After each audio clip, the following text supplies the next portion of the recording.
Okay.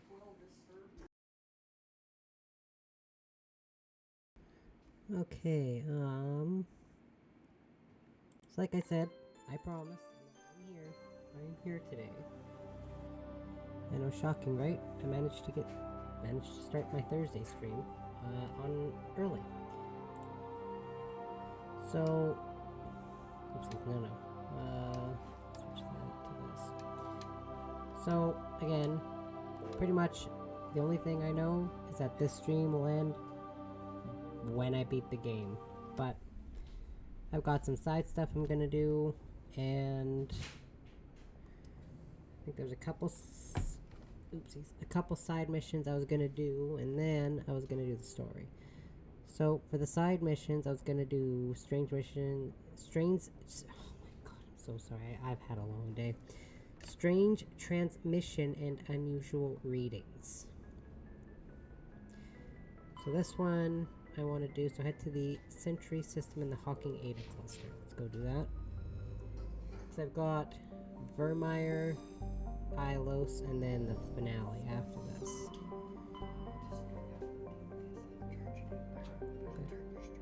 Okay. So let's see, there was... Which one was it? The Hawking Ada cluster. I think I'd know these all by now, but I do not. The Sentry one. So yeah, this stream will end pretty much whenever I beat the game. It could be 3 hours, it could be 8 hours, but the likelihood of it being 8 hours is slim because I was pushing to get... Because I didn't want to finish it in 2 parts. I just didn't want to finish the first Mass Effect game in 2 parts. So I wanted to stretch it to 3 parts, and I was struggling to find side quests coming in, to Commander.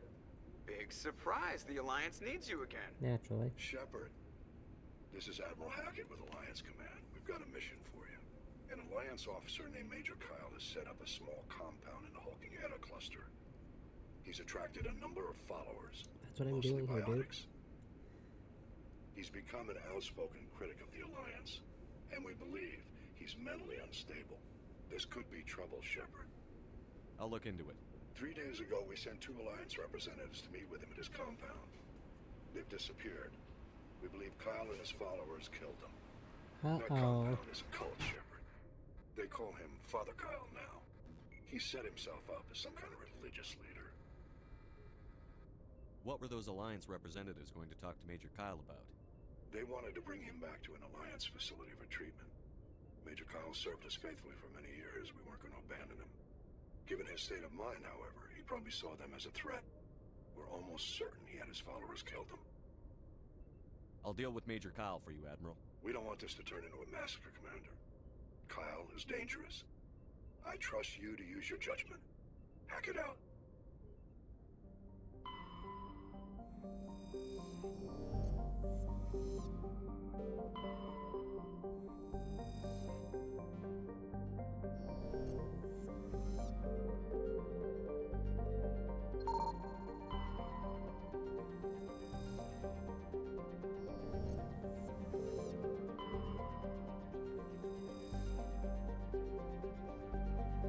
Drop is the moon of Clendagan. That sounds like a Game of Thrones thing.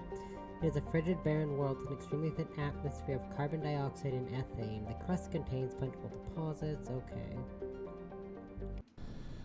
This is... I don't think this is where what I'm looking for is, but that's fine.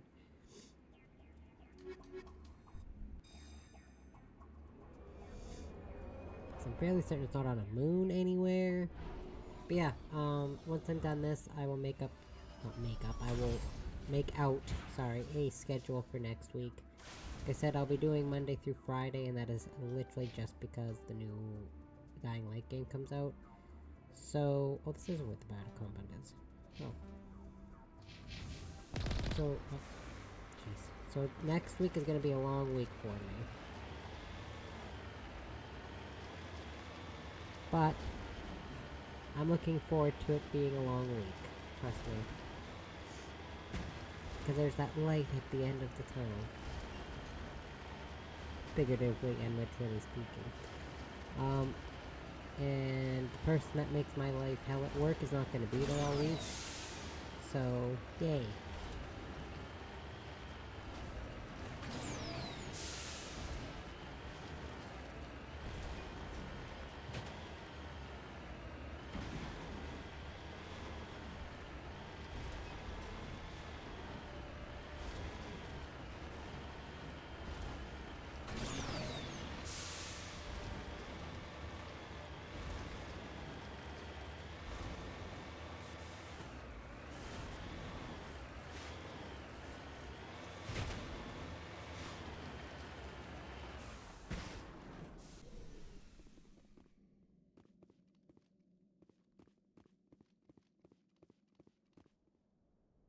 The front of the rover is crumpled in from impact. A glance inside tells you the occupants, probably a team of illegal wildcat miners, are dead. Debris is still sliding down the furrows left by its tires, silent in the near vacuum atmosphere. Wow. That seems like an unfortunate accident. Okay, yeah, I had, probably one of my more... Oh, hold on. Just send it up here. Oh my god. I had probably one of my more mentally exhausting days I've had in probably close to a year, so... I'm happy to be able to play this and not...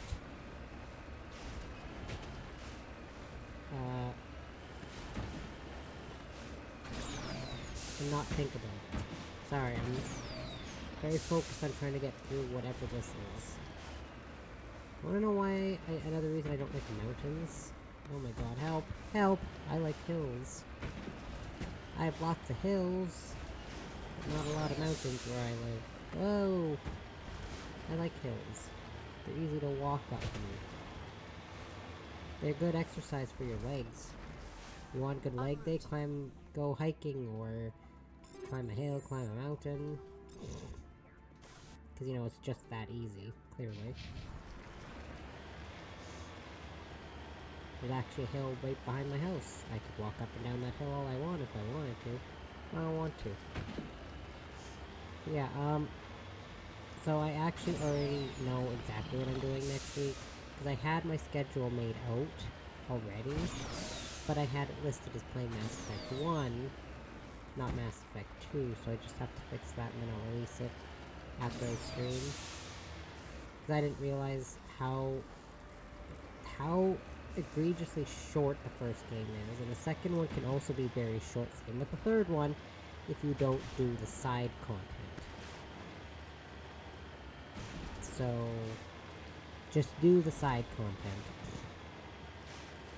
Trust me, you're better off doing the side stuff. Otherwise, it's just...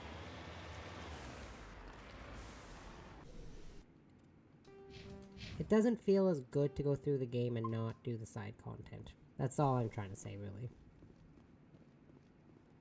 This is a private sanctuary. Outsiders are not welcome here. I need to talk to the man in charge. It's important. Father Kyle wants nothing more to do with the Alliance. I want this to end peacefully. If he doesn't see me, people could get hurt. We won't let you take Father Kyle away. He protects us. We need him. The Alliance wants someone to pay for those murders. Let me speak to Major Kyle, and maybe I can find some way to help you all get out of this alive. Wait. Father Kyle will speak with you. Head to the building at the far end of the compound. He'll meet you there.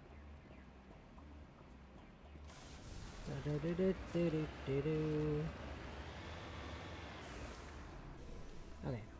I'm assuming they mean this building.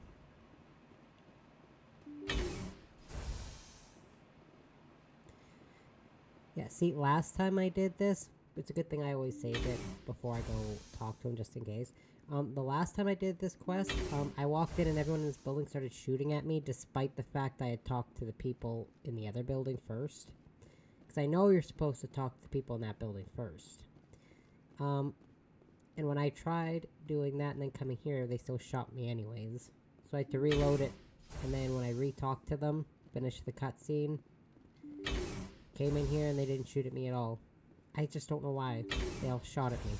It's like, bro, what did I do? I am Major Kyle. I know why you've come. We have no quarrel with you. Why can't you just leave us alone? What happened to those other Alliance officers? The ones who came before me? They wanted to take me away from here. They wanted me to abandon this place, turn my back on my family. They spoke blasphemy.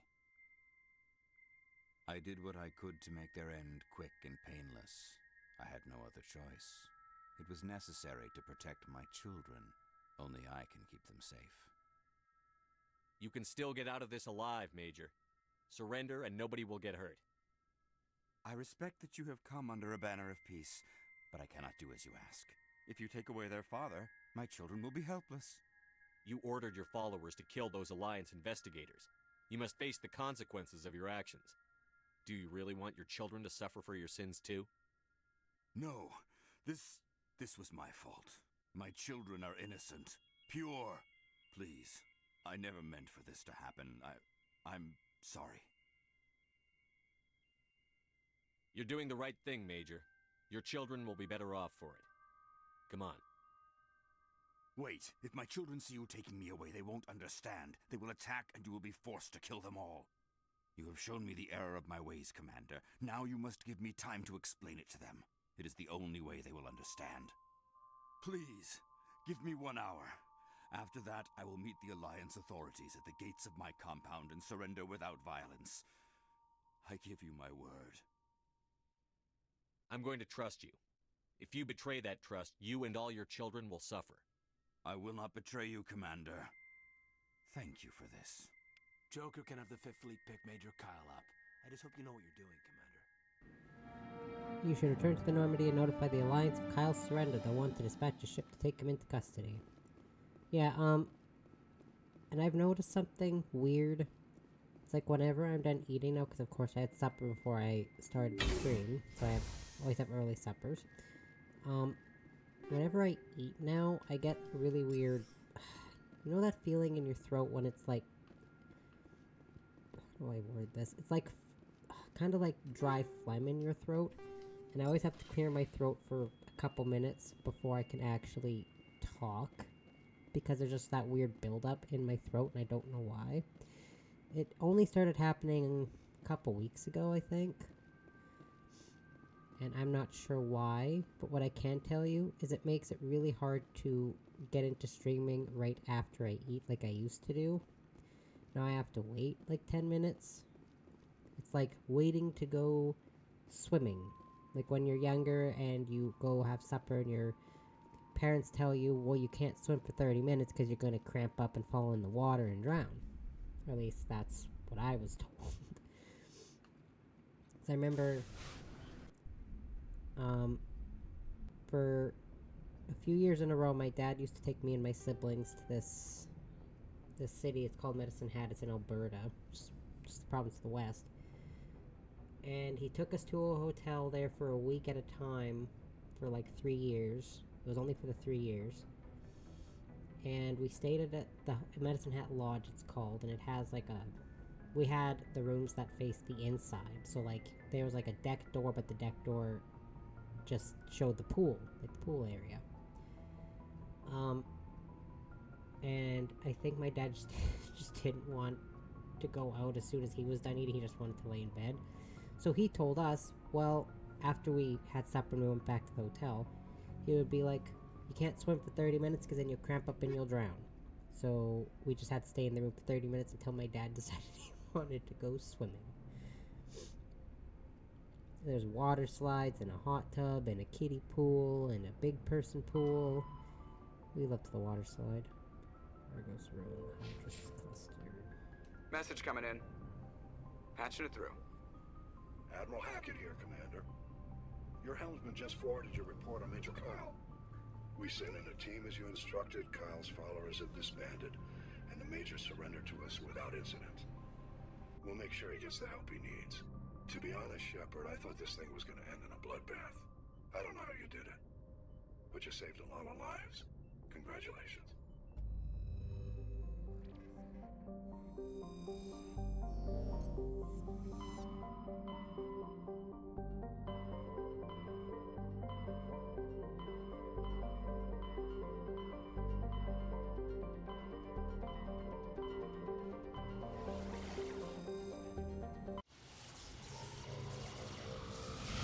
I can't remember which one it was. I think it was this one.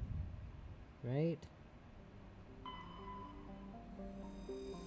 I hope I'm not wrong. No, because I've never been here. Message coming in. Oh my god. Patching it through. General distress call from the Sacred Angel Medical Transport. Critical system failure. Losing power. Emergency landing. Argos. Communications failing. Life support and emergency transponder. Won't last. Please hurry. A heat hazard. Metgoth is a large terrestrial planet with an atmosphere of carbon dioxide and nitrogen. That sounds pleasant. Its hot surface is mainly composed of nickel with deposits of potassium and heavy metals. It is a mineralogical treasure trove of concentrated heavy elements constantly being brought to the surface by volcanic activity. Metgoth is inhospitable and dangerous, and expeditions must be well prepared to survive any length of time.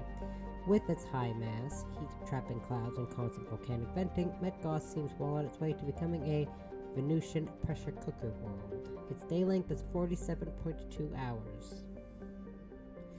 Its surface temperature is 169 degrees Celsius.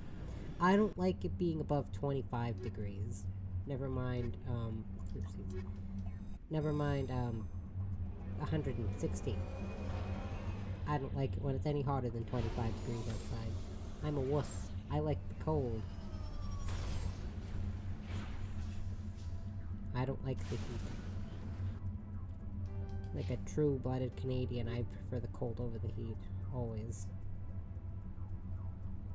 UNC distress. Oh, here we go.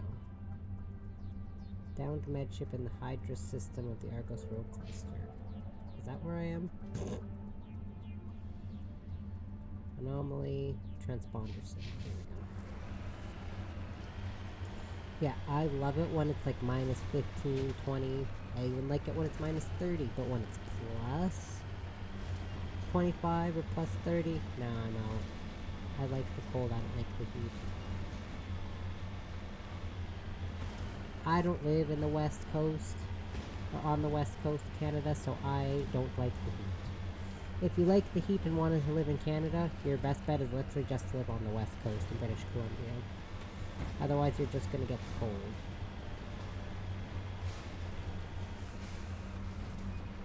We're not even in the top percentage of coldest countries, as far as I'm aware, but it still gets cold enough. I don't think.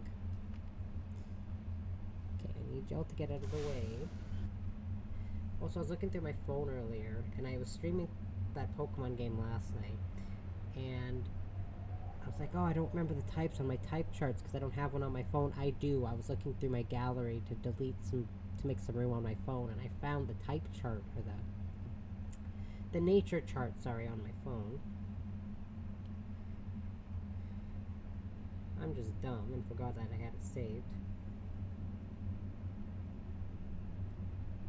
Let's see.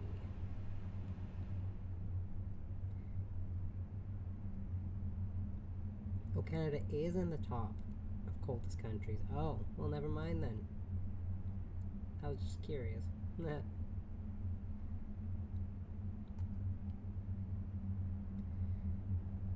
Coldest countries in the world are typically those located in high latitudes and are high altitudes.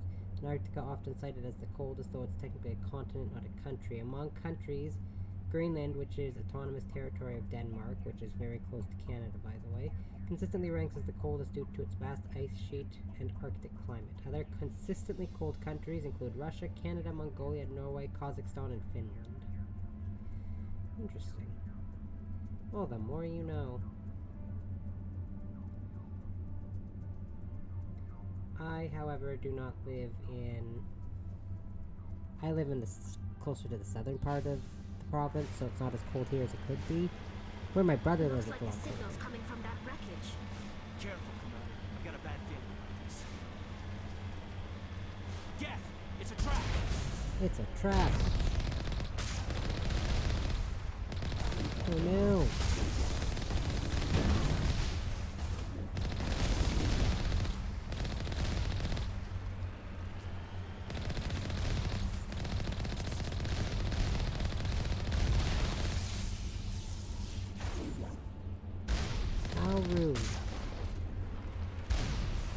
I'm just trying to play nice, and this is what you do.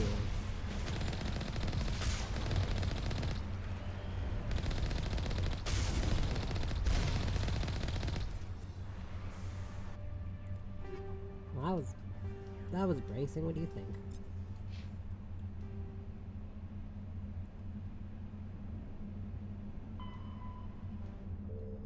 Oh, I guess that was it. Well, since I've only been streaming for about 15 minutes, I'm gonna go check out this anomaly.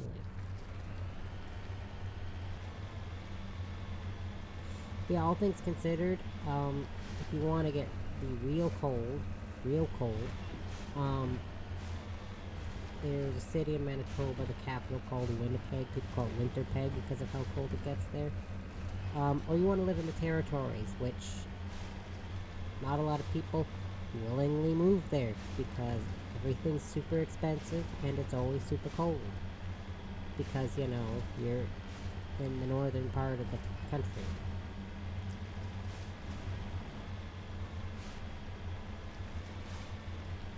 I know my sister had a friend who moved there for school. And our current Prime Minister was born in the territories. Like, that seems so odd to me. I mean, I wouldn't mind living out there because of the temperature, but cost-wise, I'm good. I live in one of the cheaper provinces, so I'm cool. It's like one of the 3 cheapest provinces to live in. You know, I'm pretty sure New Brunswick's super cheap to live in, and so is, I think, is it Manitoba was also cheap? Might have been Quebec, I don't remember. All I know is we're in the top 3. And I'm okay with that. Whoa!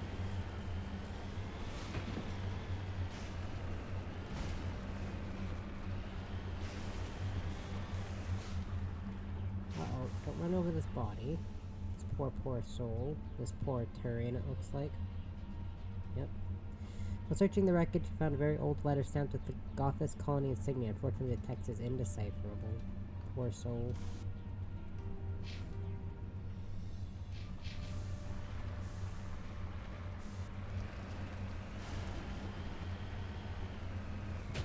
See, you know what? It's supposed to be like a super duper hot summer, but I feel like this year has been a lot cooler than last year, all things considered. Because last year, for most of summer, it was like blisteringly hot. This year it doesn't feel quite as hot. Mostly because it's just been raining constantly. I think this is the first day in over like 3 weeks we haven't gotten rain at some point. Literally for the last like 2.5, 3 weeks it's rained like every day, and that never happens. Meanwhile, today it hasn't rained at all, which I'm thankful for.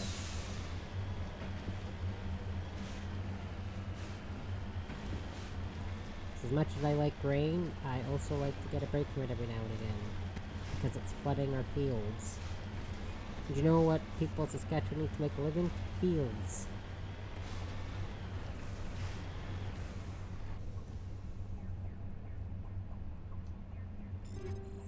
Because when you think of Saskatchewan, what do you think of? Like what most people think of? Wheat. Wheat and cows. So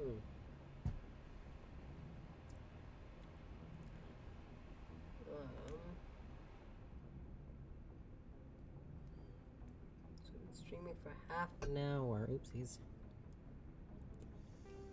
I don't want the stream to end in like 3 hours. Well, we'll see.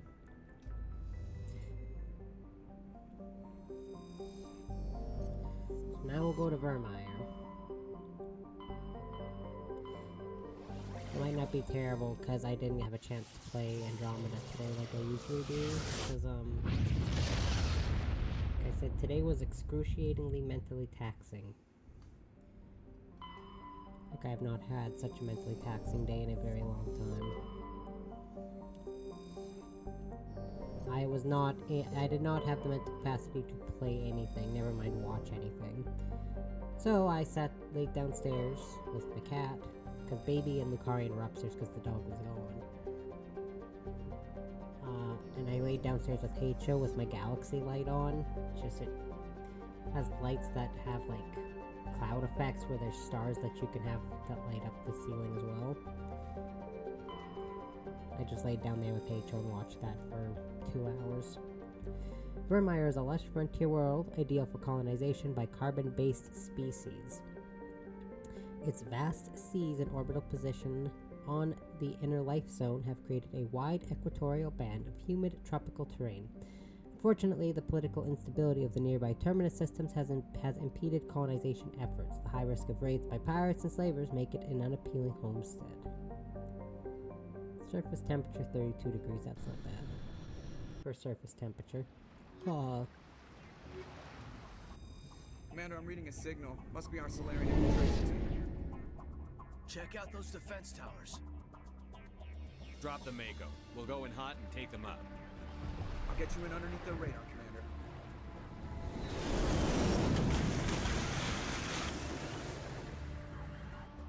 You've got a clean drop, Commander. Stay out of range and continue evasive maneuvers until I bring those AA towers down. I know the drill.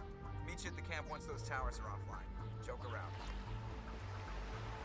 Although when I did play Andromeda yesterday, I did get to the point in the game, finally, where I could close, what's the term I'm looking for here? I could lock in, that's the one I'm looking for. I could lock in the romance with Jaws, so I'm in a romance with him. I was hoping to play it today, but I didn't complete the way to.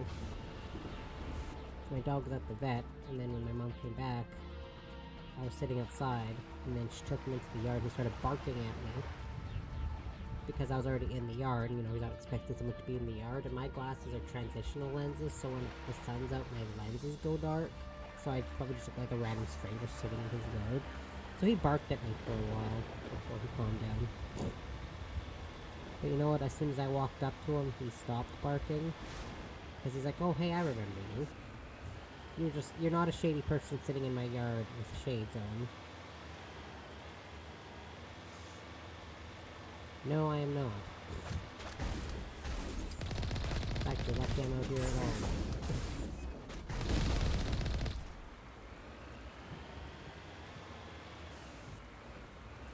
I don't like killing these little things. I don't know what they are, but I love them. Look at it. Excuse me. I'm having a moment. I thought they looked like little crabs. With hats on. They're not... I always swerve out of the way to avoid them, because they're not hostile. Like, look at it. You, on the other hand...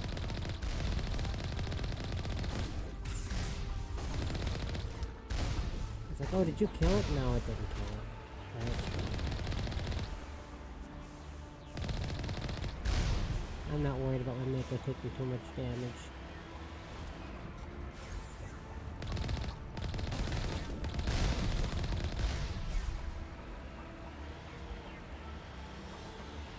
Look, they're so docile. Oh god.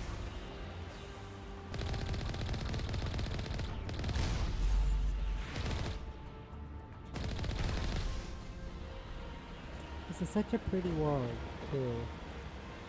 Tropical. I like it. By how it looks, mostly, because, you don't get a lot of pleasant memories of this area.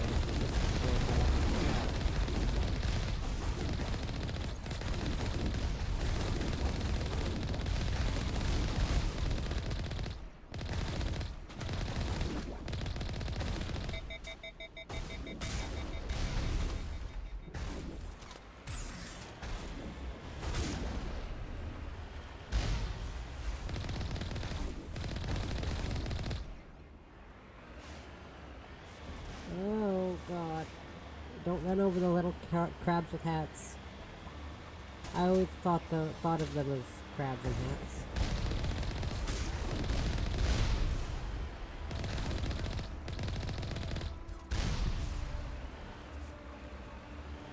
I don't really bother going up there because there's nothing there. Eek.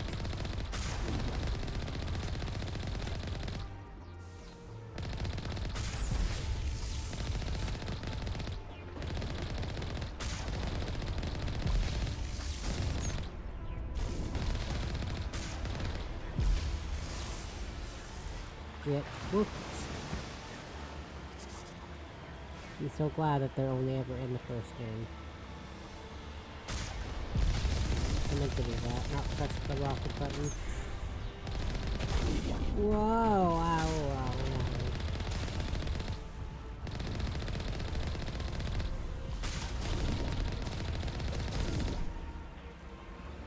Easy. Flawless victory. Oh my god, there's another one.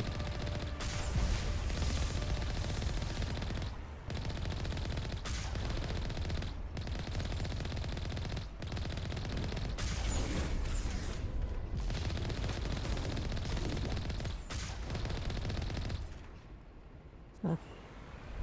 Anyways, one thing we learned from the vet, or my mom did because I didn't go with her, is our dog's very high strung, and they want him to start taking sedatives before we take him to the vet, because if he's separated from either me or my mom for any amount of time, he gets anxious and jumpy and bitey. And of course, when we have him at the vet, that's what's going to happen, right?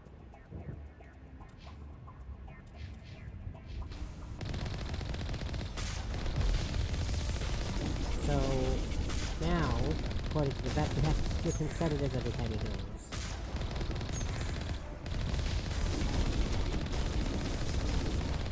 On the one hand, they gave us a bottle of 20, so we can see if it works. If not, they'll have to find a different sedative.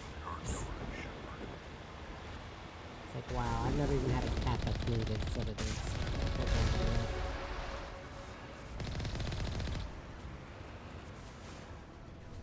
Because as bad as HO is at the vet, she's not that bad. Baby used to have to get muzzled, like little teeny tiny cat muzzles, which is hilarious.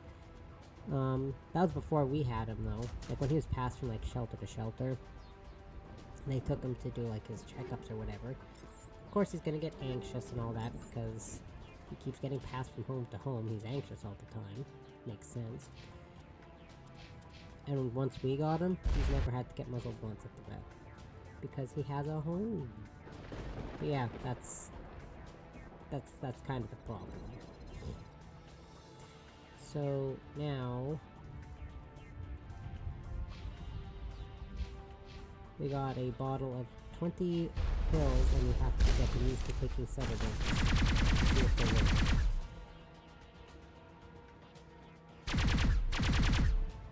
Oh, a cool gun. Hehe.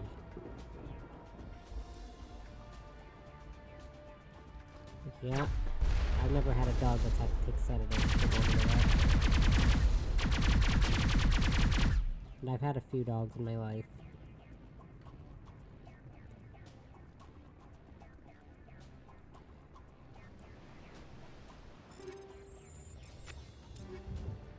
So we had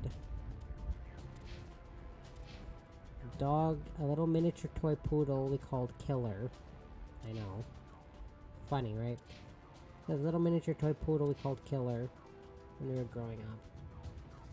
And let's see what else. We didn't have a dog for a while, but my mom got a dog his name was Kino. He was with us for like 13 years when he died. Another dog named the Nook, who got hit by a car. Shadow was my dad's dog. He had essentially the grand mal seizure and died. Gemma was my dad's other dog. He had to give her up because he got cancer and couldn't take care of her anymore.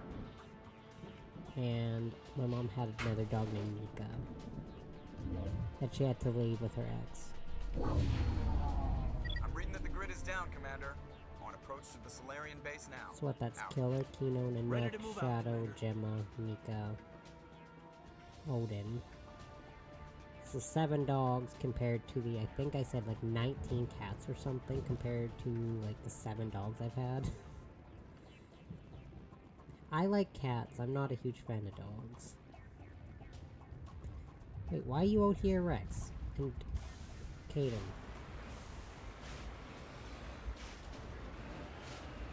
Oh, I forgot to get the gate thing. Whoopsies. My bad.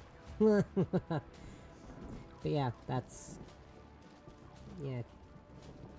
Goodness, I'm pretty sure I can't remember counting like 19 cats. I'm not counting all the cats again. Hold on. BB, please.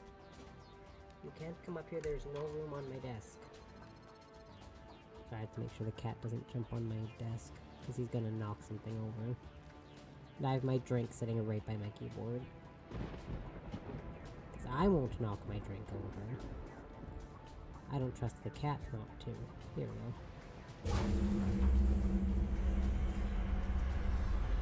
See, I pressed that button, but did it deactivate when I disabled the gun controls, maybe? Maybe.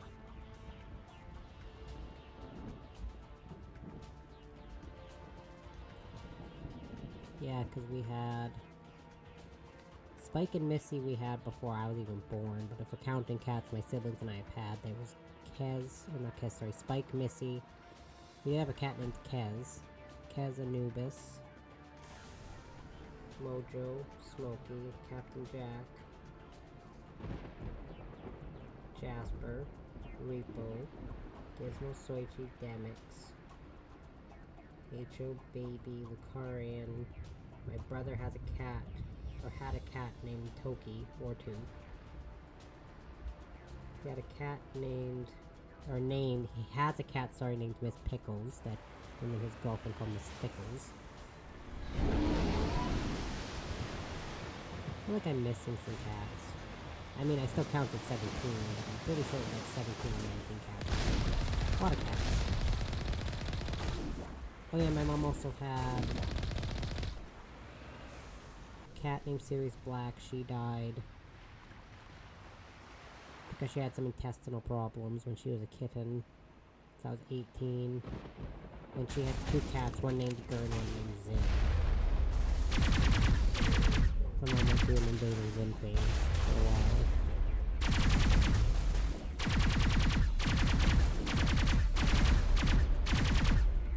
So yeah. So that's 18, 19, 20 cats. Did I say we had a cat named Spuds Mackenzie once too? I think I did. And then a temporary cat that we fostered for like 2 days.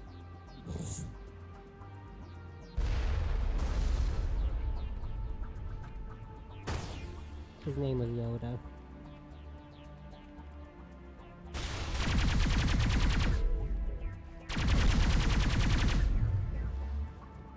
I think his name was Yoda.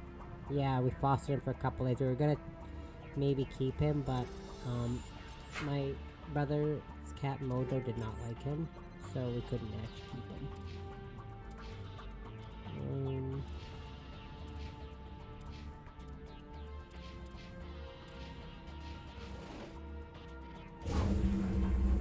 That's the last one. We should be able to reach the Solarian camp.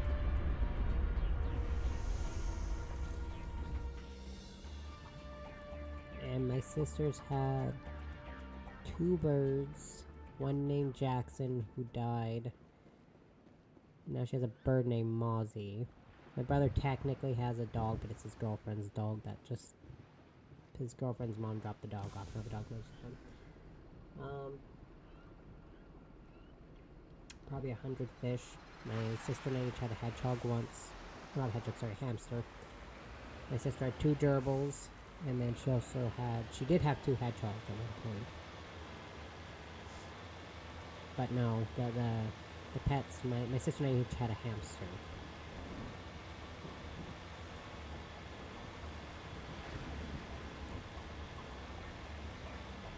Commander, Normandy's touched down at the base, but it looks like we're grounded. The Solarian captain can explain when you get here. Oh boy. But enough about my personal life. We'll get back into talking about the game, which is vastly more interesting than my existence. Intergalactic space travel and aliens shooting at each other, much cooler than my life. So what are we supposed to do now? Stay put until we can come up with a plan. Are you in charge here? What's the situation? I'm Captain Kirahi, 3rd Infiltration Regiment STG. You and your crew have just landed in the middle of a hot zone. Every AA gun within 10 miles has been alerted to your presence. What are we supposed to do in the meantime? We stay put until the Council sends the reinforcements we requested. We are the reinforcements. What? You're all they sent? I told the Council to send a fleet. We couldn't understand your transmission. They sent me to investigate. That is a repetition of our task. I lost half my men investigating this place. So what have you found? Saren's base of operations. He set up a research facility here, but it's crawling with Geth and very well fortified. What's Saren researching? He's using the facility to breed an army of Krogan. How is that possible? Apparently, Saren has discovered a cure for the genophage. The Geth are bad enough, but a Krogan army? He'd be almost unstoppable. Exactly my thoughts. We must ensure that this facility and its secrets are destroyed. Destroyed? I don't think so. Our people are dying. This cure can save them. If that cure leaves this planet, the Krogan will become unstoppable. We can't make the same mistake again. We are not a mistake. Is he going to be a problem? We already have enough angry Krogan to deal with. He'll be fine. I'll talk to him. I'd appreciate that, Commander. My men and I need to rethink our plan of attack. Can you give us some time? Go ahead, Captain. I'll come back soon. We won't be long, Commander. In the meantime, if you need any supplies, you can talk to Commander Rentola. He's in one of the tents nearby. Looks like things are a bit of a mess. Yeah. I wouldn't be so worried if it wasn't for Rex. It looks like he's gonna blow a gasket. You think I should go talk to him? It wouldn't hurt. Well, it might actually. Just do it carefully. I'll be careful, but be ready, just in case. I'm always ready.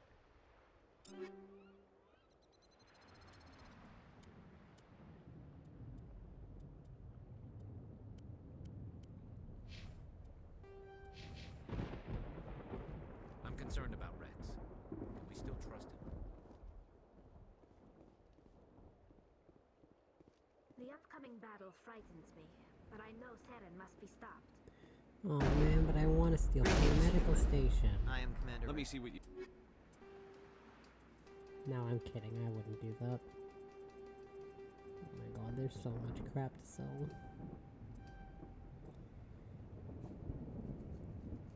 Can Garrus even wear medium armor right now? I don't know.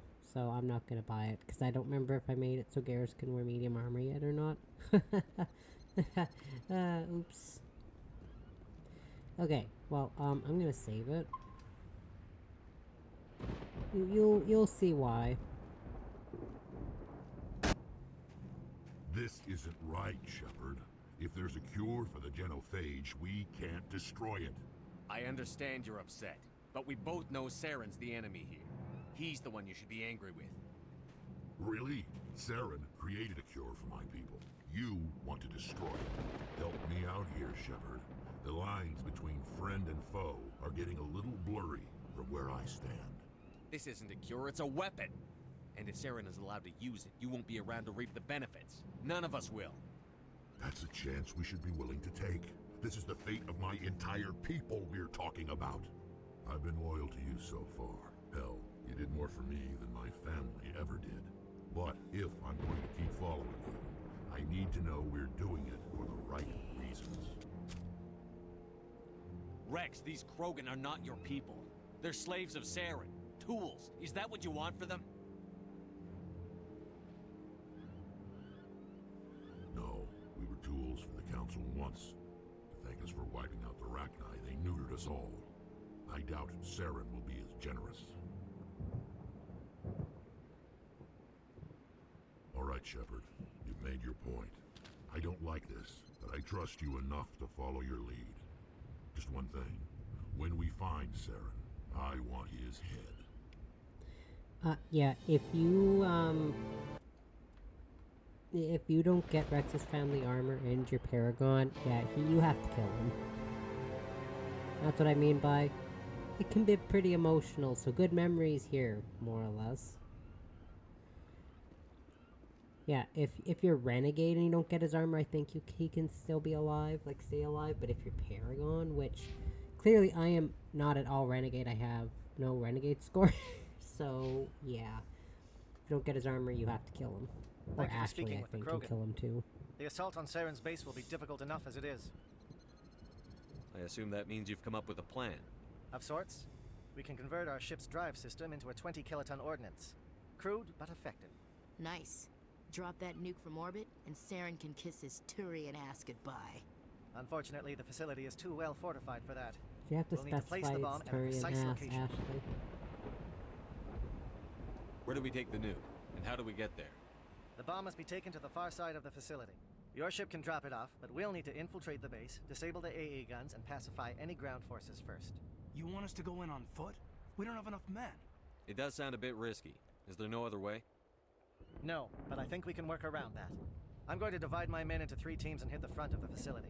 While we've got their attention, you can sneak your shadow team in the back. It's a good idea, but your people are gonna get slaughtered.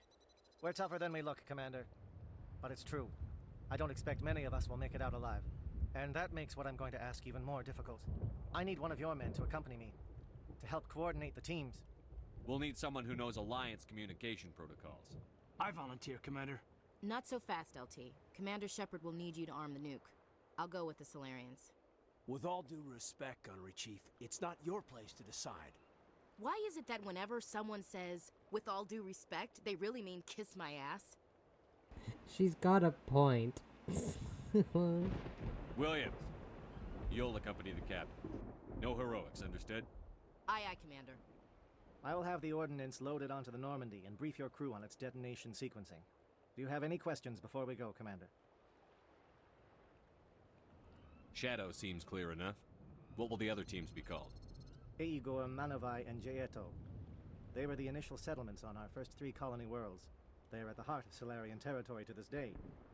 These names will remind my men what they are fighting for.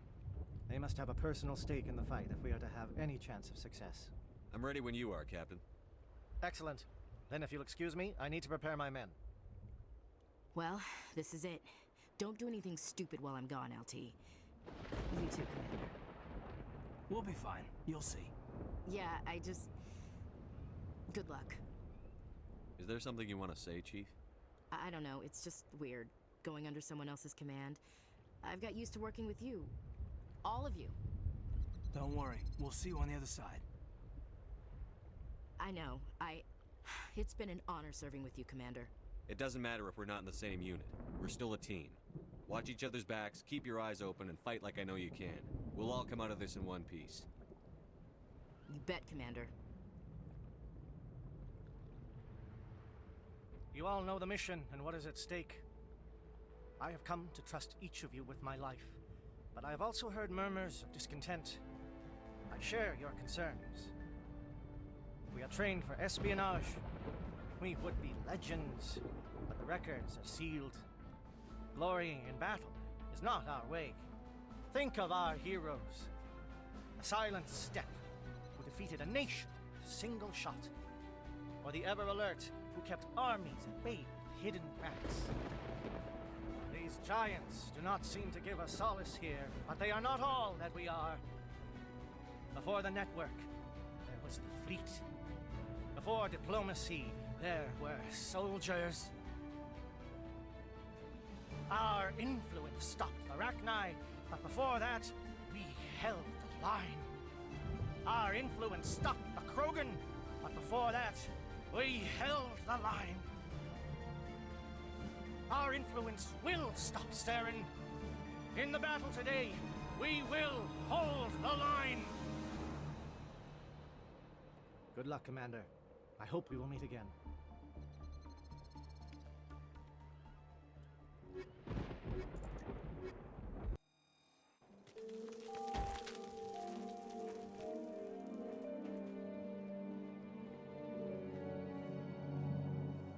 Comm check. Do you read me, Commander? Loud and clear. Good. We'll start our push. We'll try to make it to the AA guns, but it might be up to you to finish the job. And Commander, if you see any way to undermine their defenses, we could definitely use the help.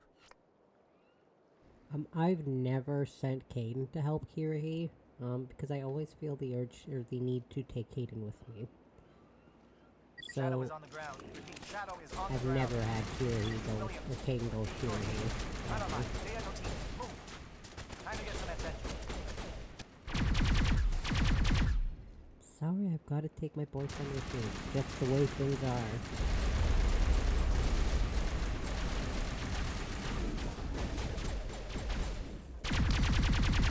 Monovisor coordinating crossfire. Check the long-range turrets helping get target.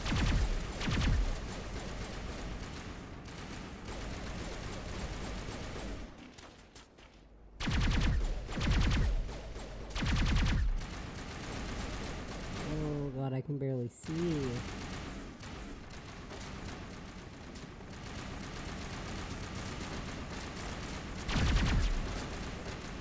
Oh, there you are. I can see where the cat sniper is.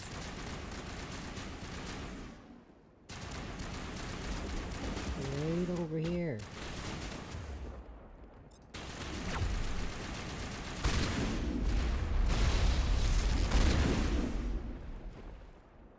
Well, that could have been bad. Oops.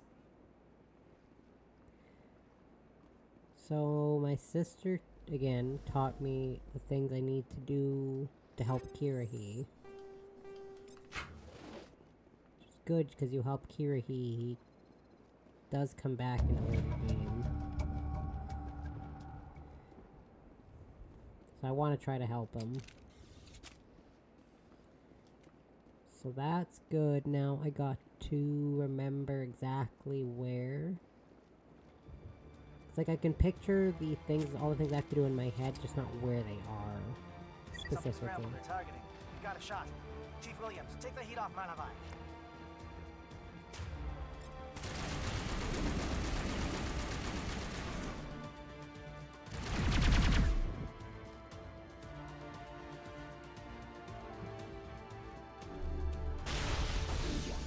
There we go.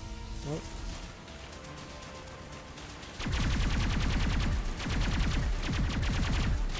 Back here.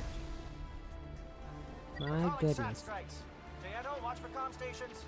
Williams, can you see anything?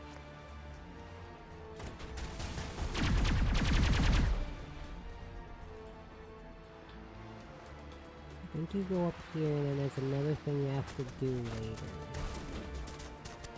So you could just rush ahead, but that's a bad idea.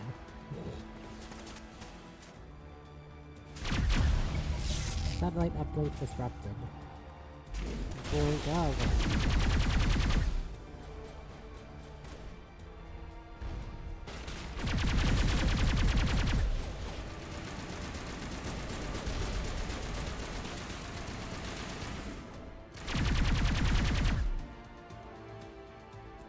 I thought that Krogan was...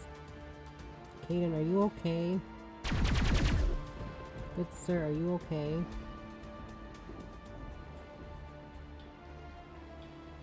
I don't think you're very okay there, Mr. Caden. And then I think the other stuff is that way, but before that...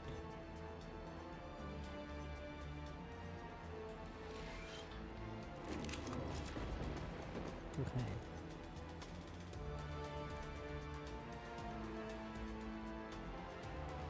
Sorry, I was checking something.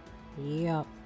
So yeah, I'm gonna try to play more Andromeda when I can. Because I really want to try to get it done before I start streaming it. And I decided this character I'm going through now is my canon character. All I gotta do is just essentially change his name. So I was gonna change his looks. I was like, my riders have all looked kind of the same. They've all had like the same face. Not the same... But they've all had the same face and hair combination because I like that combination, so I wanted to change it. But nope, I couldn't do it. I tried and I was like, I can't do it. I like the way this guy looks. The only difference is this rider has facial hair. My other two do all I'm gonna do is change his name and his class. Otherwise, he's gonna play a lot like this character. Or, not play a lot like that character, because this one's a Vanguard. That's going to be my cannon rider, is what I'm saying. So I got screenshots of him and everything.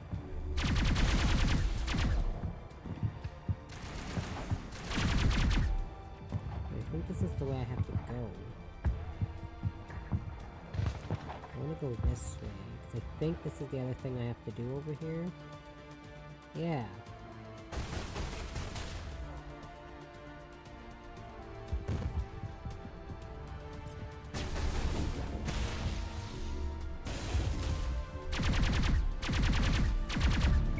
That flyer's destroyed. And I think that's what I can do now, and then there's one other thing I think I can do, but...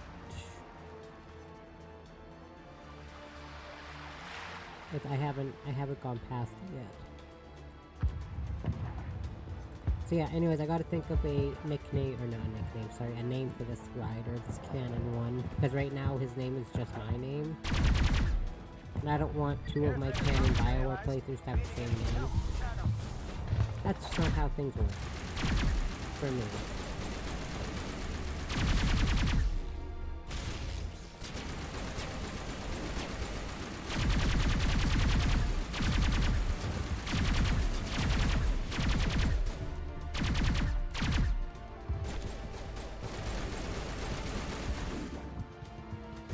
This gap needs to get out of hiding. Oh, it's a sniper. Gotcha. Cause yeah, I don't want my canon character from the Veilguard and my canon character from Mass Effect Andromeda. Which is funny because they're both fourth games of the series. Not super highly well received, either of them, compared to the other games. I don't want them to both be named Rune. Although, to be fair, my rider looks nothing like me. Nothing like me, compared to my other character. It's just me, but I know. Hold the line, men. Hold the line. I say when I made that character, I had similar hairstyle and my hair was red at the time.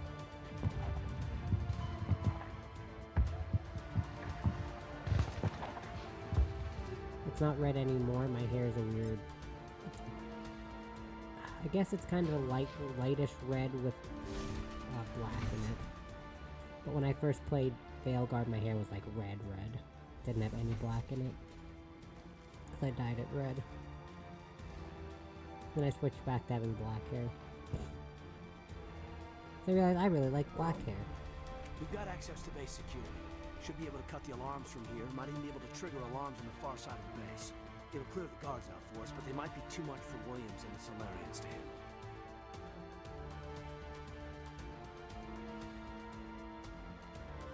Just disable the alarms. We can handle any guards inside.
Is someone out there?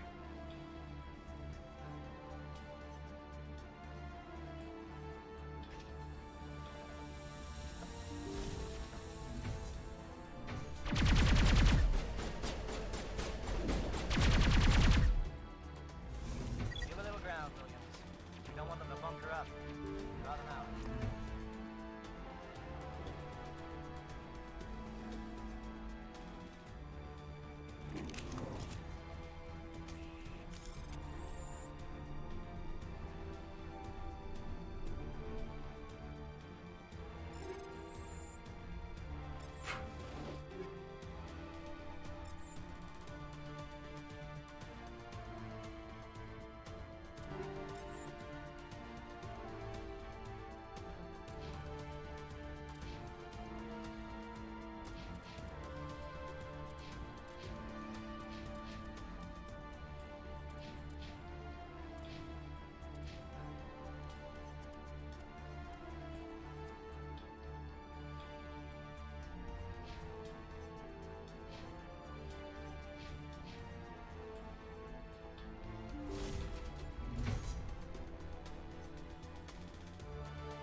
Is someone out there?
Don't shoot! Please, I just want to get out of here before it's too late. I'm not going to hurt you. Who are you? Ranathanoptis, neurospecialist. But this job isn't worth dying over, or worse. You think the indoctrination only affects prisoners? Sooner or later, Saren will want to dissect my brain too. I thought this was a breeding facility. Not this level. We're studying Sovereign's effect on organic minds. At least that's what I assumed. Saren kept us in the dark as much as possible. You helped him and you don't even know why? I didn't have the option of negotiating. This position is a little more permanent than I had expected. But I can help you. This elevator behind me goes to Saren's private lab. I can get you in. See? Full access. All of Saren's private files. Are we good? Can I go? What were you studying here? It's that ship, Sovereign. It emits some kind of signal. Undetectable, but it's there. I've seen the effects.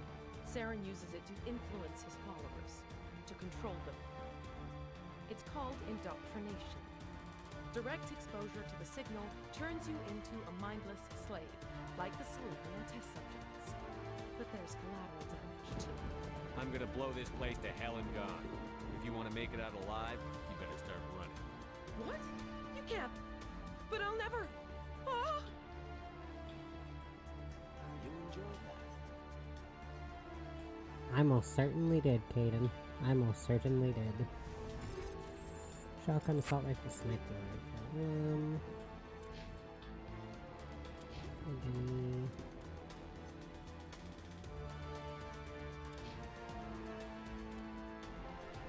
No, not Caden.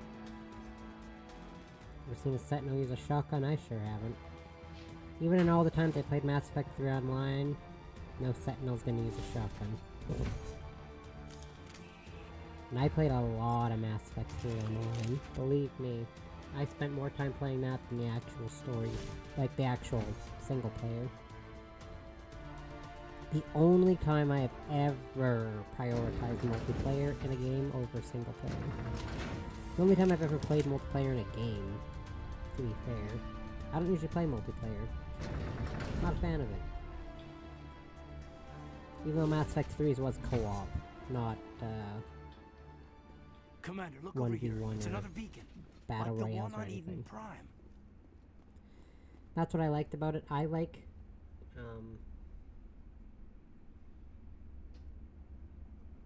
I like co-op online, although people still somehow turned it into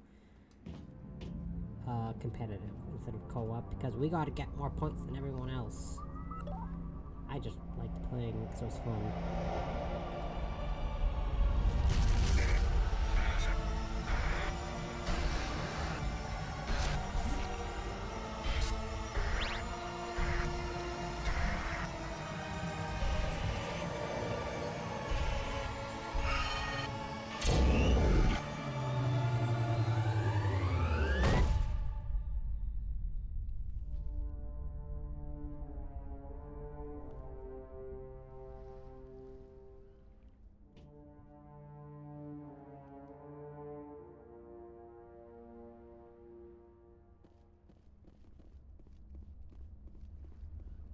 Oh man, this can only mean good things. This is not good. Garrus, you ruined it.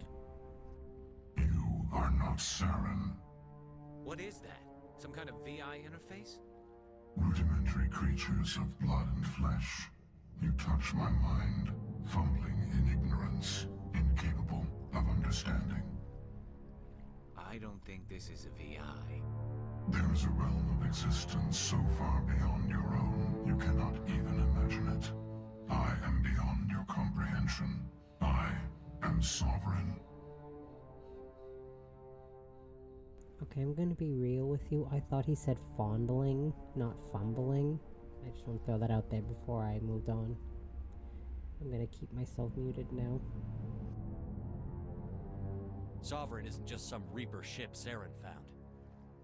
It's an actual Reaper. Reaper, a label created by the Protheans to give voice to their destruction. In the end, what they chose to call us is irrelevant.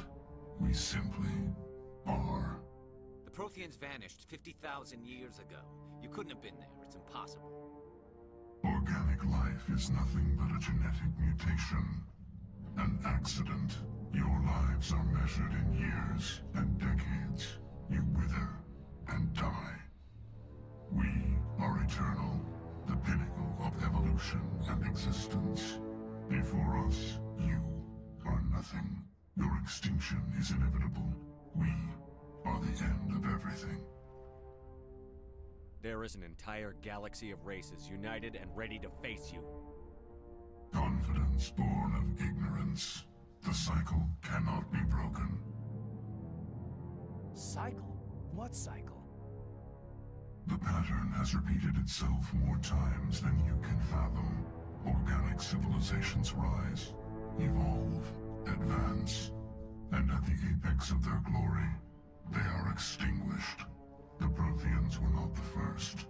They did not create the Citadel. They did not forge the mass relays. They merely found them. The legacy of my kind. Why would you construct the mass relays, then leave them for someone else to find?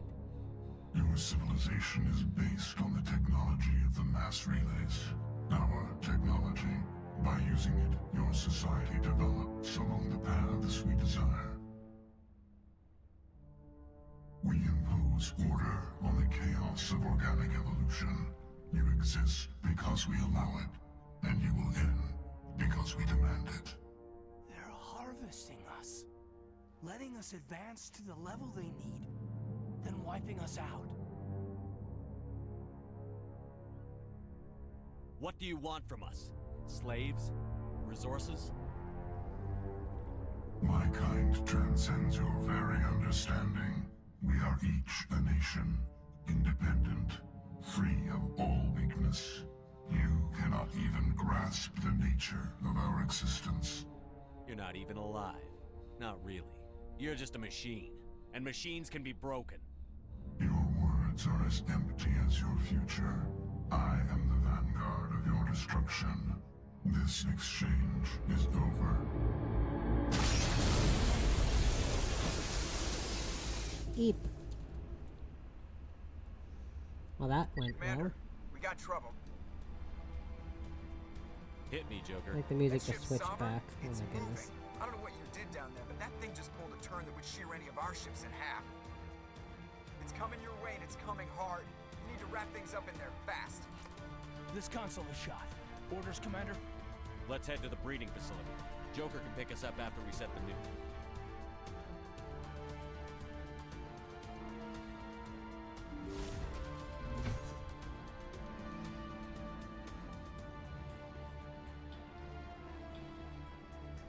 I'm just making sure I don't miss anything. Nope. Okay. Nope. Okay, we're good. Let me out!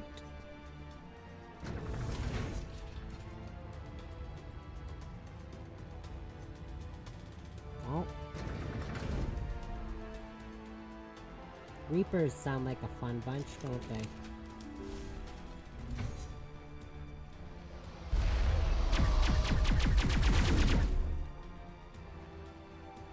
That's funny, because... Sorry. The notification tone on my phone is the sound the Reapers make. Yeah, I don't know if they're making a mission, but they're making it in the third one. Looks like Shadow picked a sensitive spot. Williams, head them off.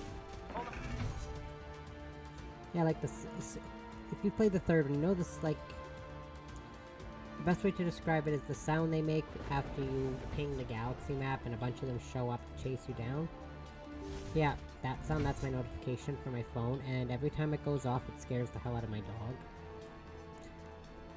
But I'm not changing it. Because it's loud, I have my notification turned up loud because I can't hear anything. My hearing sucks and my vision sucks.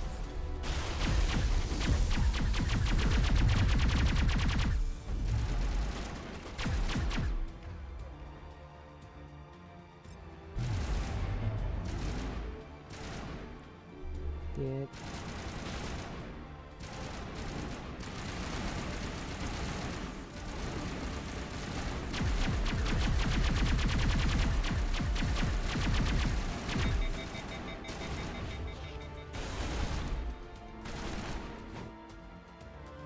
Yeah,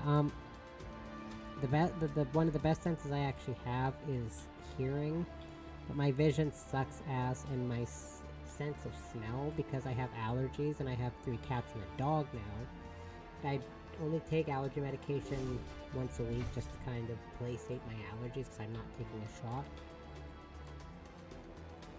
Because there's no doctors around here that do that. My nose, I'm congested a lot, I should say.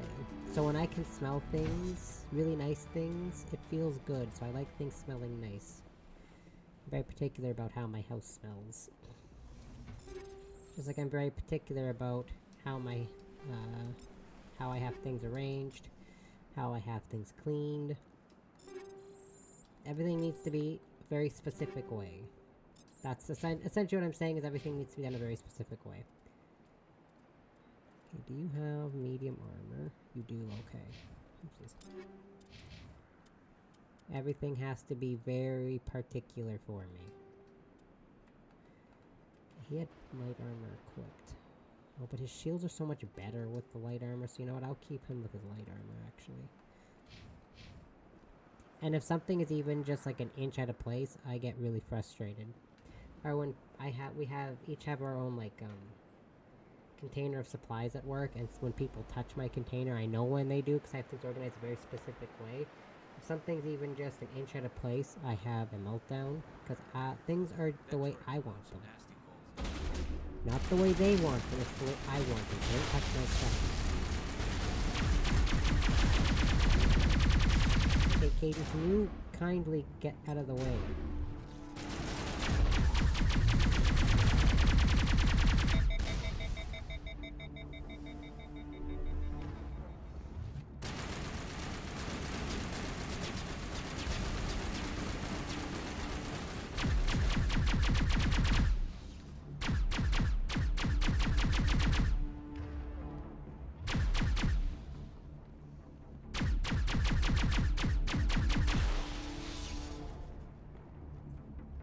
I can hear H.O. I don't know where she is.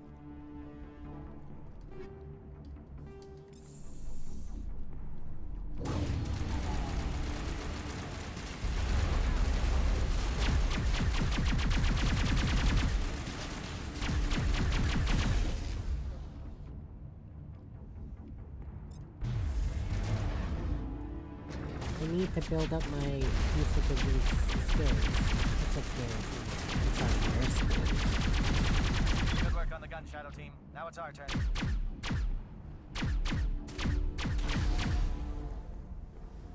I was like firing, I was like, why isn't this enemy dying? Because it was Garrus I was shooting.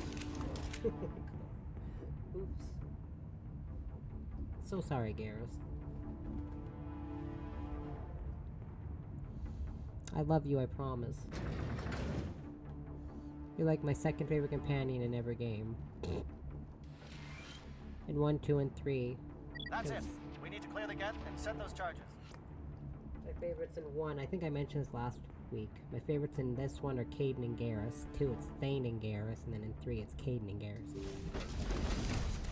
That is a Heicho. Hello. Sorry, Heicho came upstairs. She graced us with her presence. Hello.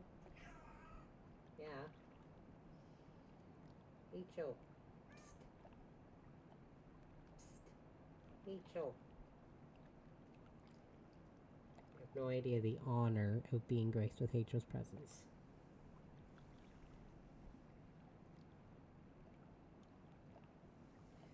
She's the alpha pet in the house, because she's been here the longest, technically. I've had Heicho for 7 years, so she's technically been here the longest. Or, yeah, 7 years. I got her in 2018.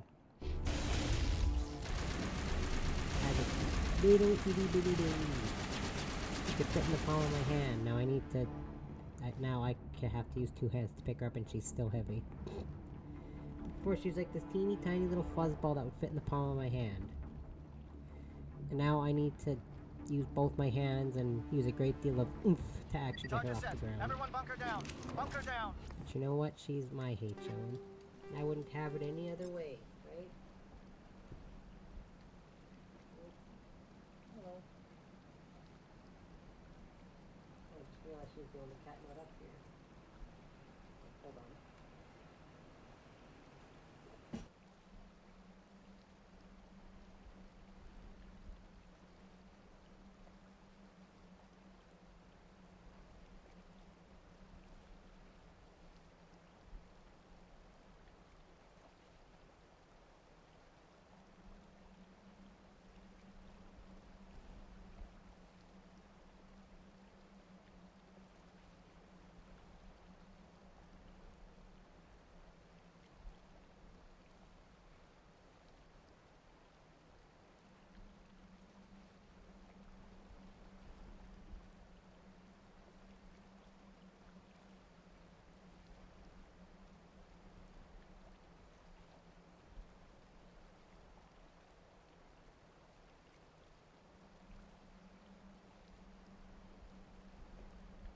Sorry, I had to move something off the couch for Heicho. The dog has this blanket, and Heicho clearly does not like the blanket. Jeez. The controller tried to make a run for it and jump off my desk, but I caught it.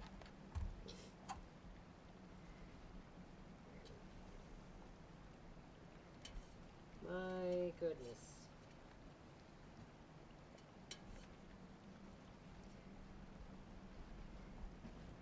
But yeah, the dog has a very specific blanket we got for him from work. And Heicho will not even go anywhere near the blanket. Refuses. So I had to move it out of her way. Lest she gets up and walks off. Oh, Karian likes it. She's sitting her, planted her little butt on it. Taking a bath. Yep, she just planted her butt on the blanket, because I threw the blanket on the ground. Karian's sitting on it. All right. Nice work. And baby's That's got one less the thing to worry blanket on about. the chair. Commander, I'm bringing us in. Couch. I'll get as close to the site as I can. Gotcha.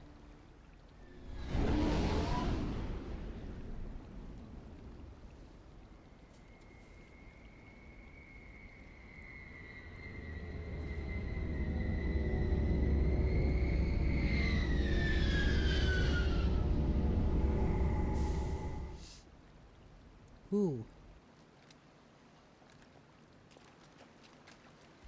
And as any cat owner knows, cat comfort is paramount, so I had to stop and help Heicho.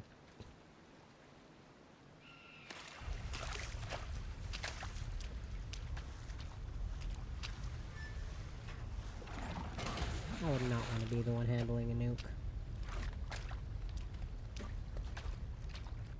Bomb is in position. We're all set here. Commander, can you read me? The nuke is almost ready. Get to the rendezvous point, Williams. Negative, Commander. The Geth have us pinned down on the AA tower. We've taken heavy casualties. We'll never make the rendezvous point in time. Get them out of there, Joker. Now! Negative! It's too hot! Can't risk it! We'll hold them off as long as we... It's okay, Commander. I need a couple of minutes to finish arming the bomb. Go get them and meet me back here. Up to the AA tower. Move!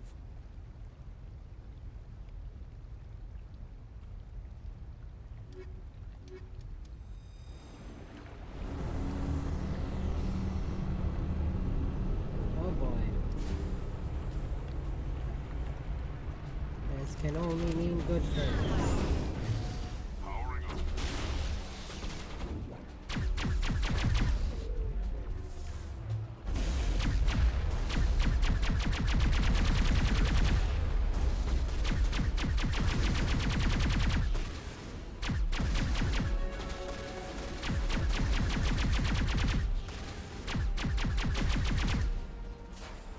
Yeah, I'm so glad they changed how Krogans function in the other games, because fighting them in this game is kind of weird. Because they have the weird health regen thing.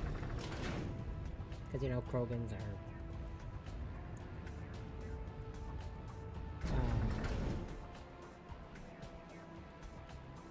very durable. Like, I had another word in mind, but it died out the second it popped into my head, so I'm just gonna say they're very durable.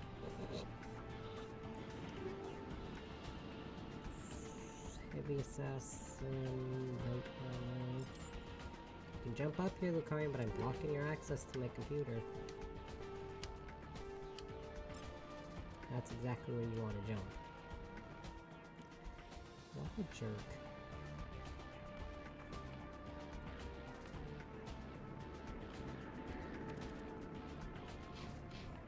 Oh, wait. My cat is such a jerk. She jumped up here and I blocked her access to my computer tower, and that's exactly where she wanted to jump. You're a brat. Well, she's a year and 3 months old and Odin is 10. Heads up, LT. We just spotted a ship headed to your location. It's already here. There's Geth pouring out all over the bomb site. Can you hold them off? There's too many. I don't think we can survive until you get here. I'm activating the bomb. Alenko, what are you doing? I'm just making sure this bomb goes off, no matter what. It's done, Commander. Go get Williams and get the hell out of here. Screw that. We can handle ourselves. Go back and get Alenko. I'm sorry, Ashley. I gotta go save my boyfriend. Alenko, radio Joker and tell him to meet us at the bomb site. Yes, Commander. You know it's the right choice, LT. I'm sorry, Ashley. Ash. I had to make a choice. I understand, Commander. I don't regret a thing. I gotta save my boyfriend. I'm sorry. Oopsies.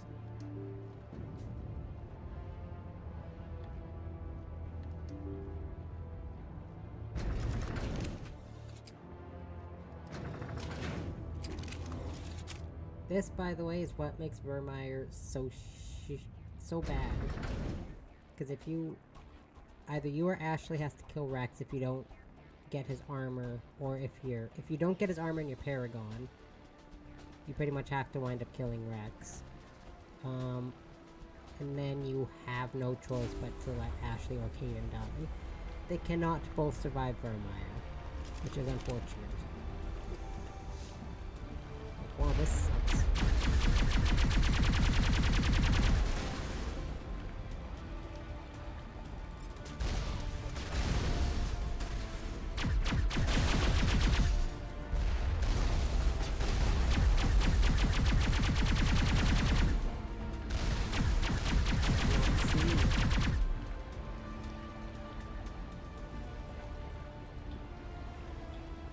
This happens every time. There's always like this one random geth that I can never find. And it's you again, a sniper. Commander, set that nuke and get out! We can't hold them! Damn it! Suppressing fire! Cover your flank! Cover your...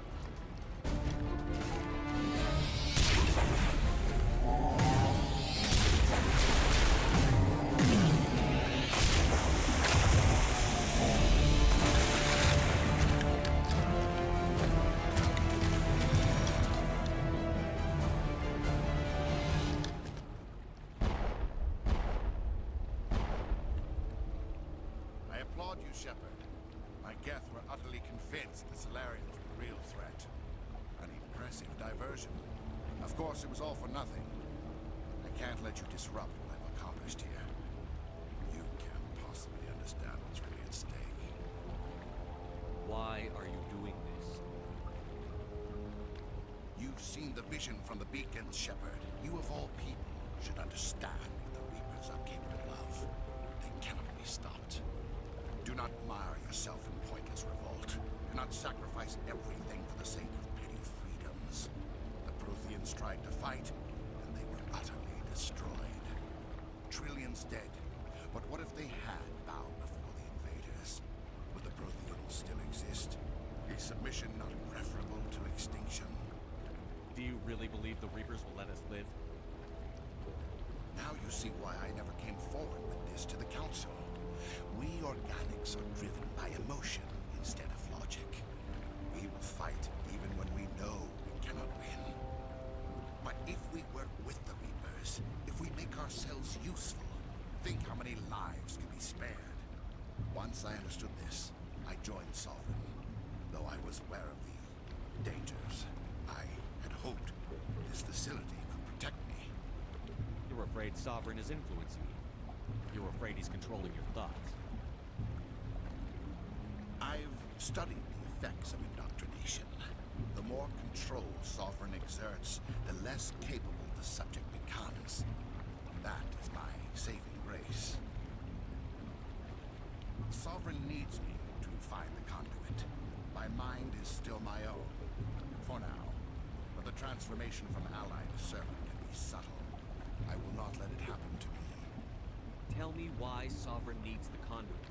Tell me what it is. Maybe we can find a way to stop it. The conduit is the key to your destruction and my salvation. Sovereign needs my help to find it. That is the only reason I have not been indoctrinated. Sovereign's manipulating you and you don't even know it. You're already under its power. No, Sovereign needs me. If I find the conduit, I've been promised a reprieve from the inevitable. This is my only hope. Together we can stop Sovereign. We don't have to submit to the Reapers. We can beat them. I no longer believe that, Shepard. Visions cannot be denied. The Reapers are too powerful. The only hope of survival is to join with them. Sovereign is a machine. It thinks like a machine.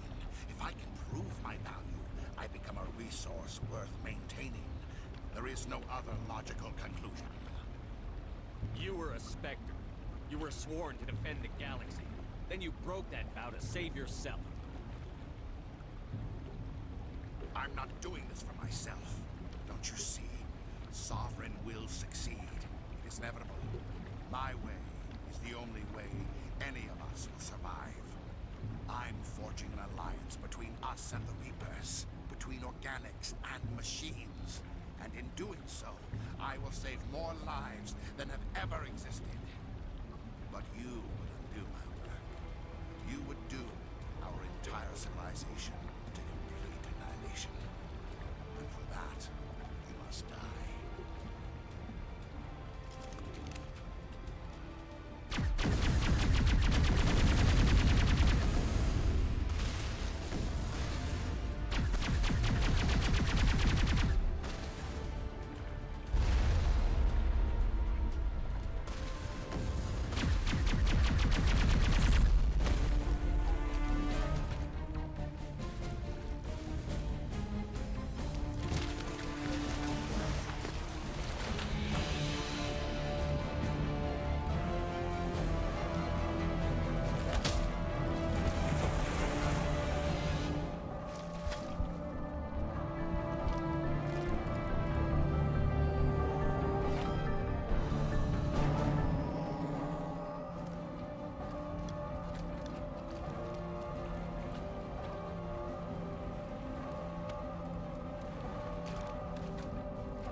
everybody, hang on!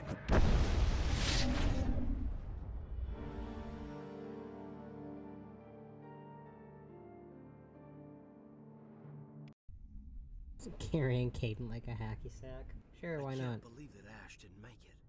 How could we just leave her down there? There was no time. I couldn't save you both. The bomb was about to go off. But why me? Why not her? I'm sorry, Caden. I'd never leave you behind. I couldn't. You know that. I know. And I am grateful. But Ash died because of me. Because of us. It wasn't your fault. It wasn't my fault. The only one to blame here is Saren. Yes, sir, We'll get it done. Commander, excuse me for interrupting, but I have an idea. I think the beacon you found in Saren's base was similar to the one you found on Eden Prime. It may have filled in the missing pieces of your vision. I might be able to help you put all those pieces together. You want to join our minds again, don't you? Okay, go ahead.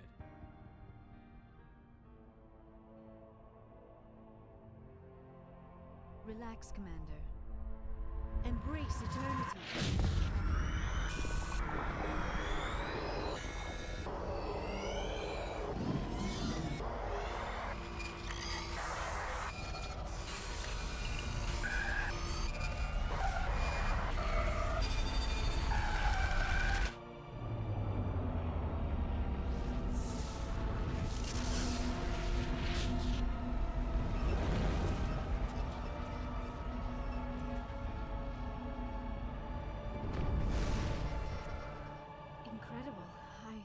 I never thought the images would be so intense.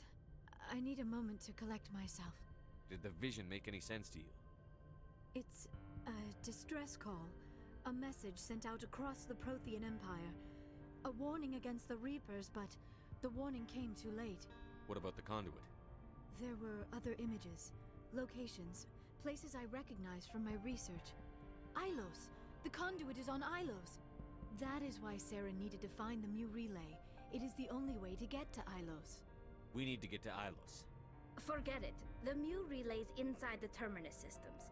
Alliance ships are not welcome there. Neither are Spectres.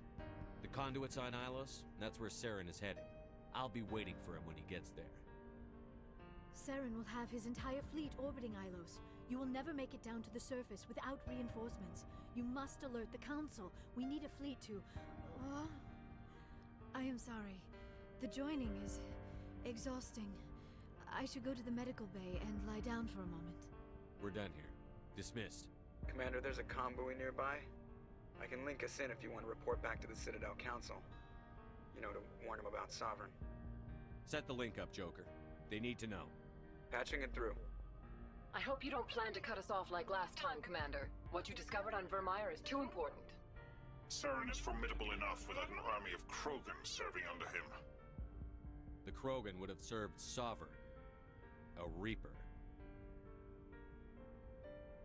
Yes, we saw mention of this on your report.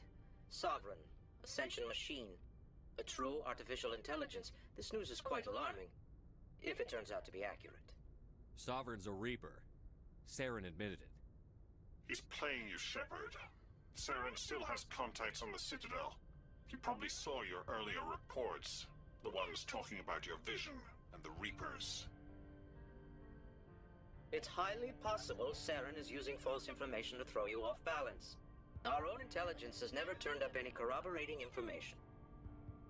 Oh, looks like we lost the signal, Joker. Understood, Commander. Worth it every time. Alright, now time for my favorite part, going around and talking to everyone. Okay, so once you go to the Citadel, you cannot do anything else. Well, I guess you can, but once you go to the Citadel now, you can't go back again. Essentially. They just kind of lock you into kind of like endgame stuff.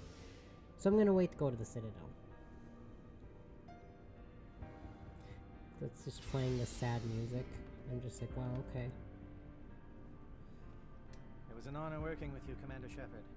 Despite the losses, our mission was a success. My superiors will duly honor Chief Williams for her actions. Her sacrifice has earned humanity a great deal of respect from my people. Ash was a hell of a soldier. She knew what the risks were, but she did what she had to. Of course. The grim reality that every soldier must accept. Rest assured, Commander, my men and I will not forget what you have accomplished here. We will leave your ship as soon as you reach your next destination. Perhaps we will have the opportunity to work together again someday. Totally Commander, foreshadowing. things got heated back on Vermeer. You did what you had to do. I respect your choice. I appreciate what you did, Rex. I won't forget it. Just make sure it was worth it. Saren has to pay for what he's done. We'll have him soon enough. Then he can answer for his crimes. He'll do more than just answer if I have anything to say about it. So long, Rex. Shepard. Commander, I wanted to thank you. What for, Garrus? For everything. Taking me with you, letting me be part of your team. I've learned a lot. I've thought a lot about what you've told me. About not sacrificing innocence to achieve the goal. About finding the best way through, not just the fastest. And I've been thinking about Dr. Saleon, too. I'd convinced myself that he deserved to die, but then I started thinking about why I wanted him dead. I realized it wasn't because of what he did to those people. That was part of it, but I think most of it was because he got away from me. He escaped under my watch, and I didn't like that. I let it become personal. I'm glad you see it that way. Keep that in mind when we meet Sarah. Don't worry, Commander. I will. Looking for supplies? Let's...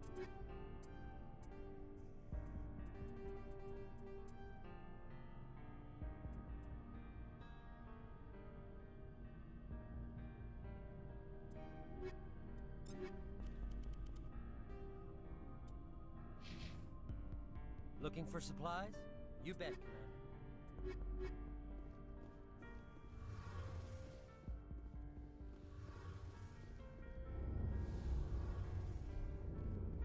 Hey, Shepard.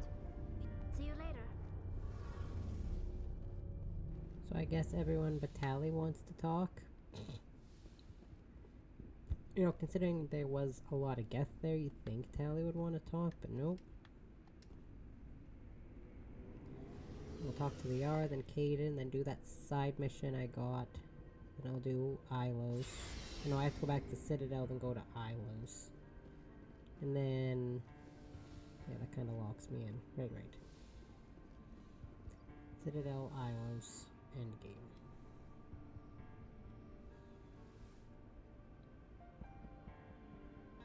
Commander, are you coming to check up on me? You look much better. How are you feeling? Dr. Chakwas assures me I am going to be fine. You're in good hands. I've been thinking about Saren. I actually feel That beginning a bit little she sorry says for him every now. time. He's become a slave to the Reapers, and he can't even see it. He is trapped inside his own mind. Part of him senses his identity slowly being swallowed up by Sovereign, but he is powerless to stop it. I wonder how he first fell into Sovereign's trap. Did he think he could somehow stop the Reapers from returning? Or was he simply driven by a lust for power and glory? Whatever Saren's reasons may have been, they're long gone now. He has to be stopped. Yes, I suppose you're right. He may be Sovereign's victim, but he is also a threat to all life as we know it. Let's not spend every free minute talking about Saren. I should go. Goodbye, Commander. My god, the music, the ambient music in this game's quiet, and I only got one... When I wear headphones to play games, if I'm streaming, I keep one headphone flap off my ear, so I got my left ear exposed. I can just hear baby snoring. So right now I can hear my game's ambient noises and the snoring cat. And it's hilarious. And I know it's baby snoring. We're so close now. When we deliver everything, the Council will have to mobilize around us. It would be a fitting tribute to Ash if we were able to rally everyone together under the Council. It's been a struggle, but we've earned their respect now. And you've been at the forefront even back in the Blitz. You'll probably get another Star of Terra out of this.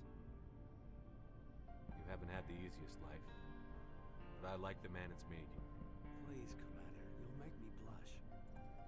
No, Bull Shepherd. I want to follow through with this. It's tough keeping it separated from duty.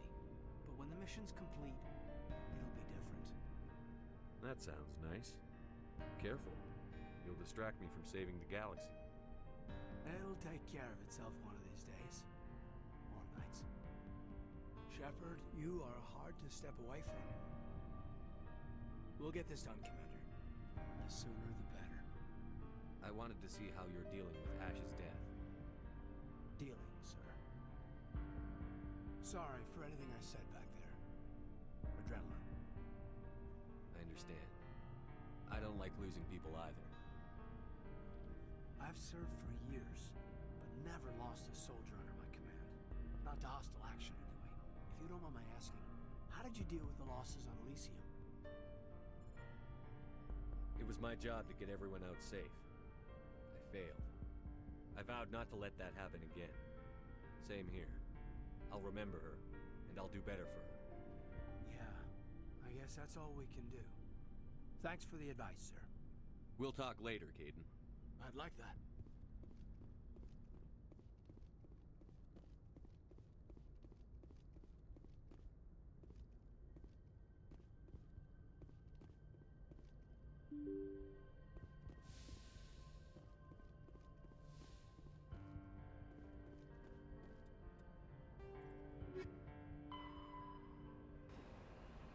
Armstrong Nebula Cluster. Okay. I forwarded the mission update to the Citadel, Commander. We got confirmation on those reinforcements. Ambassador Udina wants us to report back to the Citadel. The Council's massing a joint species fleet to deal with Saren and his Geth. I knew they'd come around. Okay, Back well, to the Citadel, I guess Joker. I'm doing this I want the first. Normandy at the head of that fleet. So Yes, Citadel, then that side quest. Ilos, endgame. Guess I'm stuck doing this. I forgot they force you into it here. I think I'd remember because I just went through this game.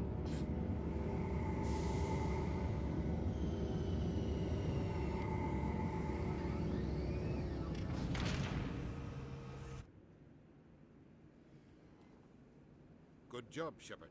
Thanks to you, the Council's finally taking real action against Saren. The Ambassador is correct. If Saren is foolish enough to attack the Citadel, as you believe, we will be ready for him. Patrols are stationed at every mass relay linking Citadel space to the Terminus systems. You think a blockade's going to stop him? He's on Ilos looking for the conduit right now. What are you doing about that? Ilos is only accessible to the Mu relay, deep inside the Terminus systems, Commander. If we send a fleet in there, the only possible outcome is full-scale war. Now is the time for discretion, Commander. Saren's greatest weapon was secrecy. Exposed, he is no longer a threat. This is over. One ship going into the Terminus systems won't start a war. I can be discreet. You detonated a nuclear device on Vermeer. I wouldn't call that discreet. Your style served you well in the Traverse, Commander. We recognize that. But Ilos requires a deft touch. We have the situation under control. If Saren finds the conduit, we're all screwed. We have to go to Ilos. Ambassador Udina, I get the sense Commander Shepard isn't willing to let this go. There are serious political implications here, Shepard. Humanity's made great gains thanks to you, but now you're becoming more trouble than you're worth. You bastard! You're selling us out! It's just politics, Commander. You've done your job, now let me do mine. We've locked out all the Normandy's primary systems until further notice you're grounded. Are you insane? After everything I've done, you still don't believe me? I think it's time for you and your team to leave, Commander. This no longer concerns you. The Council can handle this, with my help, of course.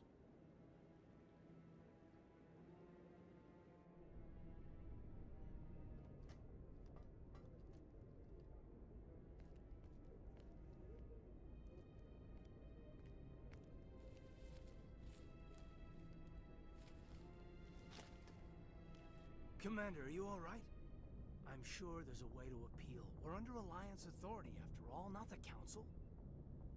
Official channels are closed. They were quite clear about that. Closed. And we're supposed to accept that. So where do you think the best view will be when the Reapers roll through? If we have to sit it out, may as well get a good seat. We're out of the game for now.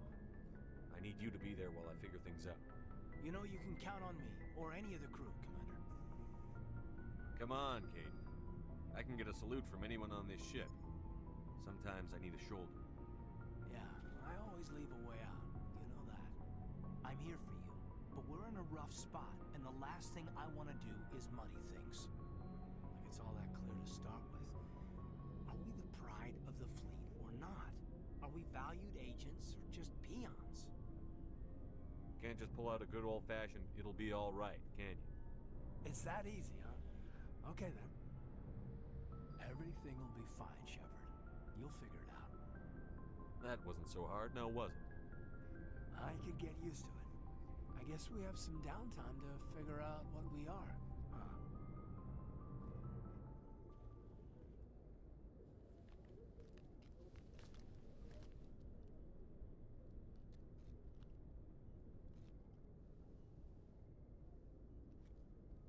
Sorry to interrupt, Commander. Got a message from Captain Anderson.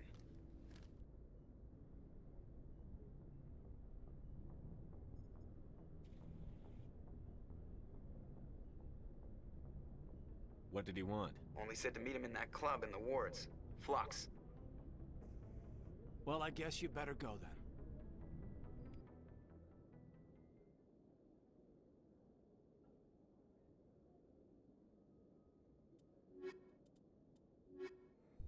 Sorry, I was writing something down. Potential screen cap. Equalizing interior pressure with exterior atmosphere. It's kind of an awkward Logged. Joker The interrupting commanding us in a officer moment. is ashore. Exo Presley has the deck. We're having a moment, Joker. So we're not grounded for very long. Alliance officials have raided a dangerous cult controlled by a former Alliance officer, Major Kyle. Major Kyle surrendered and is now being treated for severe post-traumatic stress disorder.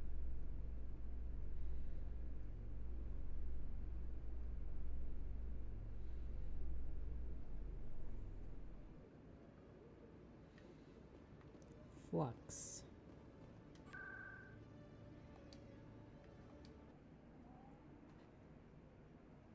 But you know what? I know about being treated for that, so I do wish him luck.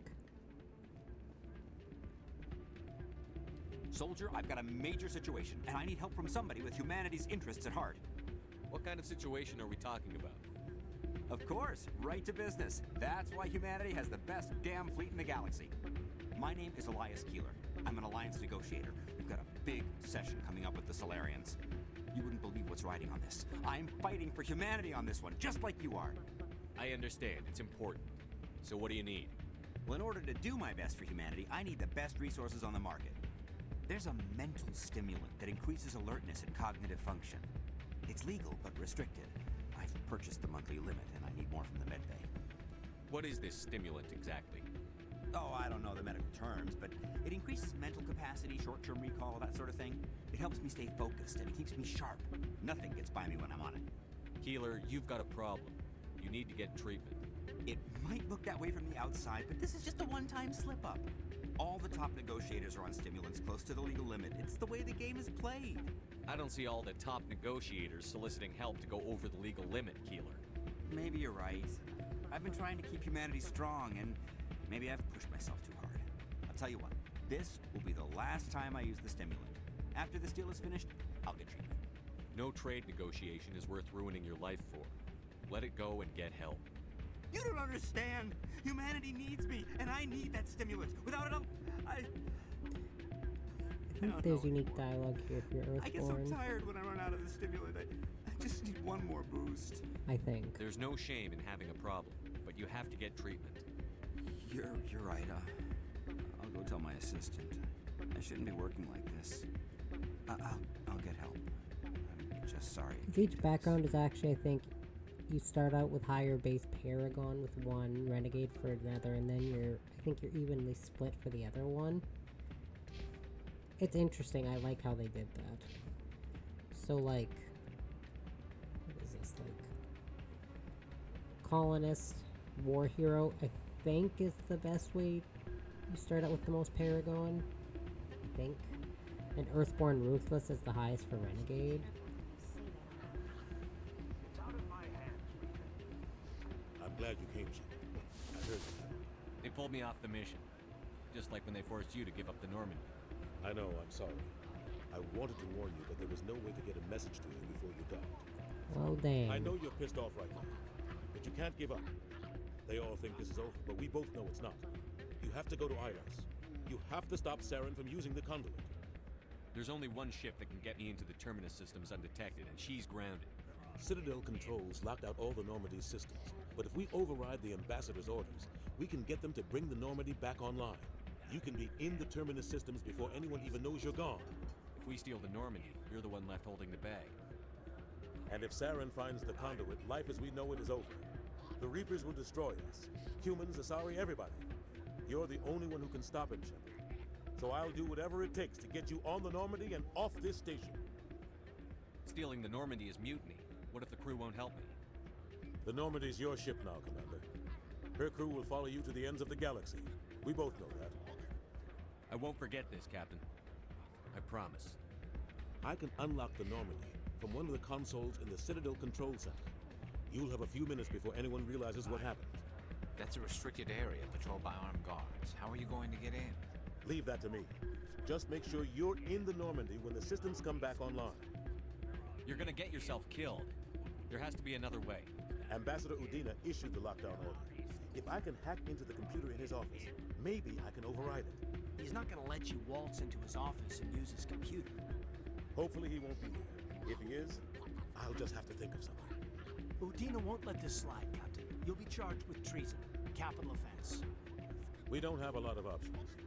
I break into the Ambassador's computer, or I take my chances with the patrols I and Citadel love Control. this scene when you tell him to break into the office. So I'm gonna do that again. You'll have a better chance if you go after the Ambassador's computer. I was hoping you'd say that. The Ambassador has made this personal. You And ready he to get the deserves hell it. off this station, Commander? Let's do it. I'll take care of the lockdown. You get down to the Normandy and tell Joker to stand by.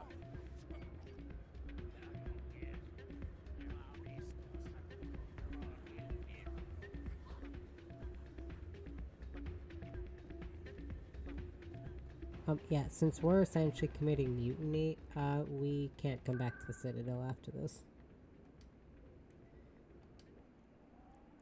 So at Citadel, then I will spend the end of the game. I always forget that. You really think I would know that by now. Your bionic skills are extremely impressive, Lieutenant. I rarely see anyone with your level of ability. I've always held back a little when I use my powers on living targets. Fear of hurting someone, I guess. But after what I saw on Eden Prime, I'm not holding back anymore. Not against a Geth, not against anyone. You said it, Caden.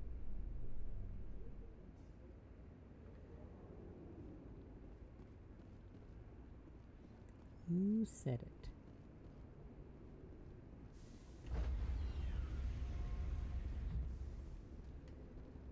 Stand by, shore party. Decontamination in progress. Oh man, this scene's great. Anderson, what are you doing here? I didn't send... Oop.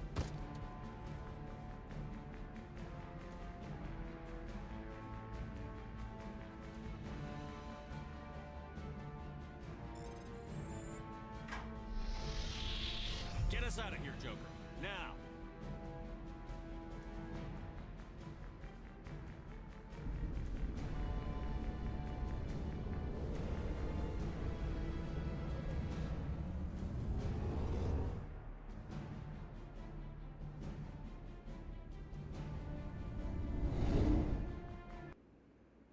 Just a little insight on Joker's backstory. He's no stranger to stealing things.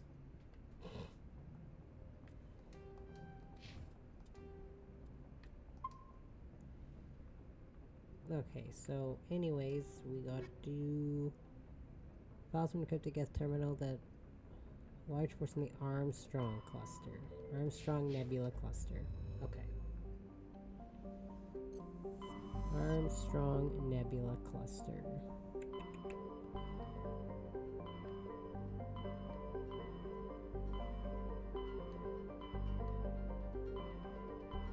Message coming in from the brass at Arcturus. Patching it through. Hey. Normandy, Admiral Hackett here. We're getting reports of a marked increase in Geth activity in the Skillian Verge. Surveillance drones have identified Geth outposts on 4 different planets in the Armstrong cluster. We need someone to take them out. I'm on it, Admiral. Finding Saren is still your top priority, but you've got experience fighting the Geth. You're the logical choice to take out these outposts. We're transmitting all the locations of known Geth outposts in the Armstrong cluster to the Normandy now. Admiral Hackett out. Whenever you go to like this particular area, or the particular area for this, he always tells you, Admiral Hackett sends you a message. Gagarin, Tereshkova, Hong, and Vamshi. Is that all of them? Oh, damn it. But yeah, whenever you go to one of these areas that's got the quest, you always get a call from Hackett. I think I said Anderson last time. From Hackett.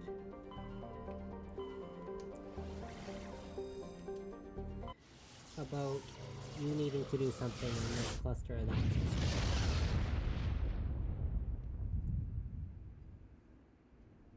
I feel like I can't be the only one who's noticed that.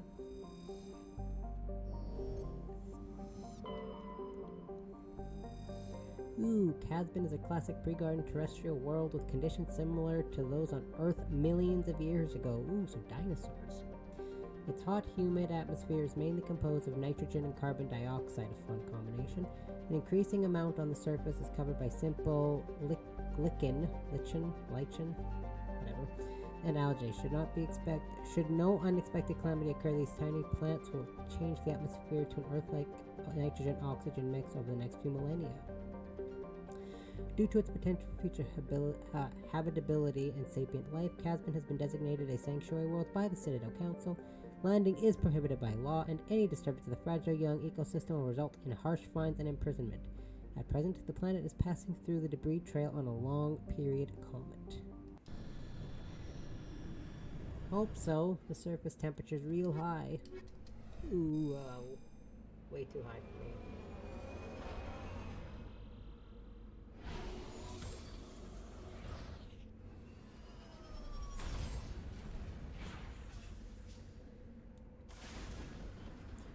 Ooh, that's so pretty. I love that. Anomaly, Geth outpost. I'm only gonna deal with these out. Oh my god, it's one of these planets.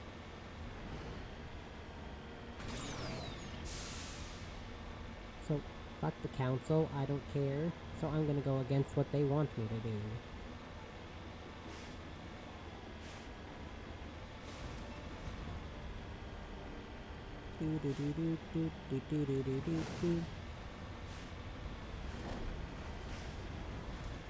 Because there's one in every one of these systems, I'm just gonna do that.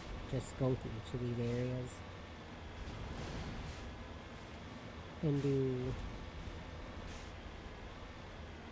Yeah, because it doesn't really matter. I'm talking to myself. What I'm talking to myself about's not relevant.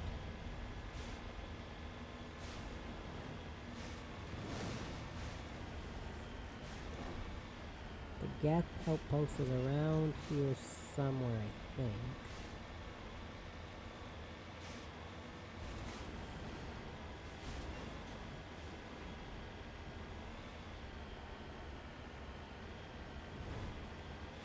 Yes, found it. Hey, ya buddies.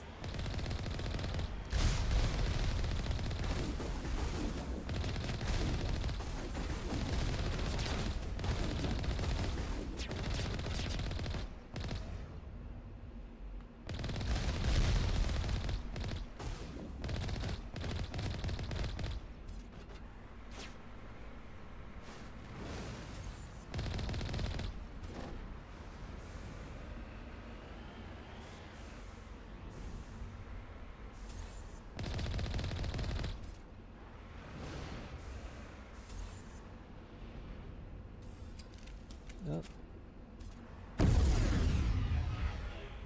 Oh god.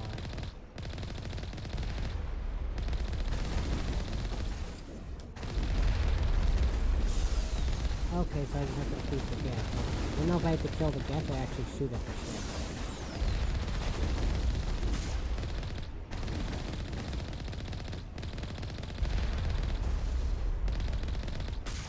Oh, I do have to shoot at it.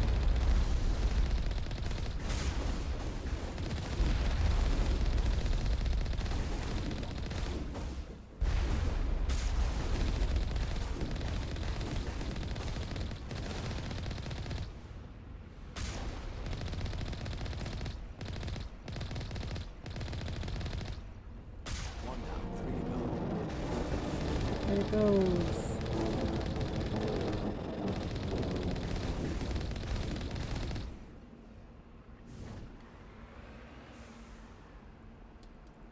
Well, see, that's real fun. So that was the which cluster? The Hong cluster. Okay, so there was the Hong, Tereshkova,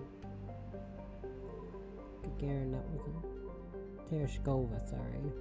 And then Vamshi.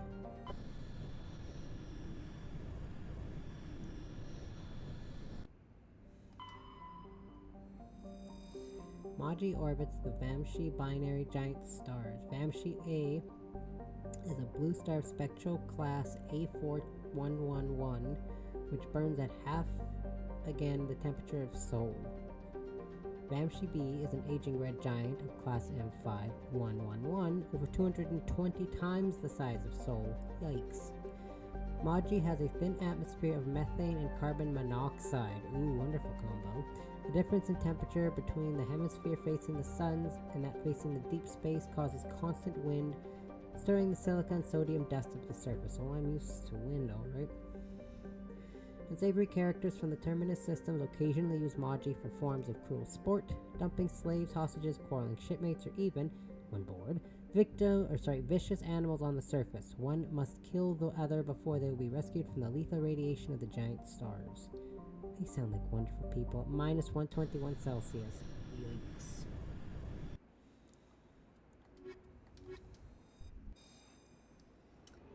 Sounds lovely.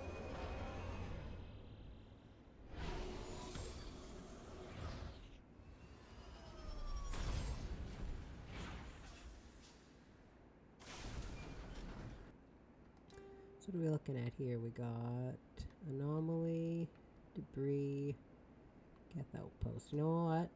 Because I still need to pad this out. Because I want to try to make it last at least 3 hours.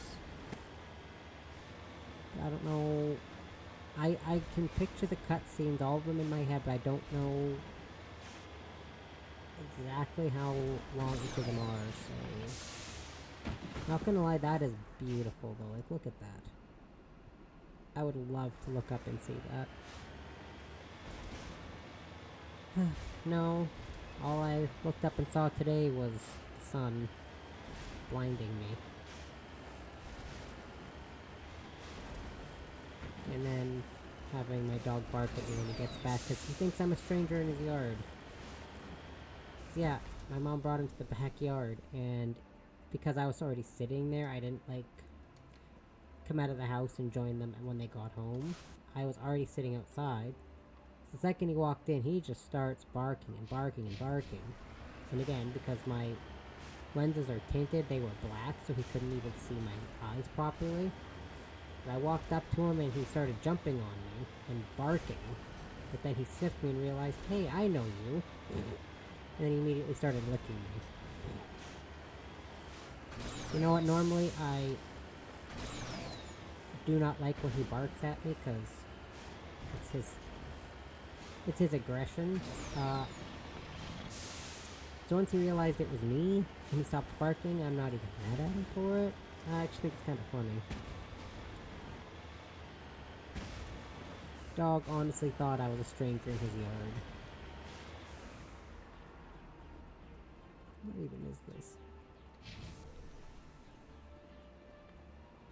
I don't know what this... Oh.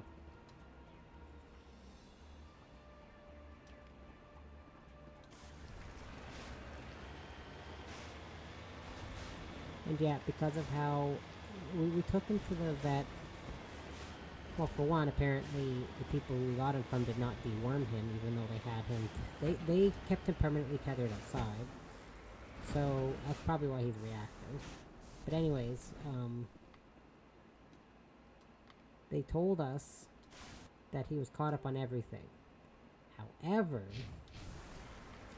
they did not realize, because he's still a growing dog, that he needs to get his one shot. I think it's his rabies shot, or some shot twice in a year.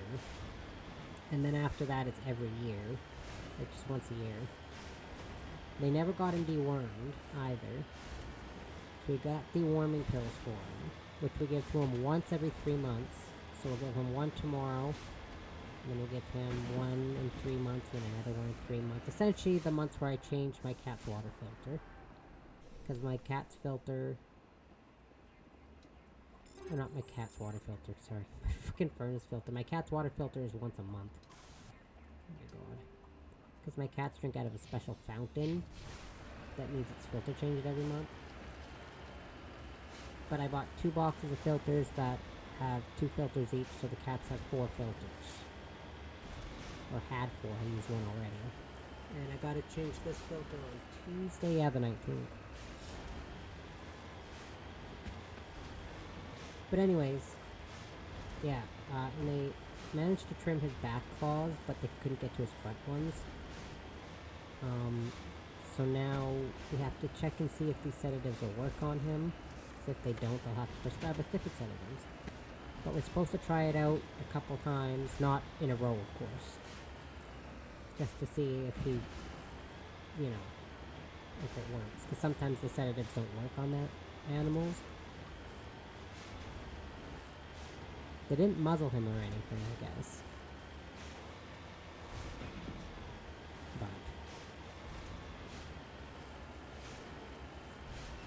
he was strangely well behaved today before he went to the vet. Which is weird. He's never that well behaved. Also, I learned, he weighs 75 pounds. He's like, this 10-month-old puppy weighs 75 pounds.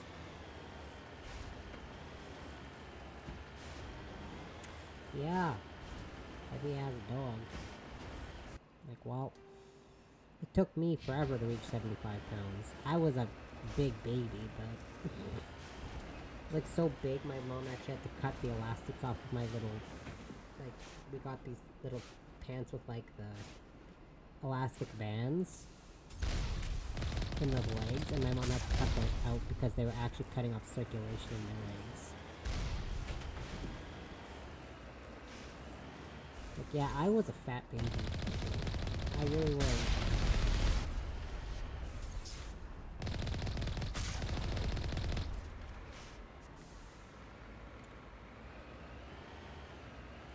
Not as long as my brother was, like, just about 2 feet long, but me and my one sister were definitely heavier. I think it's okay to call myself a fat baby, 'cause that's what I was. You should see pictures of me when I was a baby. There's a couple of them out there still.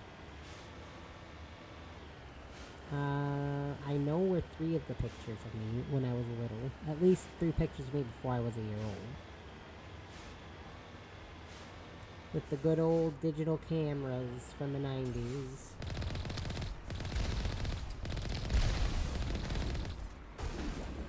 Yeah, buddy, that have the little, stamp in the bottom corner that says the month, and the day, and the year. It's like old grainy film. Back before people just took pictures on their phones. And you have to remember the dates yourself. Halfway to driving these synthetic bastards out of this system.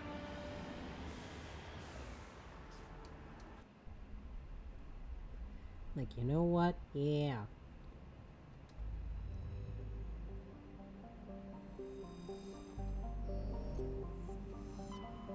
I'm not gonna go back and cover the other stuff I missed on that in the haunt system.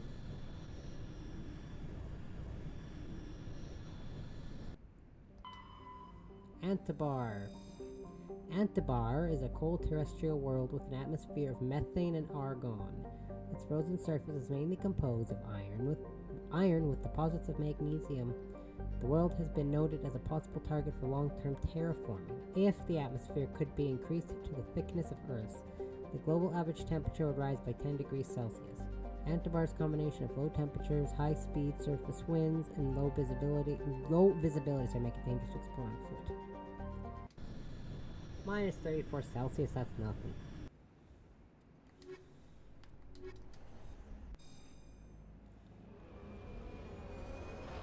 I can handle wind chills of up to minus 50. Minus 34 is nothing.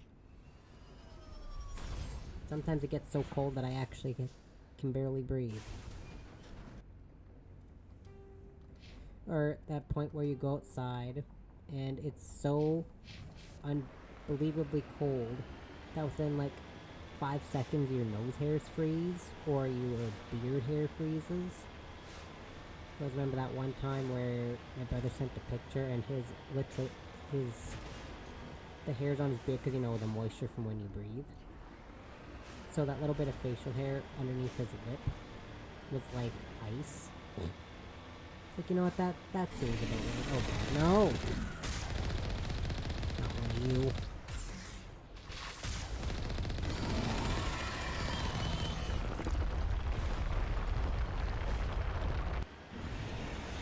I do not have any beard hair, so I can't say it's happened to me.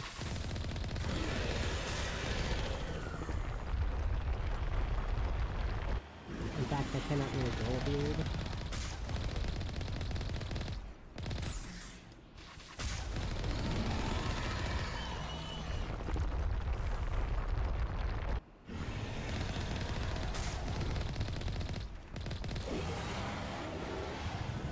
You should see the men in my dad's family. Holy moly, can they grow beards.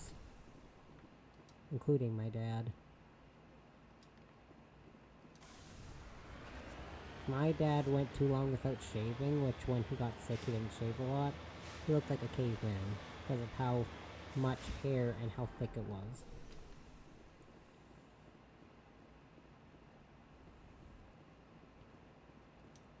Protein data disk recovered, hooray! So, yeah, the men in my dad's family grow a really thick facial hair. Not so much my mom's side. Although the men in my mom's side of the family tend to have very thin hair that falls out, whereas the men on my dad's side of the family don't. They have nice hair for their whole lives. Until my grandpa was in his 70s, he had really nice hair.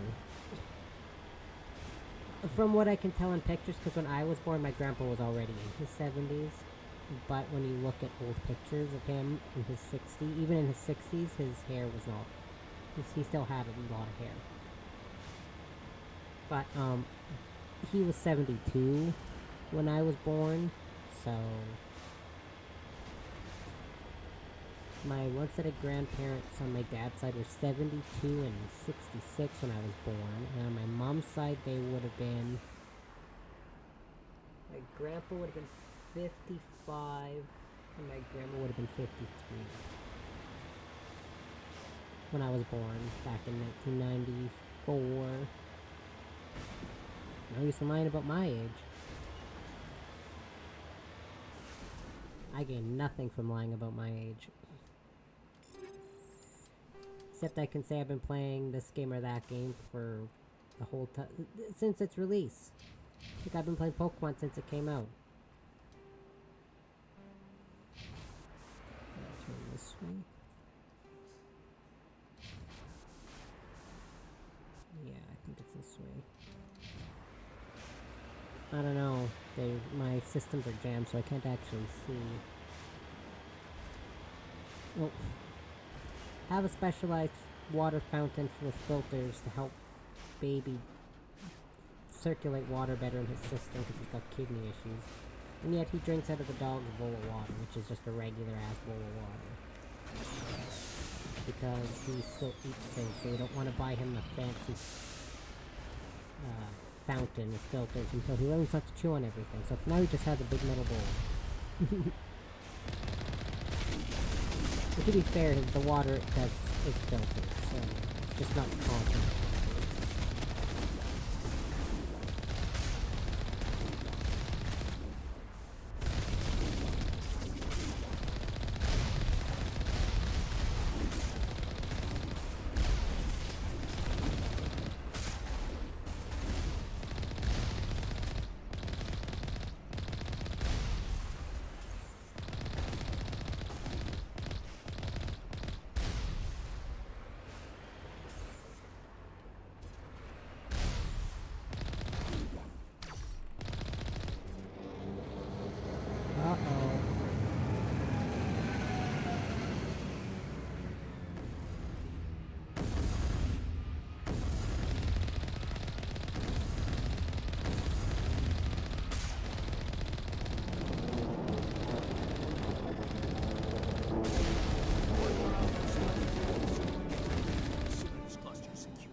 Oh, baby is the only cat that left.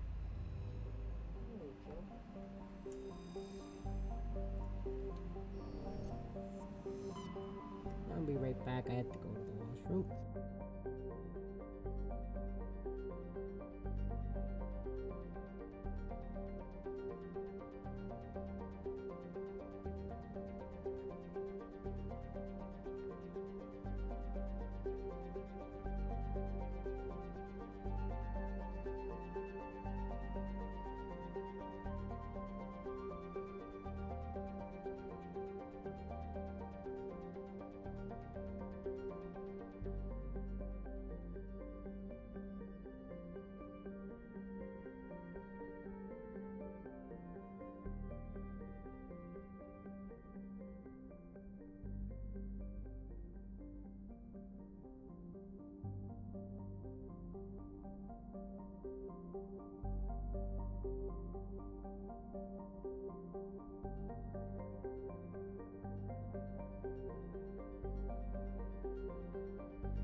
I feel like my brain is fried. I had this moment because even though it is just me and my mom, I still instinctively lock the door whenever I use the bathroom. That's just what I grew up doing, and that's what I still do now, despite the fact there's just me and my mom in the house.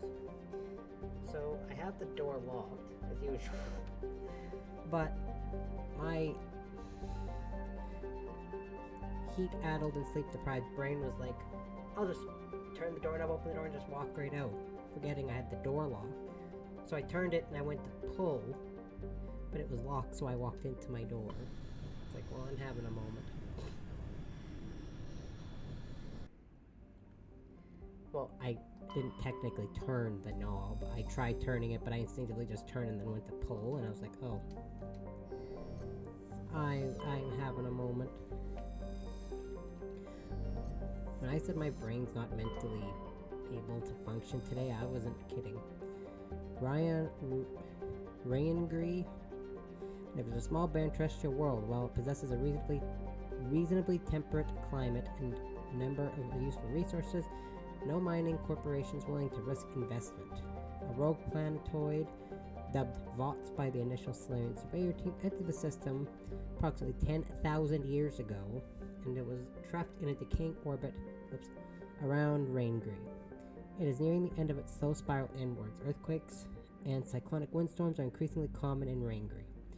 Within a few hundred years, the planets will rip each other apart. Some Asari travel consortiums have already announced sponsorship of cruises to observe the spectacle. Yikes. That's bad, man. Feels bad, man.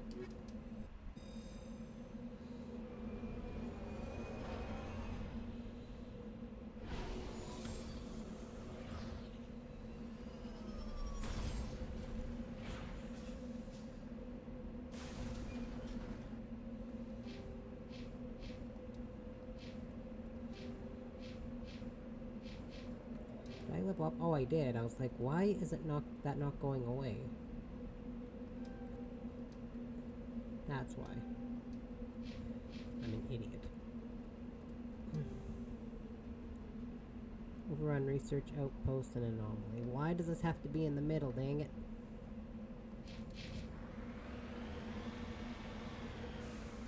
Oh man, that would freak me out if I saw something that close. If I saw something that large, that close to the planet, I would just rather... Just like yesterday when I said that parasite attack animation, if I saw it coming at me, I'd rather just die than get hit by it. Yeah, that's this. I'd rather die than have that come anywhere near my planet. Like the moon in Majora's Mask with the face on it. That keeps closer and closer and closer to the planet. And like, no, I'm noping out, man. Noping out.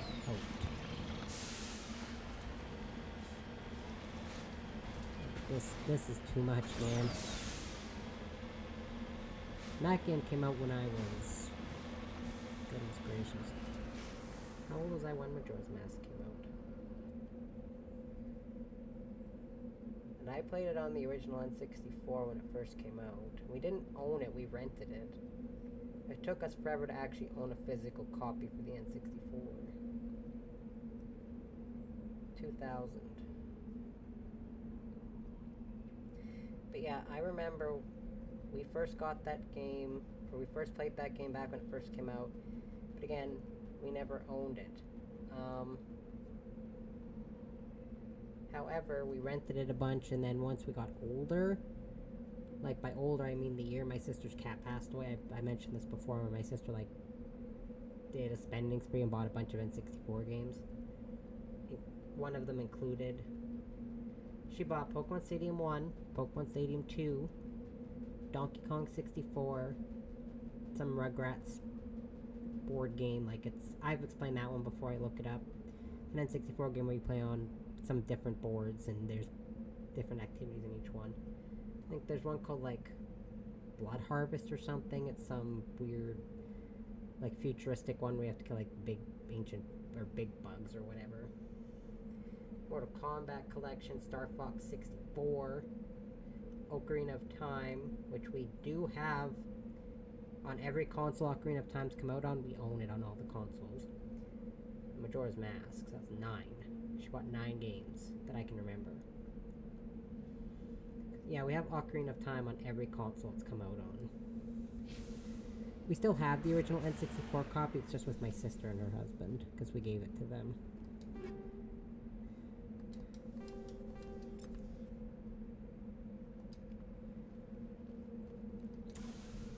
So, my one sister and her husband have the original copy of Ocarina of Time, and then my other sister, the one I lived with, until she moved to Australia last year, she bought a new copy of it.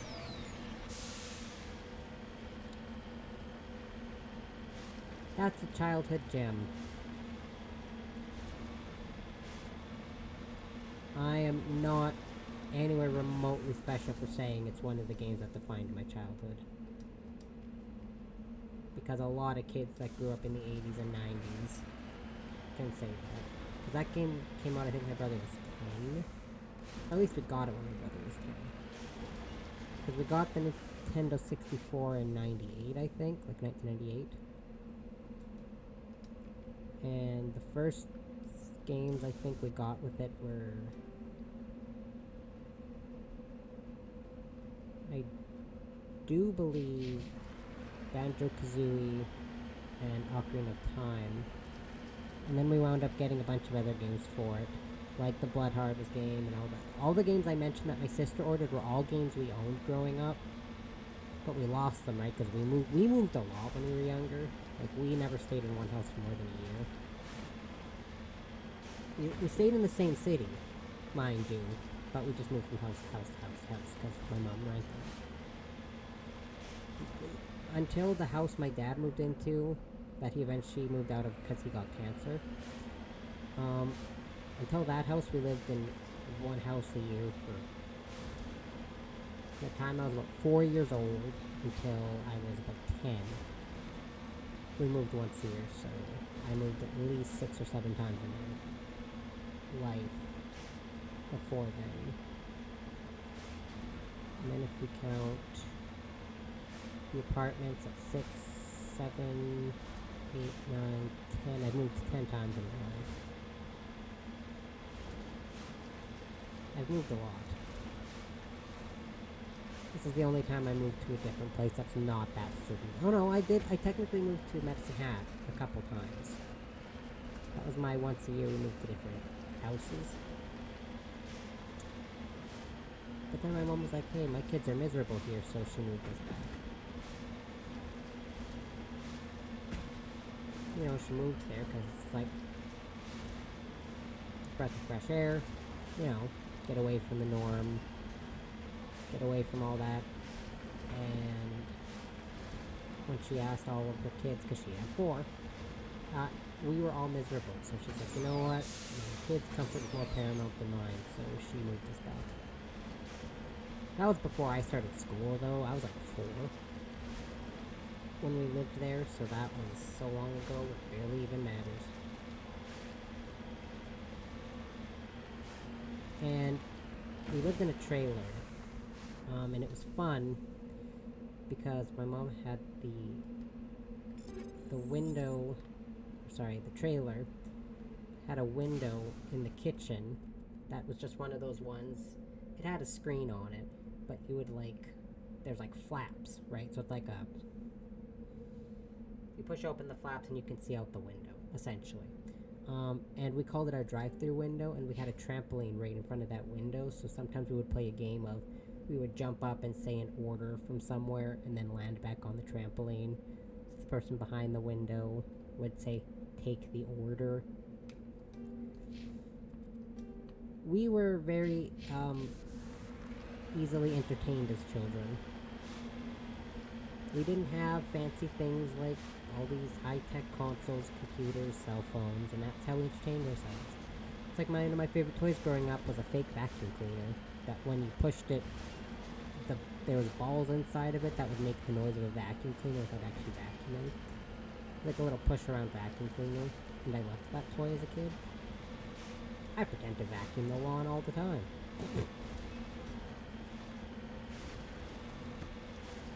The simpler things in life, I guess. I do not enjoy vacuuming like I did when I was little. Clearly. Although to be fair, I don't have to really vacuum the house, because there's not a lot of carpet in it. The only carpet in my house is technically we have a rug in front of my front door, and the stairs leading up to the main part of my house and the stairs leading down to the basement have carpet. Just like a, kind of like a carpet, like a runner on the stairs to just make it, essentially so you don't get slivers on your feet when you walk up and down wooden stairs.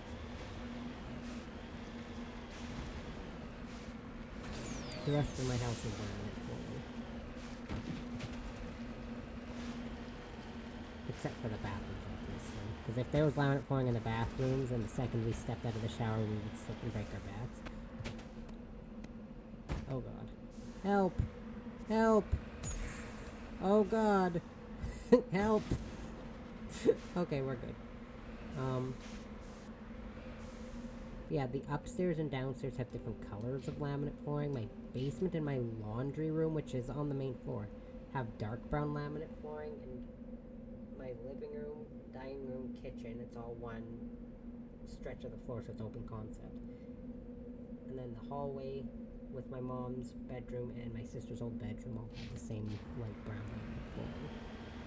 My upstairs bathroom has some weird brown tile. It's not really tile. It looks like tile, but it's definitely not actually tile. I don't know what it is. And my downstairs bathroom just has what, when you picture, like what Kaden said, staring at these walls, it reminds me of bathroom tiles. That's what my bathroom floor looks like downstairs. Plus my downstairs bathroom has a really big vanity, and it has a encased shower. It does not have a bathtub. But that's fine, because I don't take baths. I only ever take showers. I haven't taken a bath since I moved here. My apartment, when I lived in the apartments, I took baths all the time.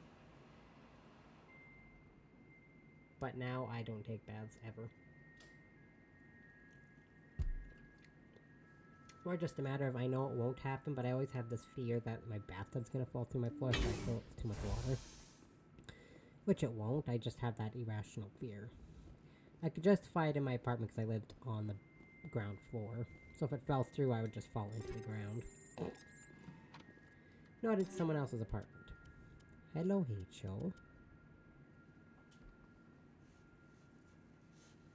Rachel went downstairs, I'm assuming to eat, and now she's back up here again. Oh, this is the same type of assault rifle that I have, kind of. Oh yeah, I have Rex on my team. It's like, who else do I have on my team? Rex.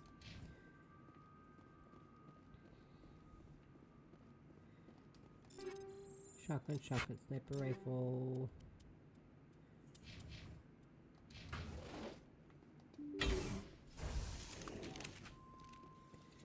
Finally, gun combat.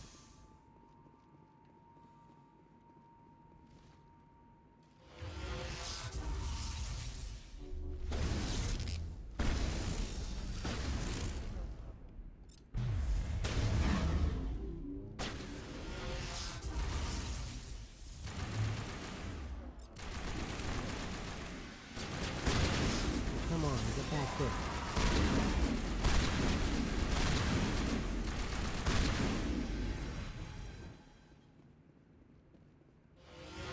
Get back here.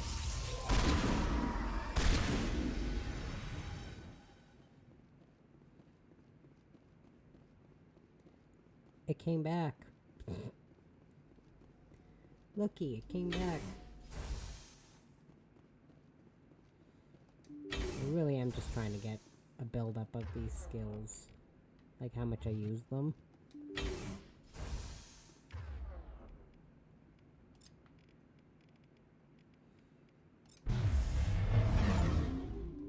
Yay! Use biotic stasis 25 times and I have to use it again. Oh god.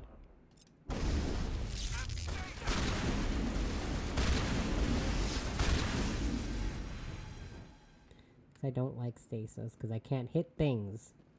So they just kind of stand there. They have no choice but to stand there. I don't know what other biotic skills I've used.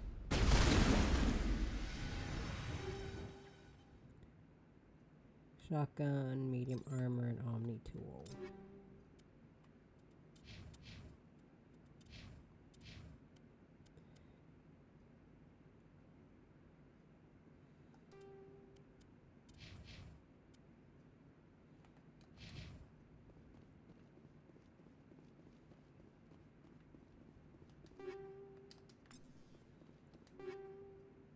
Assault rifle, assault rifle, assault rifle. Lovely.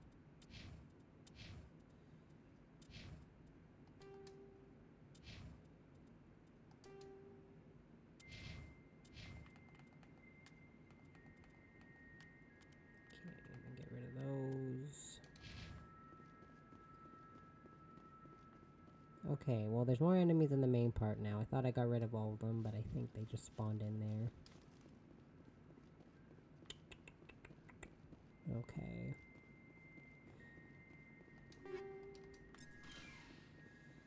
I'm not worried about equipping different powers or anything like ammo upgrades or gun upgrades or armor stuff at this point. So close to the end of the game, doesn't matter anyways. Armageddon 7. That sounds so metal.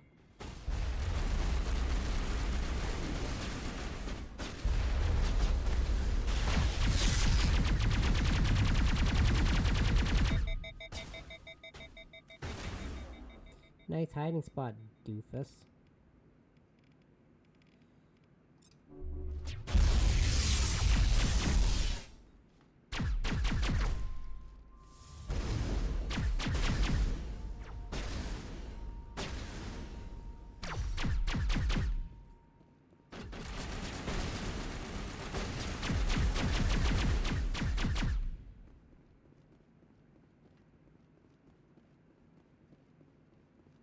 I feel like I've done everything in here, but the quest still isn't finalized yet.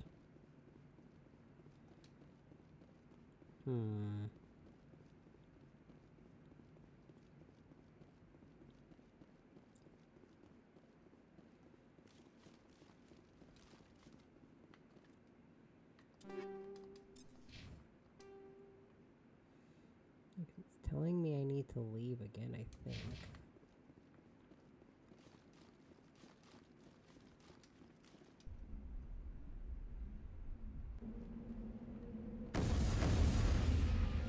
Yep.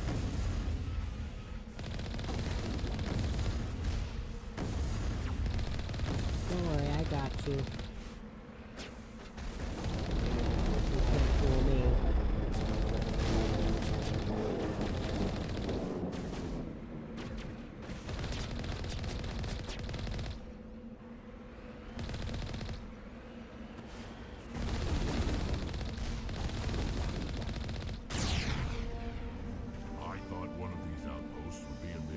Of operations. Hold on. This receiver's picking up some kind of transmission. Based on the signal strength, I say it's coming from inside this star cluster. The main Geth base. Use the signal to lock onto its location and go take it out. Okay, now where am I going? In the Grissom system of the Armstrong Nebula cluster.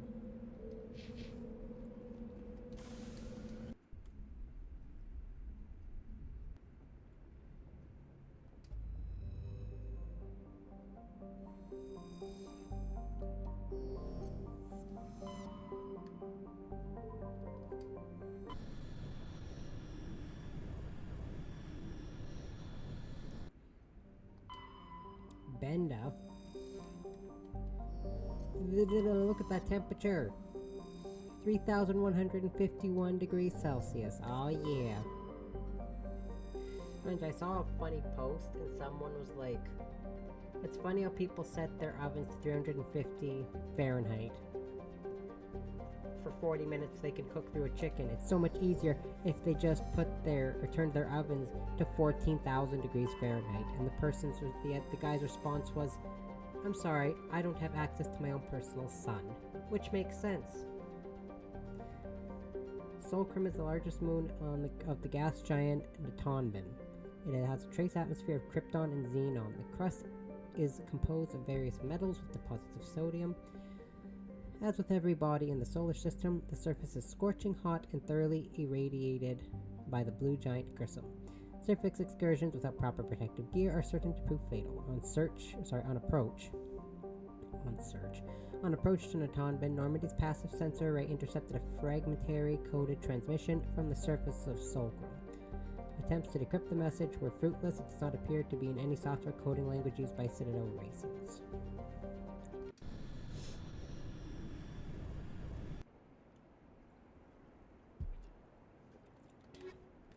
Gotcha. I figure this is a Geth-related mission. I'll take tally on the last one. Look at that. I can manage to stretch this out. So I didn't want to finish it with under 3 hours. Hooray! That's the quest, and then there's an anomaly down here.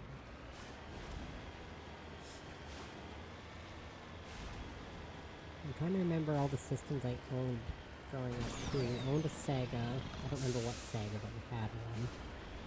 We owned the Super Nintendo, N64, GameCube, the Wii. We even owned a Wii U. And Switch. We don't have a Switch 2, but I'm not concerned about getting a Switch 2. There's the Game Boy, the Game Boy Color, the Game Boy Advance, the Game Boy Advance SP, the DS. We had a DSi. We never had a 2DS, but we had 3DS, 3DS XL. And then we've had, the original PlayStation, PlayStation 2, we never had a PlayStation 3. PlayStation 4, PlayStation 5, and the Vita. We still have of the Vita, actually. It's in my sister's room right now. And we had the original Xbox, the Xbox 360, the Xbox One, the Xbox Series X. We never owned the Series S because there's no point. Because my sister and I, while we do download our games a lot, we also like to physically own games every now and again. And not just have a download-only console.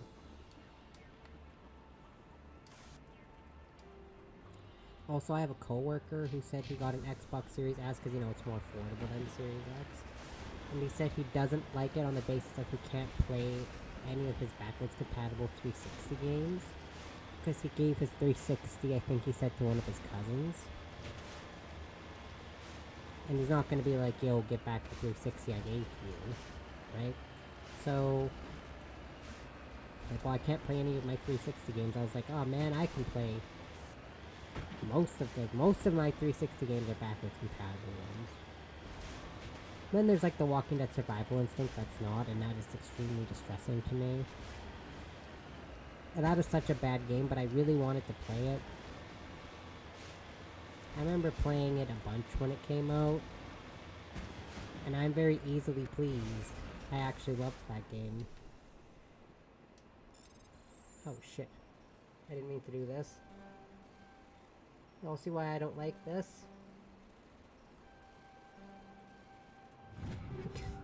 That's why I don't like the minigame. I didn't mean to do that. I definitely prefer the console minigames.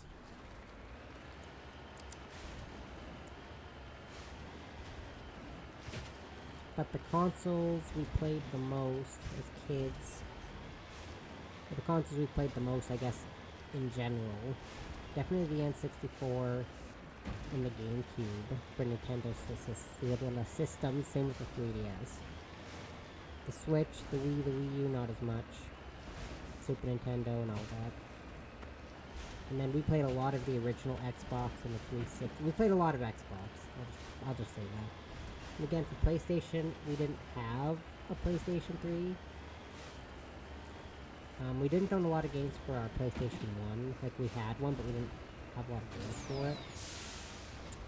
PlayStation 2 and PlayStation 5, we played a lot with them. I haven't played PlayStation 5 a lot recently, but I did play it a bunch when we first got it. Kind of like a novelty, so we could say we owned a PlayStation 5. After the scalping war of 2020, or 2021, or whatever year it came out. A bunch of people bought it and tried to scalp it. And people were desperate enough to fall for it. My sister and I not so much. We waited a solid... Oh, what year did we get one? 2023? Yeah. 2023 was the year we got it. PlayStation 5.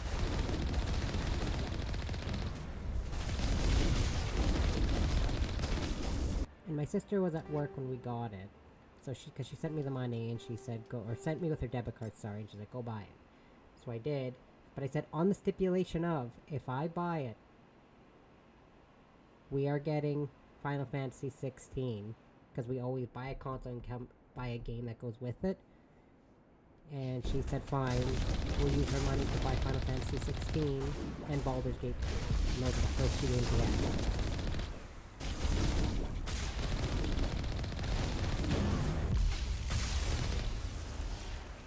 Speaking of, I bought the DLC for Final Fantasy 16, but I never played the DLC for it. I bought it, though. One of these times I need to find an excuse to go through Final Fantasy 16 again, just so I can play the DLC. I won't feel as emotionally connected or surprised by the story, because I already know the story. It's one of those games where I do not forget the story.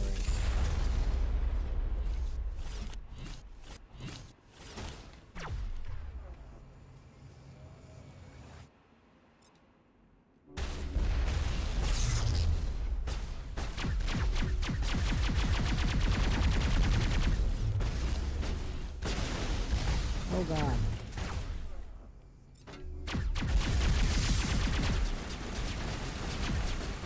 Oh, that death is just food. There it goes.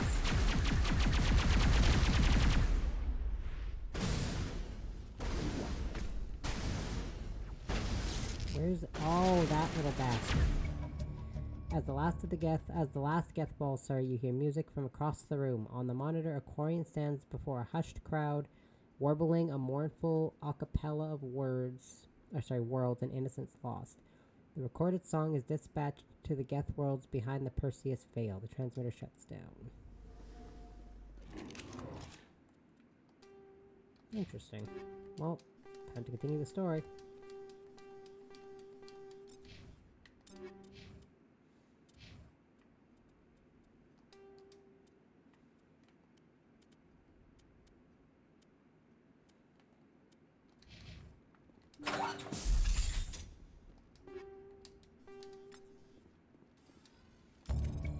Discover a number of encrypted Geth data files. In the proper hands, they could reveal much about the evolution of the Geth since the banishment of the Quarians. I think that's good for Tally's quest.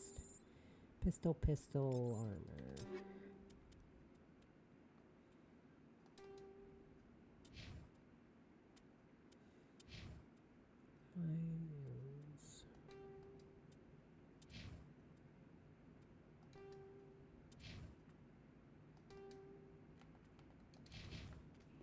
Oh, I forgot to check the armor. I think Caden's armor is going to be good for the rest of the game. Oh, yeah. Oopsies. I'm pretty sure that thing is for Tally, but I'm not 100% positive. Sometimes I forget to do Tally's quest because it's so bizarre the way they did it in this game. Compared to the other companions' quests. Well, technically, Kaden and Ashley do not even have quests, and neither does Liara. Liara has her recruitment mission, but if they have quests, I don't know about them. Not that it matters, because Garrison's never even brought up. Rex's, I think, gets brought up once. I think Tally brings up her quest once as well.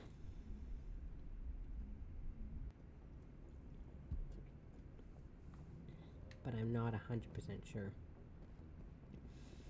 At least not with the the Rex one. I know for absolute certain that Tally brings up hers and Garrus does not ever bring up his.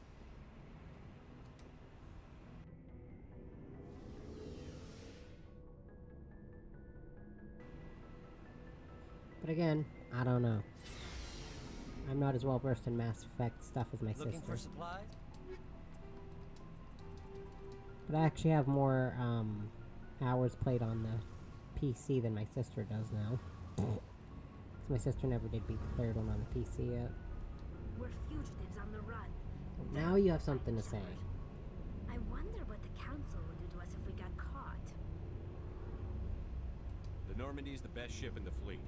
They'll never catch us. You'll never catch me alive. I should go. See you later. Shepard, I need to talk to you. It's important. Is something wrong? You know the data you took from those Geth control nodes? The information you uploaded to Alliance Control? I want a copy of it. You want to bring this data back to the migrant fleet?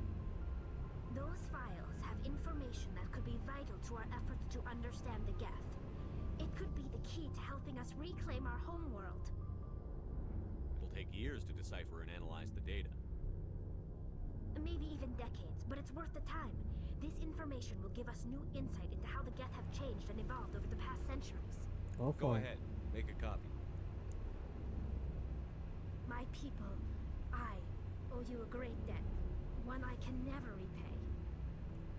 The only thing I can offer in return is what you already have.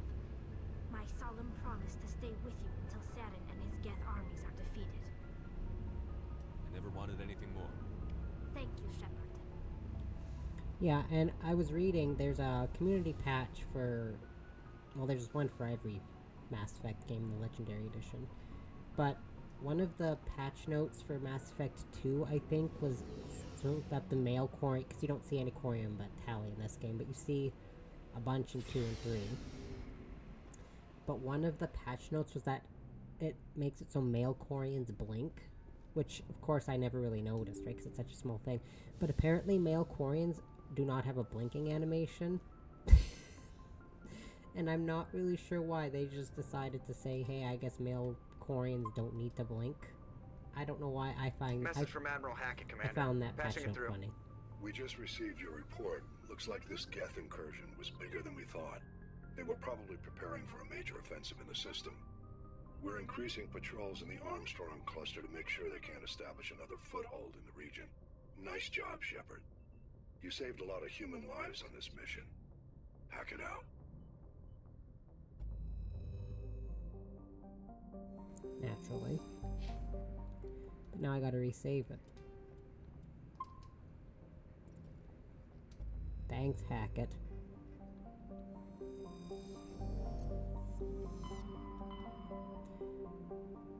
Ilos.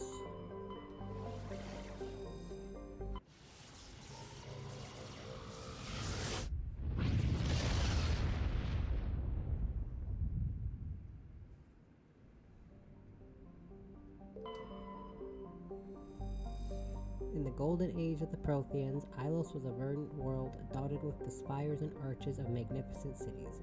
Even casual observation shows this is no longer the case. Ilos has been devastated by means unknown. Its entire surface changed to the color of rust. The atmosphere shows heightened levels of oxygen. Wildfires, presumably ignited by lightning strikes, can be seen burning on the dark side. This indicates that most, if not all, respirating animal life forms have died off. Surface gravity is comfortable 1.17 standard Gs. Huh. Wildfires, huh? I'm kind of tired of those.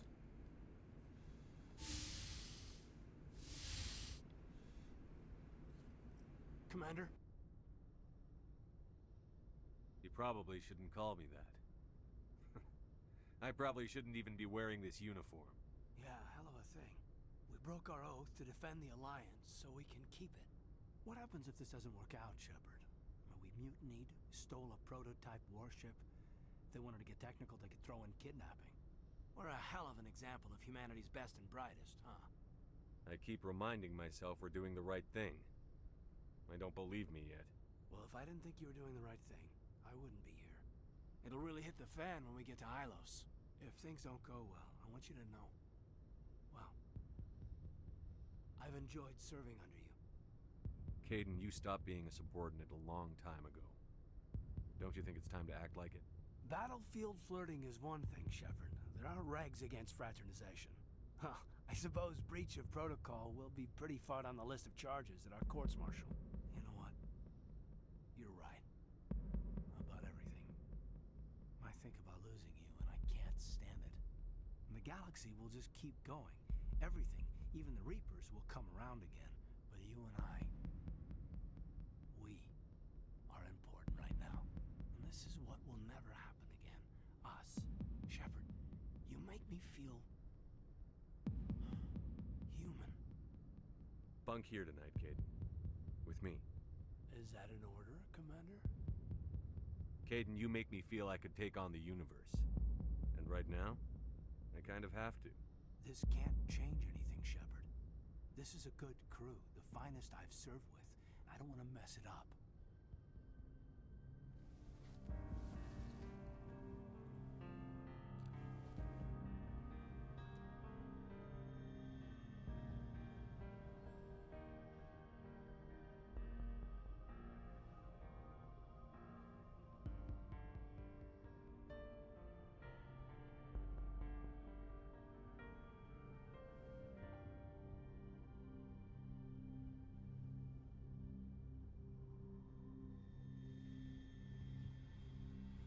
Bridge to Commander Shepard. We're 5 minutes out from the Mu relay. Joker's waiting for you on the bridge. I swear, though, if anything happens to you, take care, Shepard. I'm just glad we finished right before the Mu, or Caden woke up right before the Mu relay approach. Clearly we finished enough time ago for me to put my outfit back on. How nice. At least I was being modest. Caden's just like, nah. You know what? I like that. Man who knows what he wants. Commander? We've got company. Have their sensors picked us up yet? Well, stealth systems are engaged. Unless we get close enough for a visual, they won't have any idea we're here. Picking up some strange readings from the planet's surface. Take us down, Joker. Lock in on the coordinates. Negative on that, Commander. The nearest landing zone's 2 clicks away. We'll never make it in time on foot. Get us something closer. There is nowhere closer. I've looked. Drop us in the Mako. You need at least 100 meters of open terrain to pull off a drop like that. The most I can find near Saren is 20. 20 meters? We'll never get in close enough for a drop.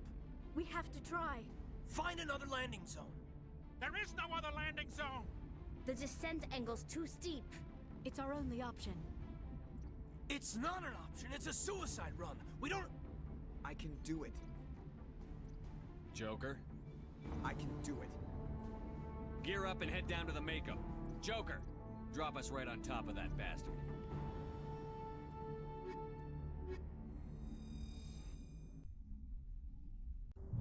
You heard him. You heard me.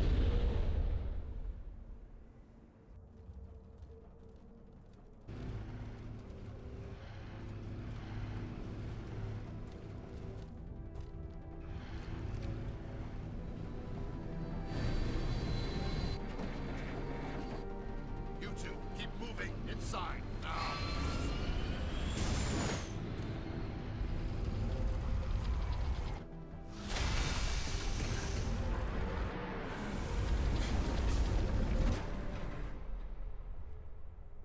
Yeah, I'm sure that'll we have to get stop inside us. this bunker before Saren finds the conduit.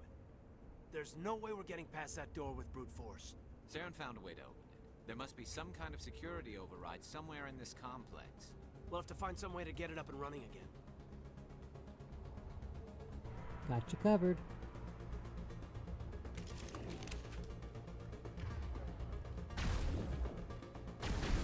Making sure you two actually had the right weapons equipped.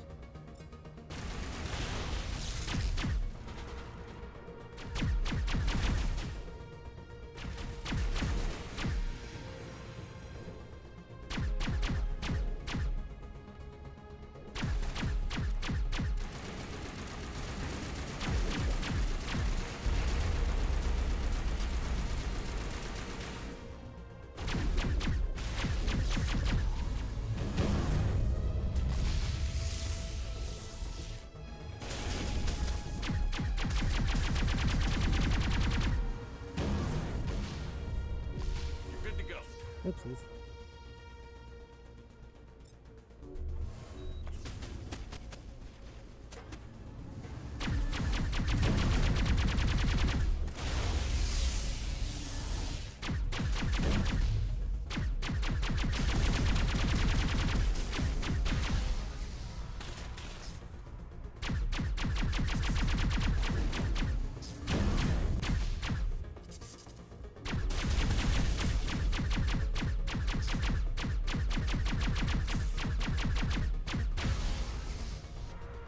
Still an enemy over here?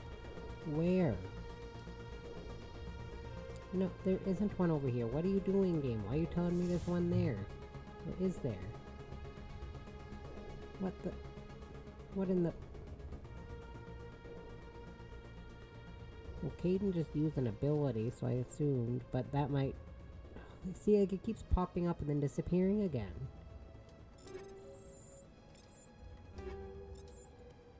I don't know, man. I don't think it even matters.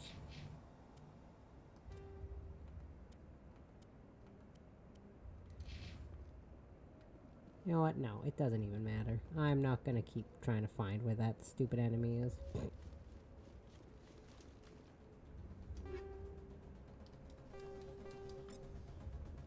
Also, the second I saw the word Nexus, I just snorted to myself. I find the stupidest of things entertaining. I apologize. That's the name of the ship in... Or not the name of the ship, the name of the main hub in Andromeda. Is the Nexus. The ship's called the Tempest, the main hub is the Nexus. It's like the Citadel, just not the Citadel. It functions inherently kind of the same, like it's still the same weird shape and has the same general purpose. That's just where everyone kind of starts living eventually. That's where those races meet up and you have the business related things and stuff like that. Even the new race that you meet in the game.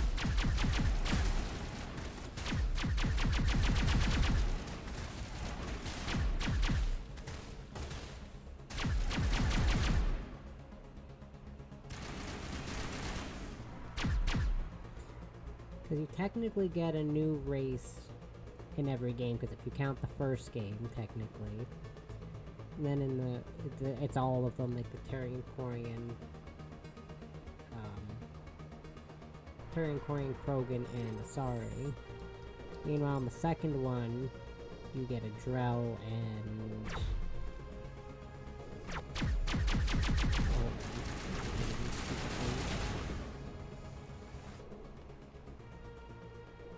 No, not Overkill. You sabotaged 25 times, hooray!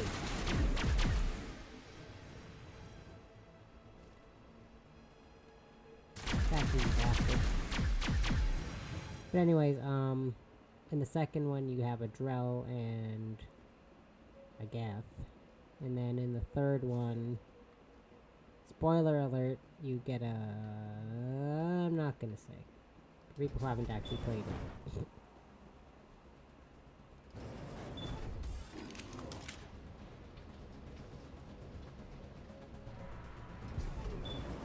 Then in Andromeda, it only introduces 2 races in that game. Then you get one of them as a teammate. And actually, he's my favorite companion.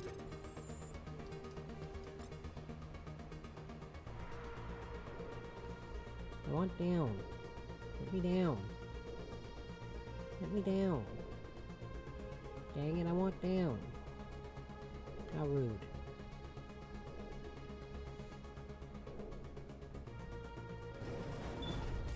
Which I like that they introduce a new type of companion, or race of companion in each game. Not necessarily a new race, but a new companion of that race.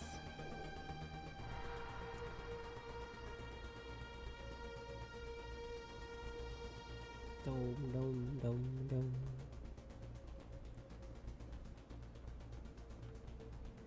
Of course, technically speaking, you don't see the drill in this game, to be fair. No, but you can't even get like a Volus or an Elcor companion or a Vorsha companion, which would be cool, but I can understand why you can't get companions of those races.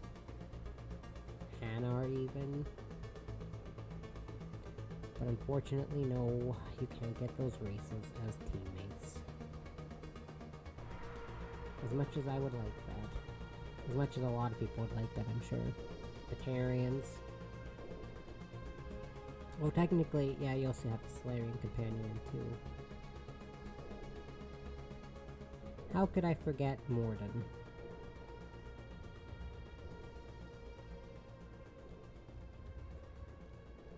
Can't forget Morden, can't forget Thane, can't forget Legion. You know. I always get lost here, I hate it. I hate this area. Why do I always get lost on Ilos? It's not even that confusing.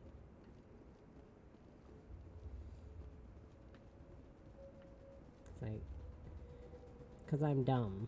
That's a stupid question. It's a rhetorical question, don't answer that. I answered it myself.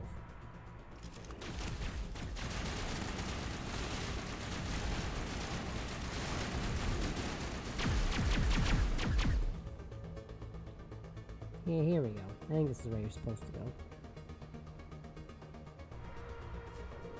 Yes, yes, yes. See, I get it, eventually.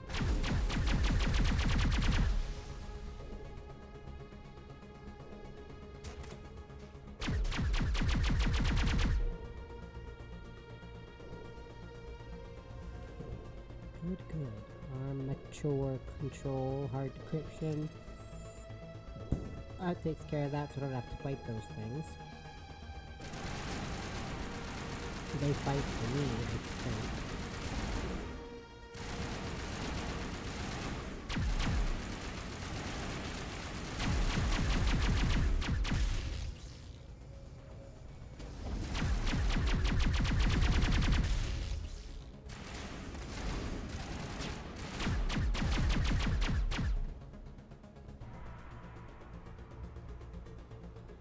My Mako's just on the other side of this door. But it is, and I can't do anything about it. Man, that's unfortunate.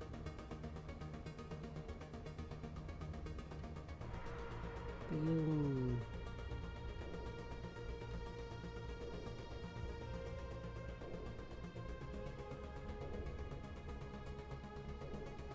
Boom, boom, boom.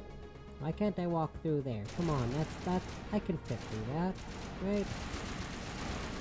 Sure.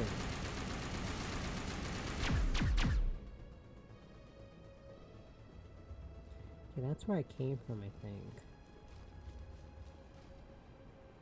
Yeah, that's where I came from. Make sure I don't miss anything. I don't think I'm missing anything.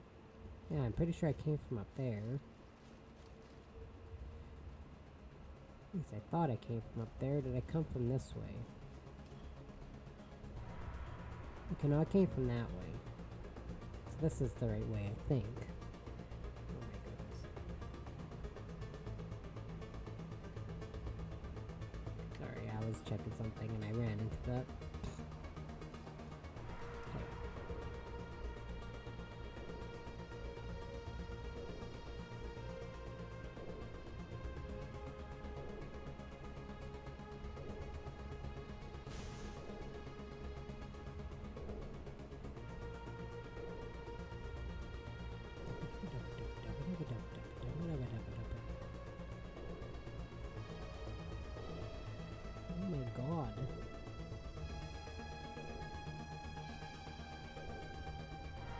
Well, that's unfortunate. I just went in a giant circle.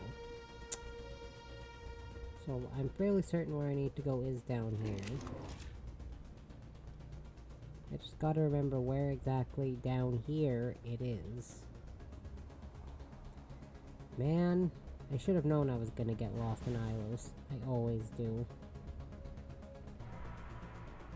I feel like it's just mandatory for me to always get lost in Ilos. No matter how many times I go through this game. It's just one of those things. You know, you have those moments where you just feel lost. Yeah, 'cause I'm just going right back up there.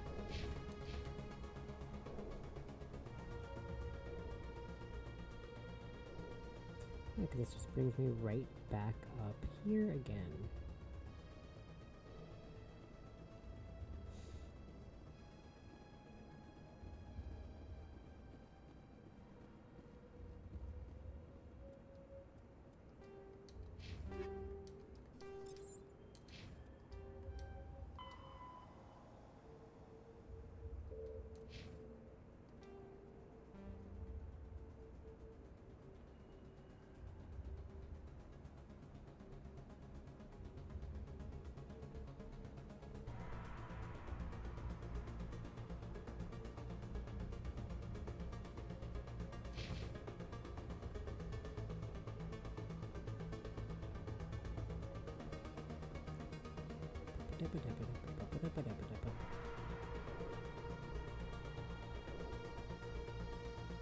No, I've already been down here. Oopsies. Yeah, because this just leads me to this elevator that brings me to this long path here. Why do I always have to get so confused in this stupid map? I hate this map. It's so bad. I hate it. I hate it. Yeah, I've been down here. There's nothing I can do down here, right? Right? Dang it. I really don't have a lot of the game left. I would say that with confidence if I didn't get lost here every time.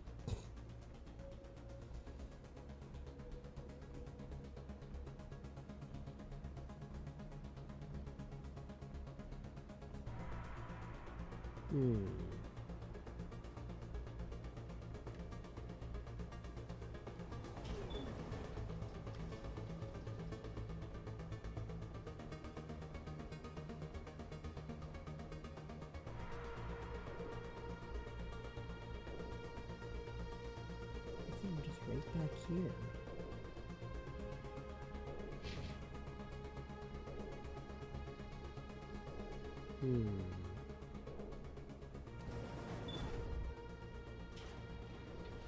Don't worry, I'll figure it out. I'm a smart cookie, right? Sure.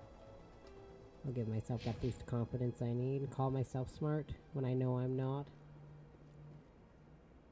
But you know what? I'm gonna say I am for the sake of making this make sense.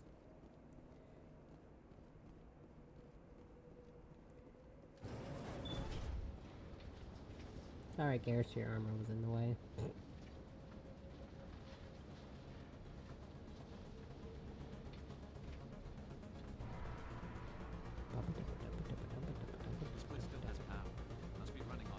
Okay, I see. This is the way I have to go. This is the command center for the entire complex.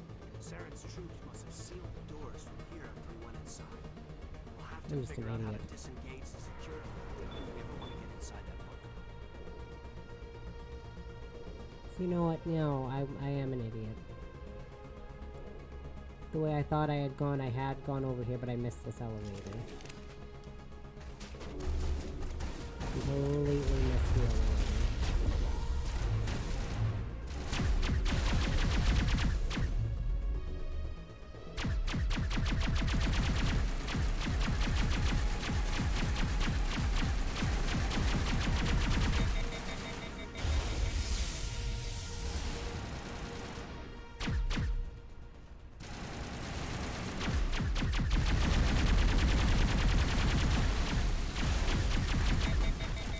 Oh god, no, no, no, no, no, no, no, no.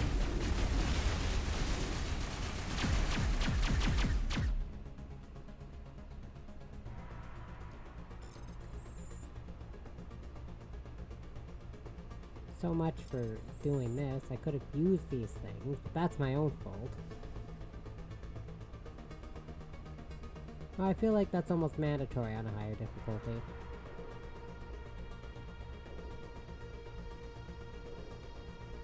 Kind of feels that way to me, you know?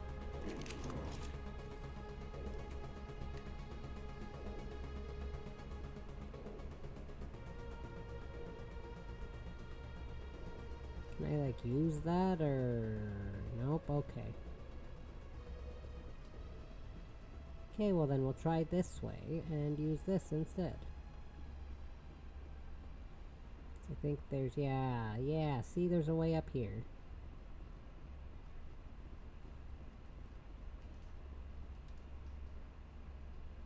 Come on, Saren's already got a head start. We have to go find him before he reaches the conduit. Garrus. Unless he's already found it, then we're just walking into a trap. That's a chance we'll have to take. Hold on. Something's happening. Too late. Unable to... Invading fleets. No escape. Sounds like some kind of message, but I don't recognize the language. It's probably in Frothian. This recording must be 50,000 years old. No wonder we can't understand it. The message is all broken up, but I recognize some of the words. It's a warning against the Reaper invasion. Incredible. The cipher must have transferred an understanding of the Prothean language into your mind. Not safe. Seek refuge inside the archives. What's it say? Can you make out anything useful? Vault Reapers. The Citadel. Overwhelmed. Only hope.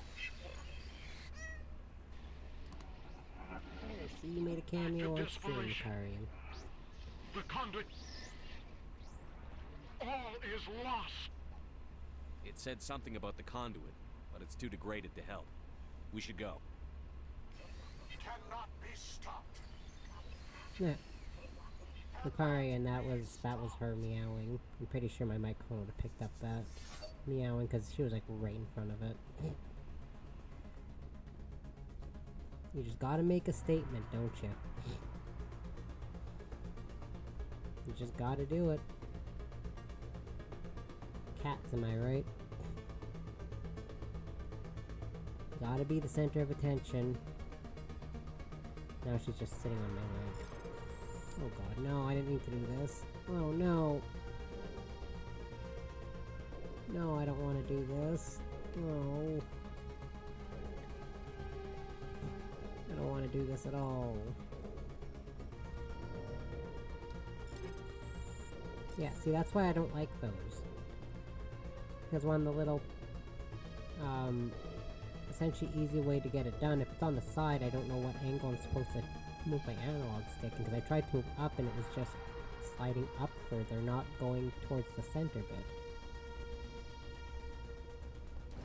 And now Lucarian's laying on my leg, so I can't even move. Not my legs up. I'm sitting in my computer chair with my legs crossed. Like, up on the chair with my legs crossed, because I'm... Why sit in a computer chair with my legs hanging over it like I'm supposed to? And she's laying on one leg. One crossed leg.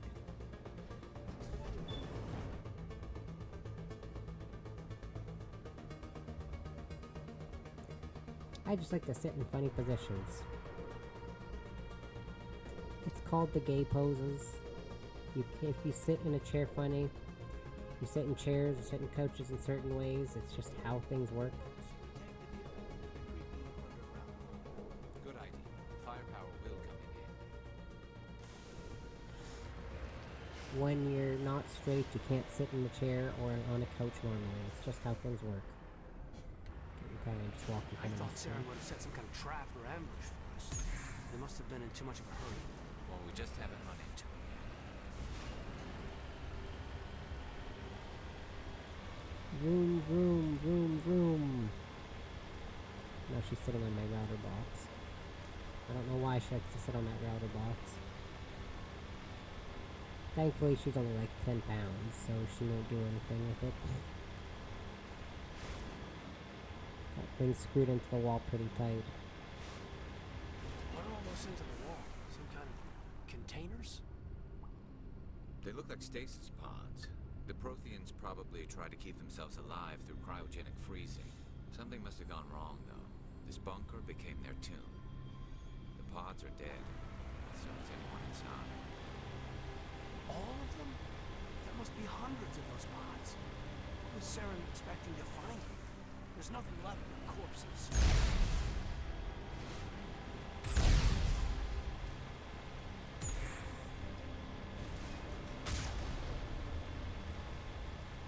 Got him. Seriously?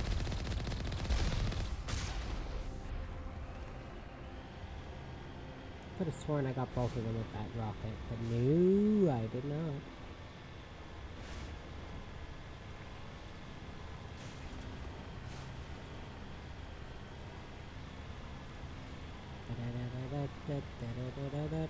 Oh god, no, we're blocked.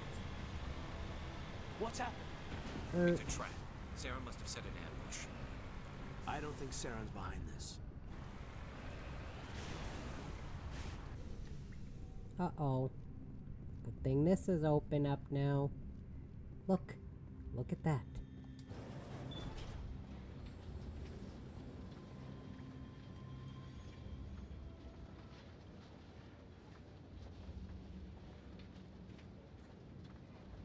What do you think we're gonna find down here? It has to be useful if it's specifically targeted us. I don't know. I just hope that whatever's down here is friendly.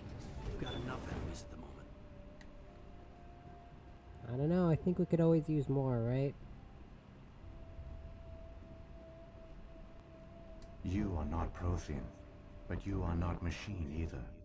This eventuality was one of many that was anticipated. This is why we sent our warning through the beacons.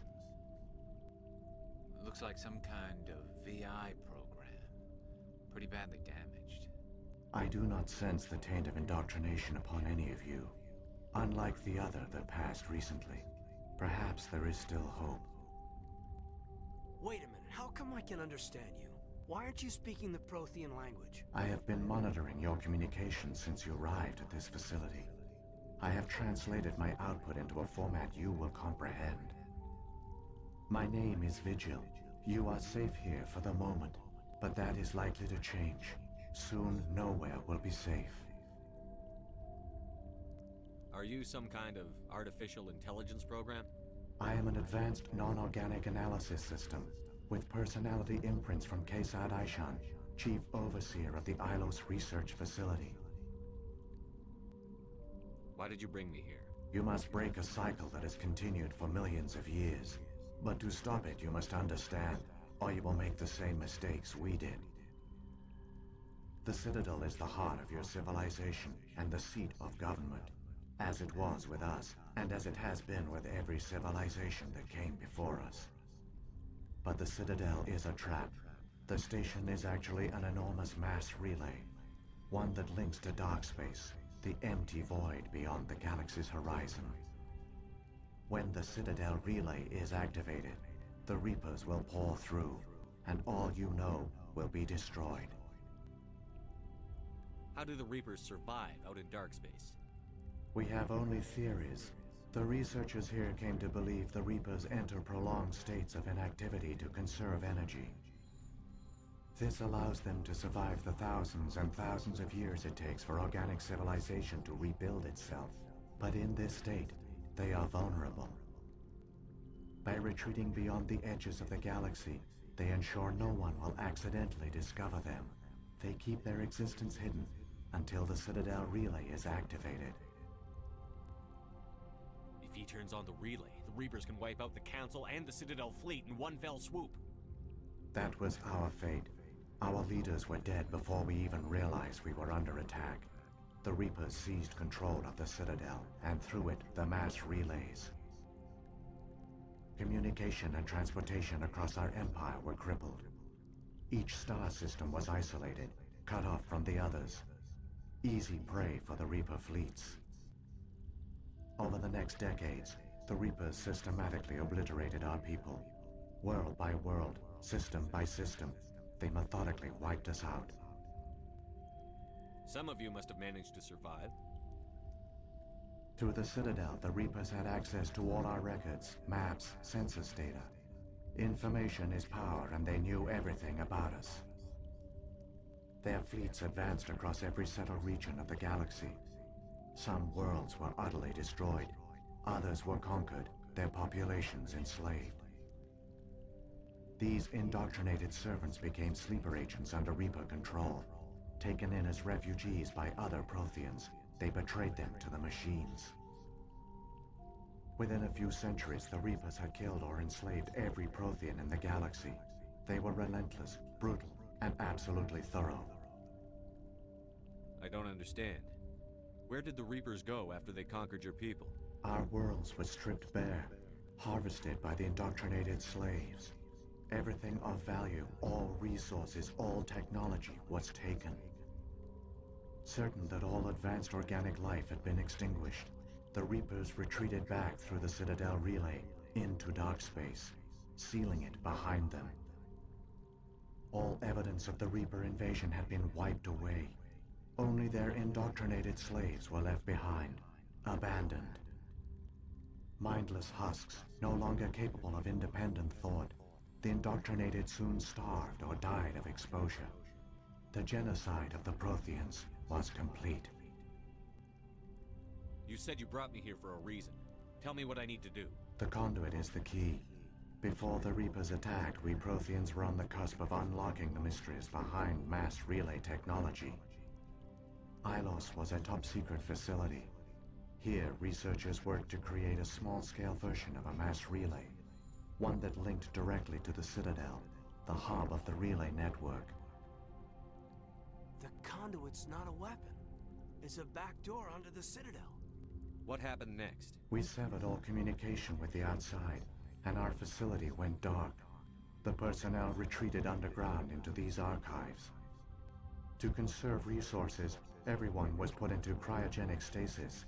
I was programmed to monitor the facility and wake the staff when the danger had passed. But the genocide of an entire species is a long, slow process. Years passed, decades, centuries. The Reapers persisted, and my energy reserves were dwindling. How did you survive? I began to disable the life support of non-essential personnel. First support staff, then security. One by one, their pods were shut down to conserve energy. Eventually, only the stasis pods of the top scientists remained active. Even these were in danger of failing when the Reapers finally retreated back through the Citadel relay. There were hundreds of stasis pods out there. You just shut them down? You killed them? You were programmed to protect them, not kill them. This outcome was not completely unforeseen. My actions were a result of contingency programming entered on my creation. I bet they didn't tell the non-essential staff about this contingency. I saved key personnel. When the Reapers retreated, the top researchers were still alive. My actions are the only reason any hope remains.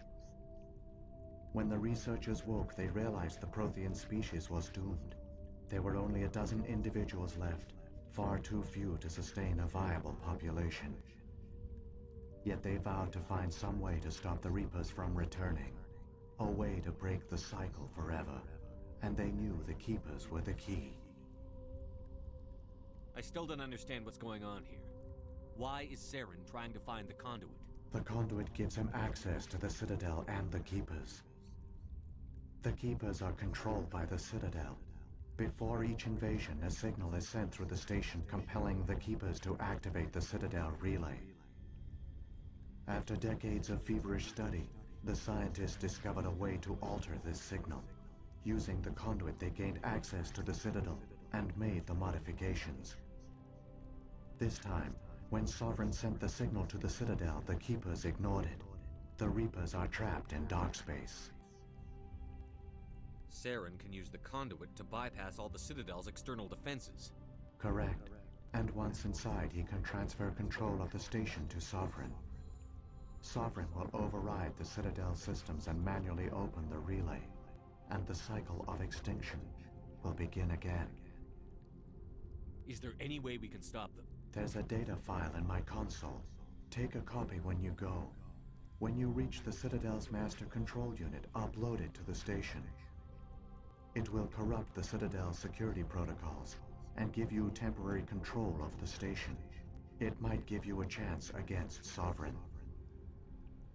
Wait. Where's the Citadel's master control unit? I've never heard of anything like that. Through the conduit, follow Saren. He will lead you to your destination. Saren's got enough of a head start. Grab that data file and let's go. The one you call Saren has not reached the conduit. Not yet. There is still hope if you hurry.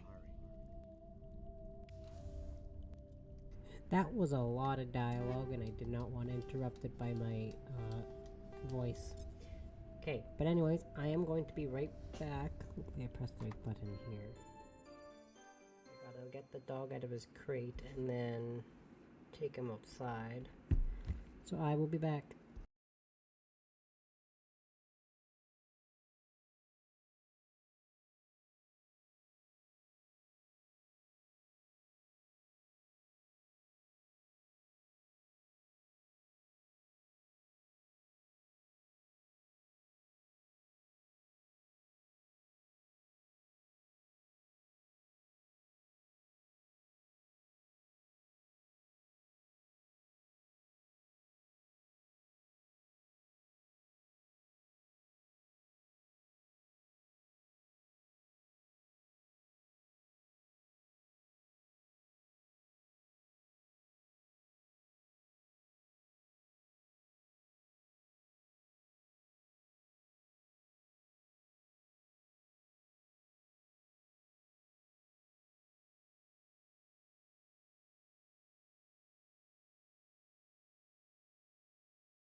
Okay, I'm back.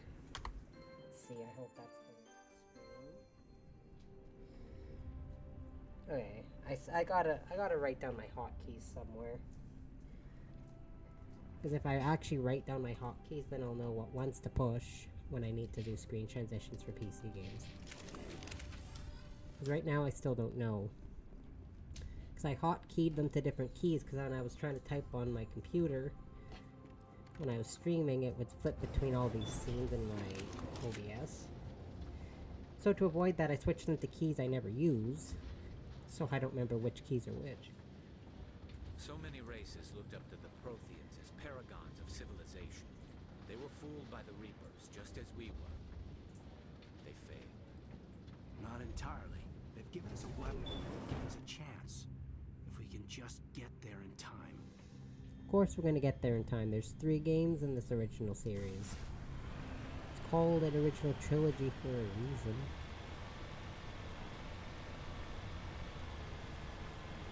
And unlike Dragon Age, you're the same character for all 3 games.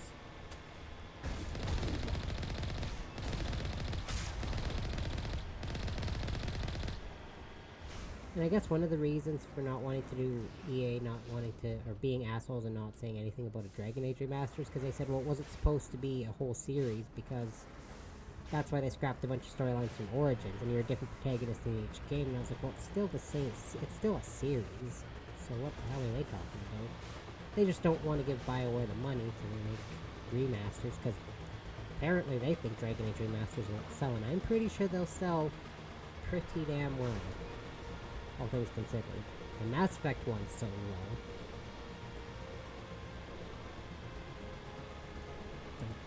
Inquisition's old enough that it came out on the 360 and the Xbox One, because it came out back in 2014.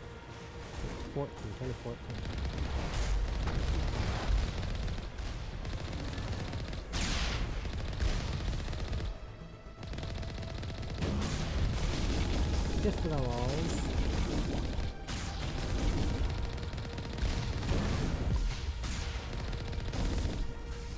I'm just doing that for the lulz, really. My Mako is fine. It's not going to take enough damage because the shields are still at just over half.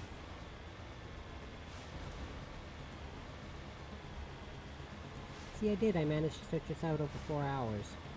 And there's still a little bit left, so... Look at that. I did manage to stretch the finale out.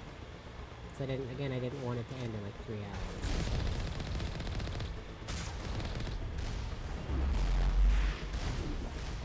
And I only added 1 extra quest line to my list of quests, because I was going to do those 2 when I first started, and then I was just going to do the story.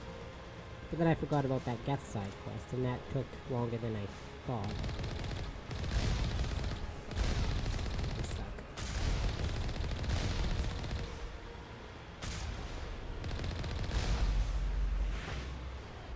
Why is this so obscenely long?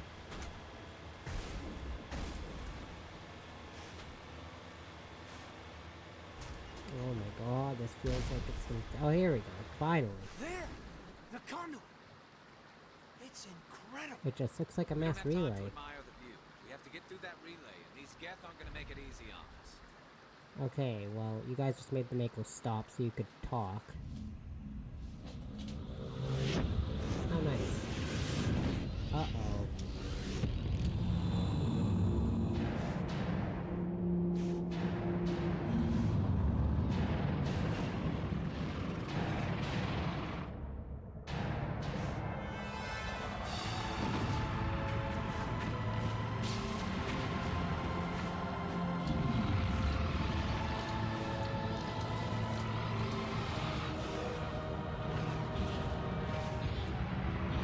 Destiny Ascension looks like just thought I'd throw it out there. Activate the defenses! Seal the station! The arms aren't moving. Systems not responding. Abandon the Citadel! Evacuate the Council!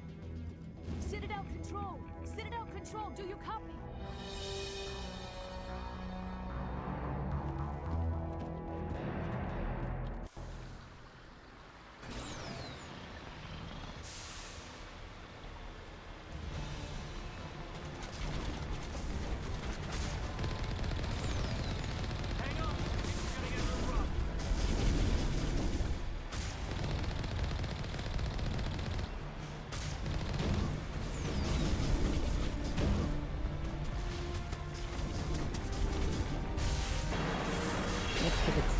Oh, sorry, Mako.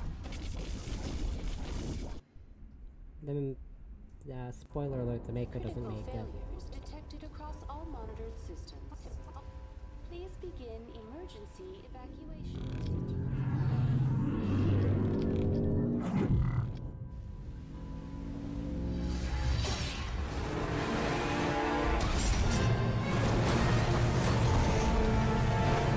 I mean, to be fair, it looks fine, but it doesn't make... Oh, no, never mind. There's a giant... Oh, no, that's the Citadel. Yeah, no, the Mako's pretty good. Rip to the true one. You are a real hero, Mako. You were a real one.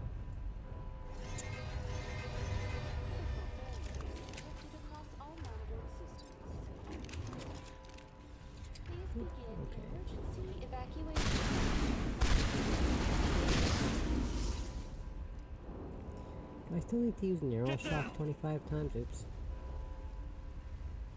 I'm so instinctively pressing X to reload my gun after playing Andromeda so many times. My bad. That I'm pressing X when I realize I don't have to reload it in the first game.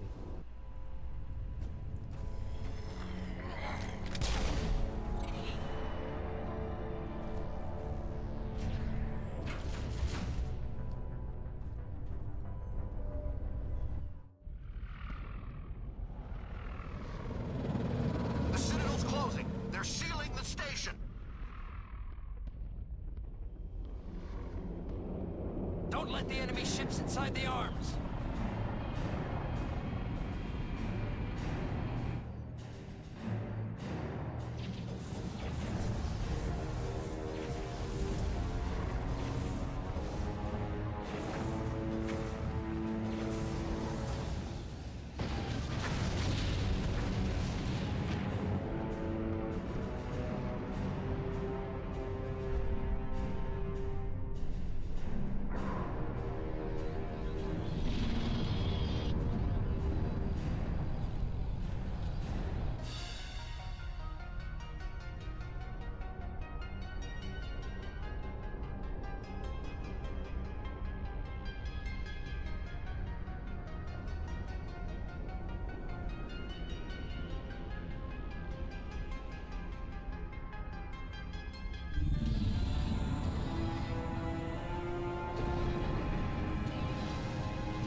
Saren's locked the elevator. Suit up! We're going outside!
Got him.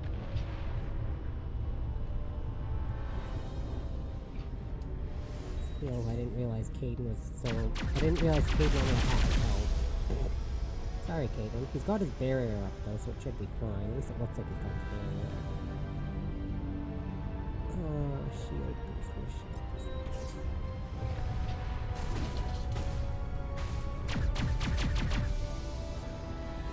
Yeah, see, I remember there's this chunk of game left to go through before you actually get to the end bit, the final boss. Which I know, as shocking as it may seem, the final boss is Saren. Technically. Kind of. It's Saren in a sense.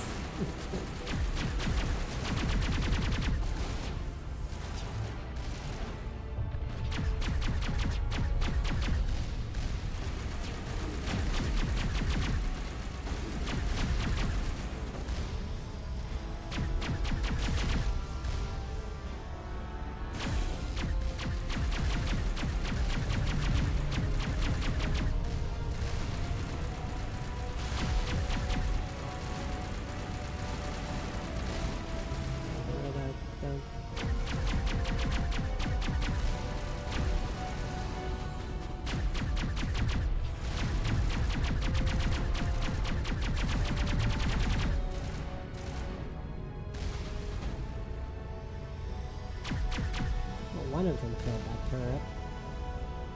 It's like, well, it certainly wasn't me because I was falling into a pit when that turret died. When the turret got destroyed, so... I mean, technically it died, but... It's a turret, so...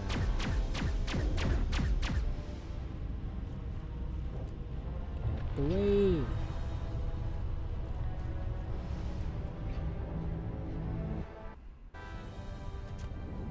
Ah!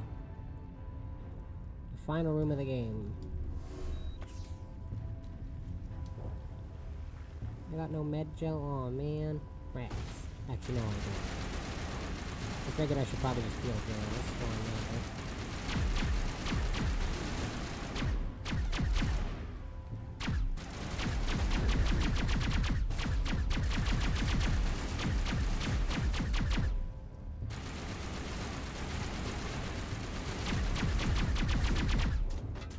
Random death are just kind of a nuisance.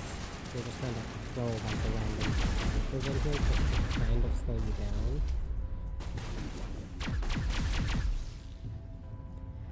And now it's the final part. Lots of dialogue. I'll keep myself muted.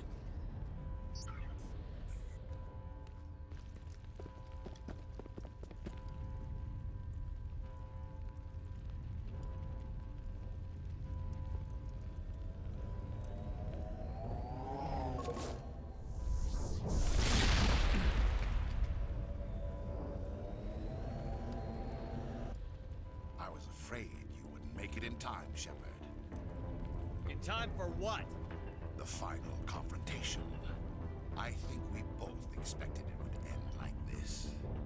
You've lost. You know that, don't you? In a few minutes, Sovereign will have full control of all the Citadel systems. The relay will open. The Reapers will return. I've still got a few tricks up my sleeve. You survived our encounter on Vermeer, but I've changed since then. Improved. Sovereign has upgraded me. You let Sovereign implant you? Are you insane? I suppose I should thank you, Shepard. After Vermeer, I couldn't stop thinking about what you said. About Sovereign manipulating me. About indoctrination. The doubts began to eat away at me. Sovereign sensed my hesitation. I was implanted to strengthen my resolve. Now my doubts are gone. I believe in Sovereign completely.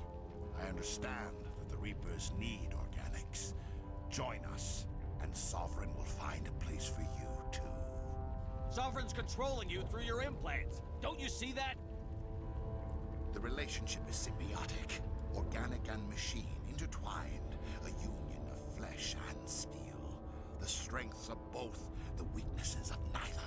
I am a vision of the future, Shepard. The evolution of all organic life. This is our destiny. Join Sovereign and experience a true rebirth.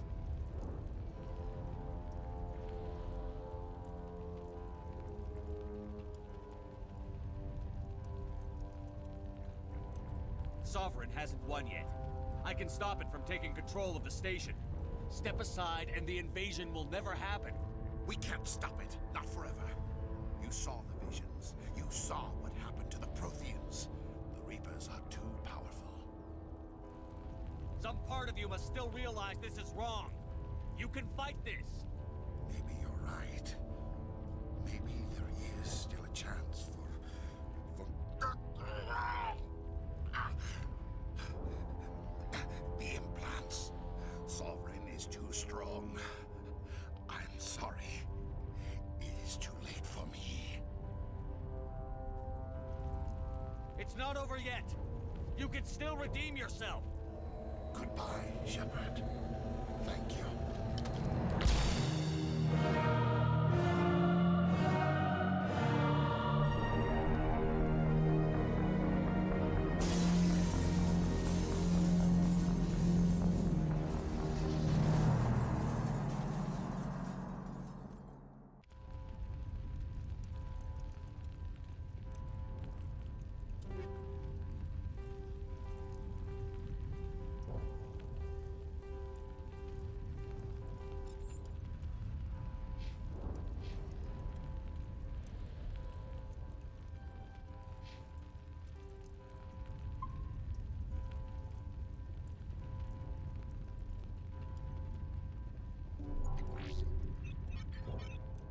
Wow, I'm sure that's the end of everything, right? Vigil's data file worked. I've got control of all systems. Quick! Open the station's arms! Maybe the fleet can take Sovereign down before he regains control of the station. Caden, there's no need to See yell. if you can open a communications oh my goodness, channel. sir. The Destiny Ascension. Main drives offline. Kinetic barriers down 40%. The Council is on board. I repeat, the Council is on board. Normandy to the Citadel. Normandy to the Citadel. Please tell me that's you, Commander. I'm here, Joker. We caught that distress call, Commander. I'm sitting here in the Honduras sector with the entire Arcturus fleet. We can save the Ascension. Just unlock the relays around the Citadel and we'll send the cavalry in. Are you really willing to sacrifice human lives to save the Council, Shepard? This is bigger than humanity. Sovereign's a threat to every organic species in the galaxy. The Council must be sacrificed for the greater good. Don't waste your reinforcements. Hold them back until the Citadel arms open up. Save the human fleet to attack Sovereign. What's the order, Commander? Come in now to save the Ascension, or hold back? Opening the relays now, Joker. We need to save the Ascension, no matter what the cost. I hope you know what you're doing, Shepard. Alliance ships I'm just gonna throw this out there. Caden's constant yelling is very un-Canadian of him. It's like one of my things I appreciate most about the way they wrote him, is they did make him Canadian. They could have picked any country and they picked Canada, and I can appreciate that. It's the Alliance. Thank the goddess.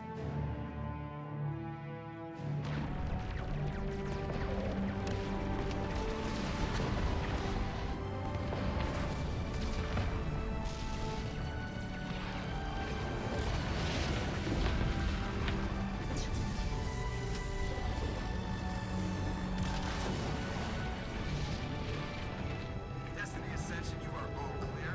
Repeat, you are all clear. The Citadel's opening. All ships move in. Concentrate on Sovereign.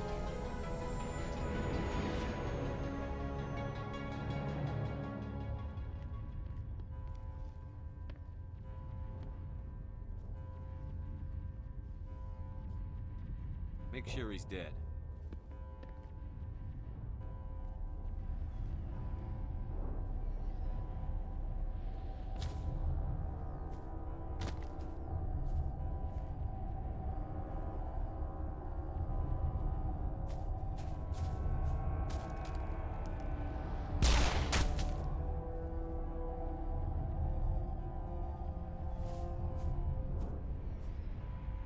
He's dead.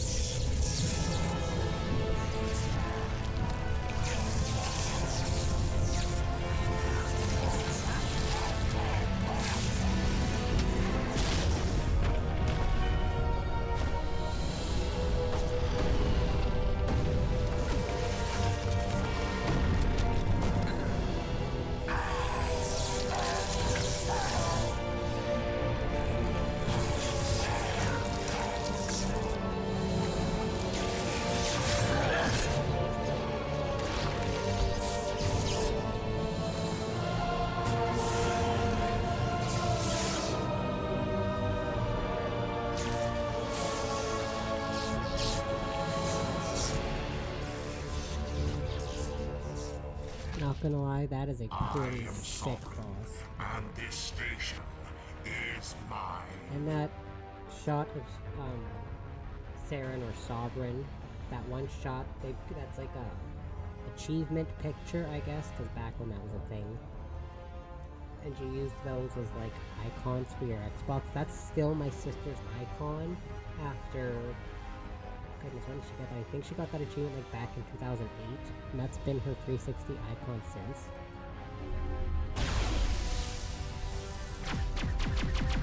She has not changed her Xbox profile picture from Sarah the whole time she's had it. I was like, that's dedication. I changed mine when I moved from 360 to Xbox One. So mine was just Alucard from Castlevania for a while. So I had no sense making a password to just the default icon. It was a random one I bought from the Microsoft store.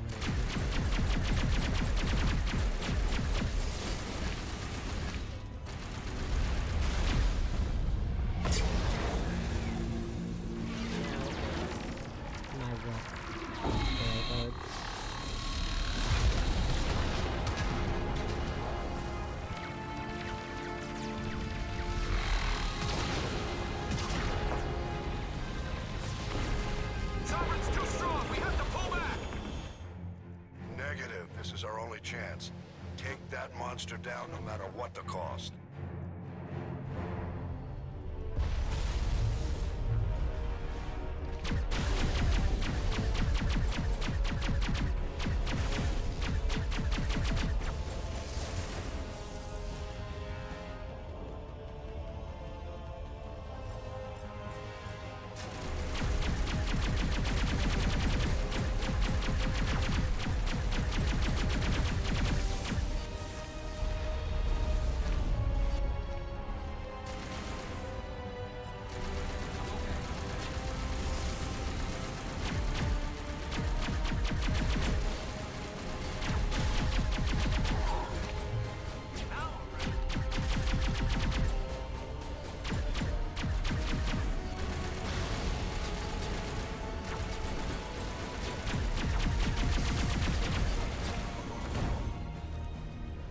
I'm not even the one who shot the final bullet. I think it was actually Garrus who shot the final bullet.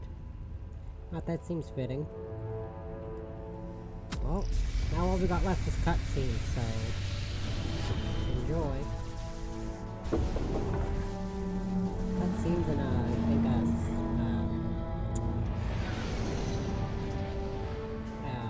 decision you have to make that actually carries on to the next one. Its shields are down. Now's our chance. Hit it with everything we got.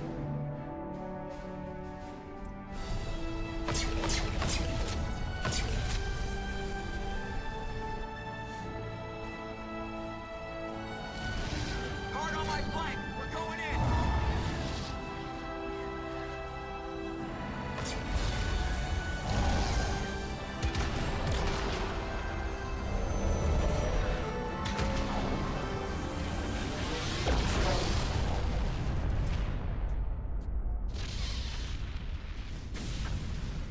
Now, if only every Reaper took that little bit of time to kill. Thanks. Go!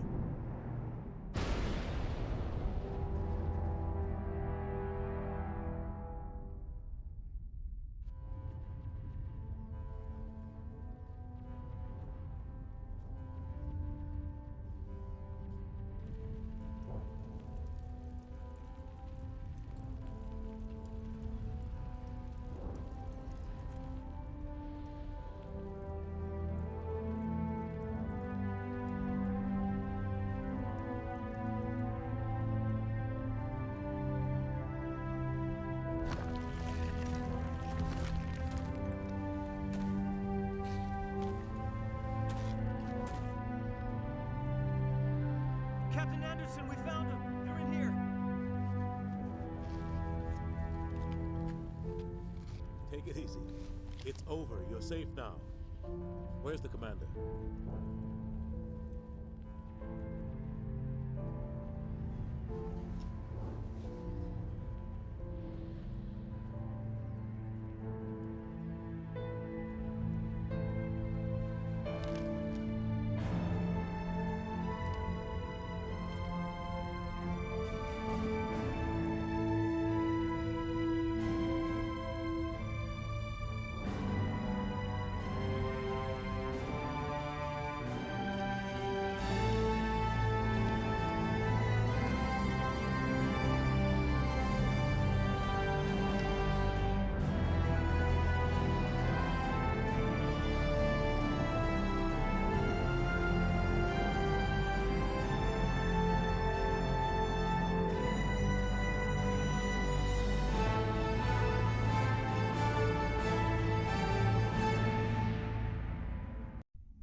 Ambassador, Captain, Commander Shepard. We have gathered here to recognize the enormous contributions of the Alliance forces in the war against Sovereign and the Geth. Many humans lost their lives in the battle to save the Citadel. Brave and courageous soldiers who willingly gave their lives so that we, the Council... Normally I like to let these assholes There die, is no but greater sacrifice. not when I'm Paragon. And we share your grief over the tragic loss of so many noble men and women. The Council also owes you a great personal debt, Commander, one we can never repay. You saved not just our lives, but the lives To be of fair, the billions only of one I Sovereign and really Reapers. like by the Commander end of the Shepard, trilogy is the Turian Your one. heroic and selfless Surprisingly. actions serve as a symbol of everything humanity and the Alliance stand for. And though we cannot bring back those valiant soldiers who gave their lives to save ours, we can honor their memories through our actions. Humanity has shown it is ready to stand as a defender and protector of the galaxy. You have proved you are worthy to join our ranks and serve beside us on the Citadel Council. Counselor, on behalf of humanity and the Alliance, we thank you for this prestigious honor and humbly accept. We will need a list of potential candidates to fill humanity's seat on the Council. Given all that has happened, I am sure your recommendation will carry a great deal of weight, Commander. Do you support any particular candidate? Yeah, see? This is the last big choice you have to make. And I've chosen that jack-off once. I like choosing We need Anderson. someone with the courage to stand up for what he believes in. Someone like Captain Anderson. Him? You Yes, must be him. joking. Anderson prefers to let his fists do the talking. Only with you, Ambassador. Only with you. Are you sure about this, Commander? The captain's a soldier, not a politician. We've already got too many politicians on the Citadel. The captain would be perfect for this job. I think it's an inspired choice. The Council would welcome him with open arms, should he accept. I'm honored, Counselor. As humanity's representative, I'll do everything in my power to help the Council rebuild. Sovereign's defeat marks the beginning of a new era for both humanity and the Council. Sovereign was only a vanguard. The Reaper fleet is still coming. Hundreds of ships, maybe thousands. And I'm gonna find some way to stop them.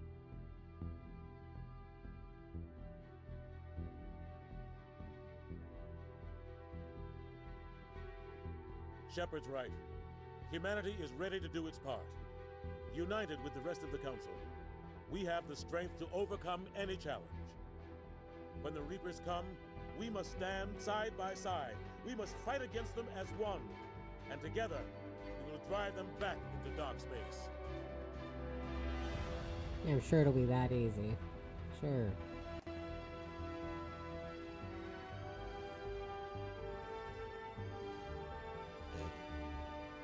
This always makes me laugh, I'm sorry.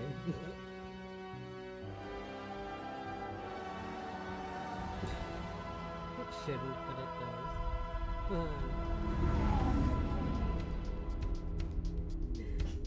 Okay, hold up, hold up. Okay, where do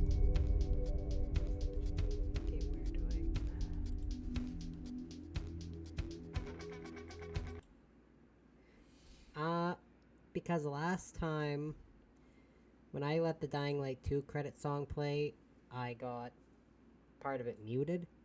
So I'm muting this preemptively because when Twitch mutes it, it mutes my voice talking over it too. So there's not much I can say that hasn't already been said about this game. What else can I say? I mean, like I said, my sister got this game way back in, like, I think it was like Christmas of 2007, I think was when she got this game. She got it as a stocking present. Like, it was in her stocking at Christmas time. And I think in 2008, like I was telling you, I think in 2008 was when she unlocked that Xbox 360 avatar of Saren, as he was being taken over by Sovereign, or reanimated, or what have you. But yeah, I didn't play it much when it first came out. Again, when it comes to the original version of the game compared to the Legendary Edition, I did not beat the original version of the first one very much at all. Because it had a lot of problems. Like I said, the reason Legendary Edition took so long to come out was because they had a lot of problems to fix with this specific game. It's still a good game. It's aged not so well compared to 2 and 3. 3 is still aged really well. And I was in the boat of I originally didn't like 3, but I liked it after they did that big ending revamp patch. But I'm not here to talk about the third one. I'm here to talk about the first one. And another one of my problems with the first one is there's a lot of the cuts, like they cut a lot of stuff out. Like they do this with a lot of games where they do this with the third one too, where they voice this whole scene, they animate it, they do everything, but they cut it out of the final game. I'm not going to mention the scene that makes me mad in the third one because that's a huge spoiler. Like an absolutely massive spoiler.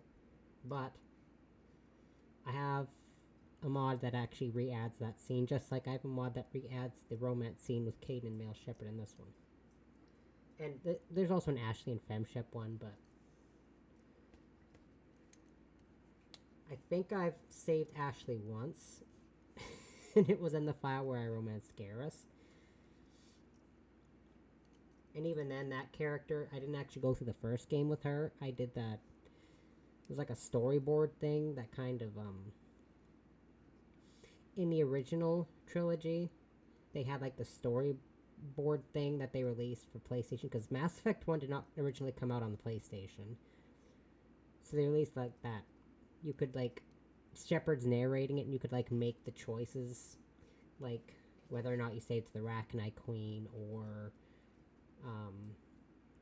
what you did with Pharos, and who you romanced, and killing Rex, saving Rex, whatever, who you save on Vermeer. I chose Ashley. And she was alive in the second one. Like, she was there. But then in the third one, for some reason it was Caden that popped up there, so I don't know what happened with that. But the game decided, lost in translation between 2 and 3, Ashley just died and Caden came back to life, I guess. So I've never actually seen the cutscene where Caden dies in the first one. Like I said, I've never sent him with Kirih, because I always have him on my team, because he's my favorite. I think I've mentioned this before, I like to have my favorite companion on my team in every game, even if they make no sense in the mission. Like Thane, there's a lot of missions where Thane is no help at all, but I take him anyways. I might switch that up in this playthrough, though, just to make things feel a little more practical. Because it's also on the front of the characters I romance, and I'm not romancing Thane in the second one. I have a mod that lets me, but I'm not going to this time. Because no matter who you romance in the second one, you're cheating on your love interest from the first one, and they bring it up. And luckily, Caden's super chill about it. I mean, he's still upset that you cheated on him, of course, but he's still pretty chill about it, all things considered.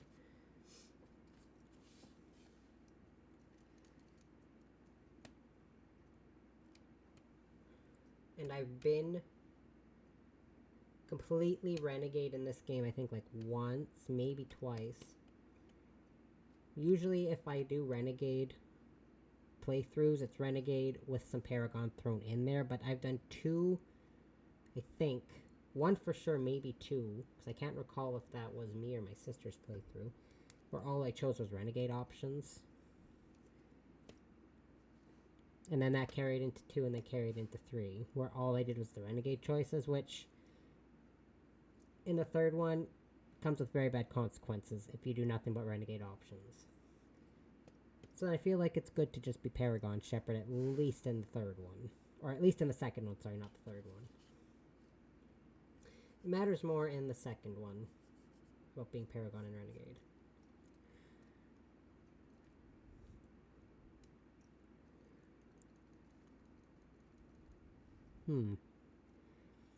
Yeah, to save myself from my video getting a mute put on it by Twitch, I'm gonna keep these credits muted, because this is definitely a copyright song that's playing in my ear. Because I'm listening to the song, so I know when to unmute it. So yeah, I'm going to redo my schedule for the next week, and by remake, I mean just erase Mass Effect 1 and put Mass Effect 2 instead, because I didn't realize it wouldn't... I thought it would take a lot longer to beat this game than it did. But honestly, I didn't realize how short this game was. This game is surprisingly short. And again, 2 and 3 can also be really short if you do none of the extra content.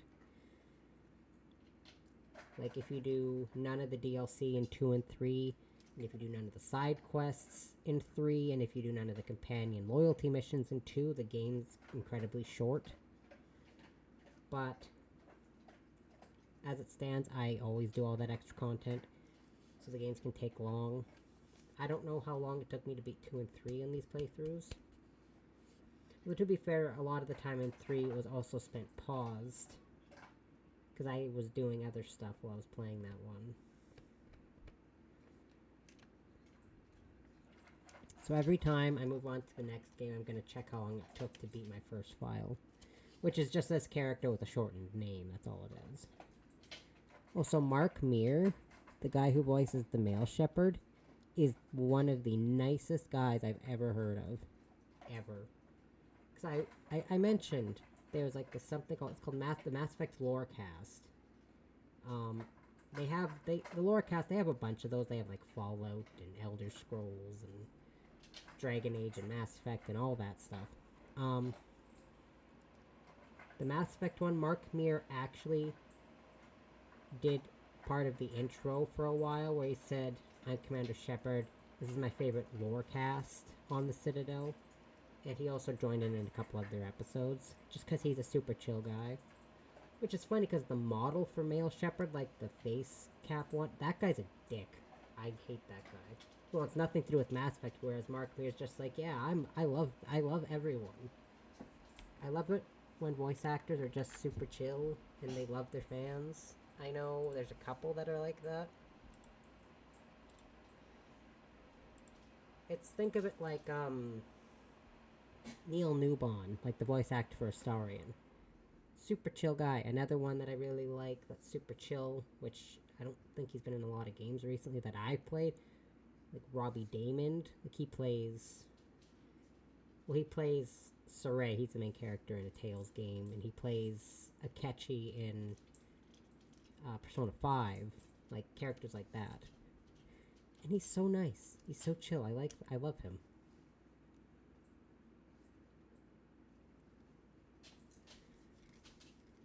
Also, speaking of that, what I find hilarious is I'm pretty sure the guy who voices the main character in 5, like Joker, as funny as that sounds, I think is the same voice actor that plays Master Hand and Crazy Hand in the Smash games, which I think is absolutely hilarious.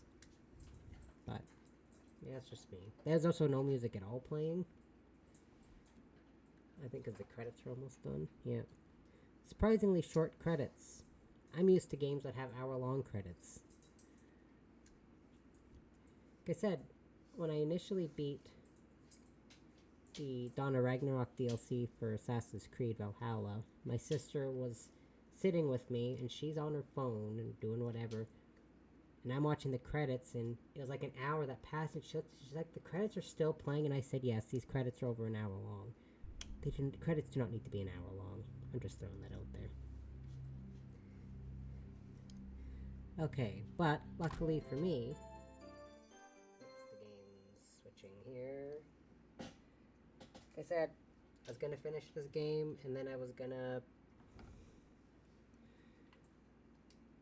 when I was gonna wrap up the stream. So this one took me 17 hours to beat. This first one took 13 hours. So it took an extra 4 hours. Like I said, I was going to finish the game and then finish the game and wrap up the stream. While I'm at it, I'm going to check how long it took me to beat 2 and 3. But, again, like I said, I'm going to rework my schedule for the next week. Because the games I'm playing, or I guess the one game's different, but the other games, like Monday, Wednesday, Thursday, Friday, those are all staying the same. I literally just have to switch the number next to the Mass Effect title. That's all I have to do. Switch it from 1 to 2.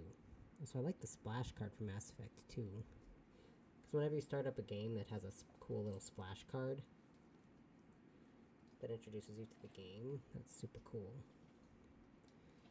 How long did it take me to beat the second one? 21 hours, okay. Then how long did it take me to beat the third one? Oops, wrong button.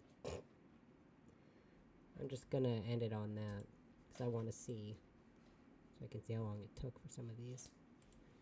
I don't even know what my hours played for the Mass Effect Legendary Edition are. I also love the splash card for 3. I'm not a fan of the splash card for 1. I actually like the splash card for 3. I just wish the model they got for the male shepherd wasn't such an asshole.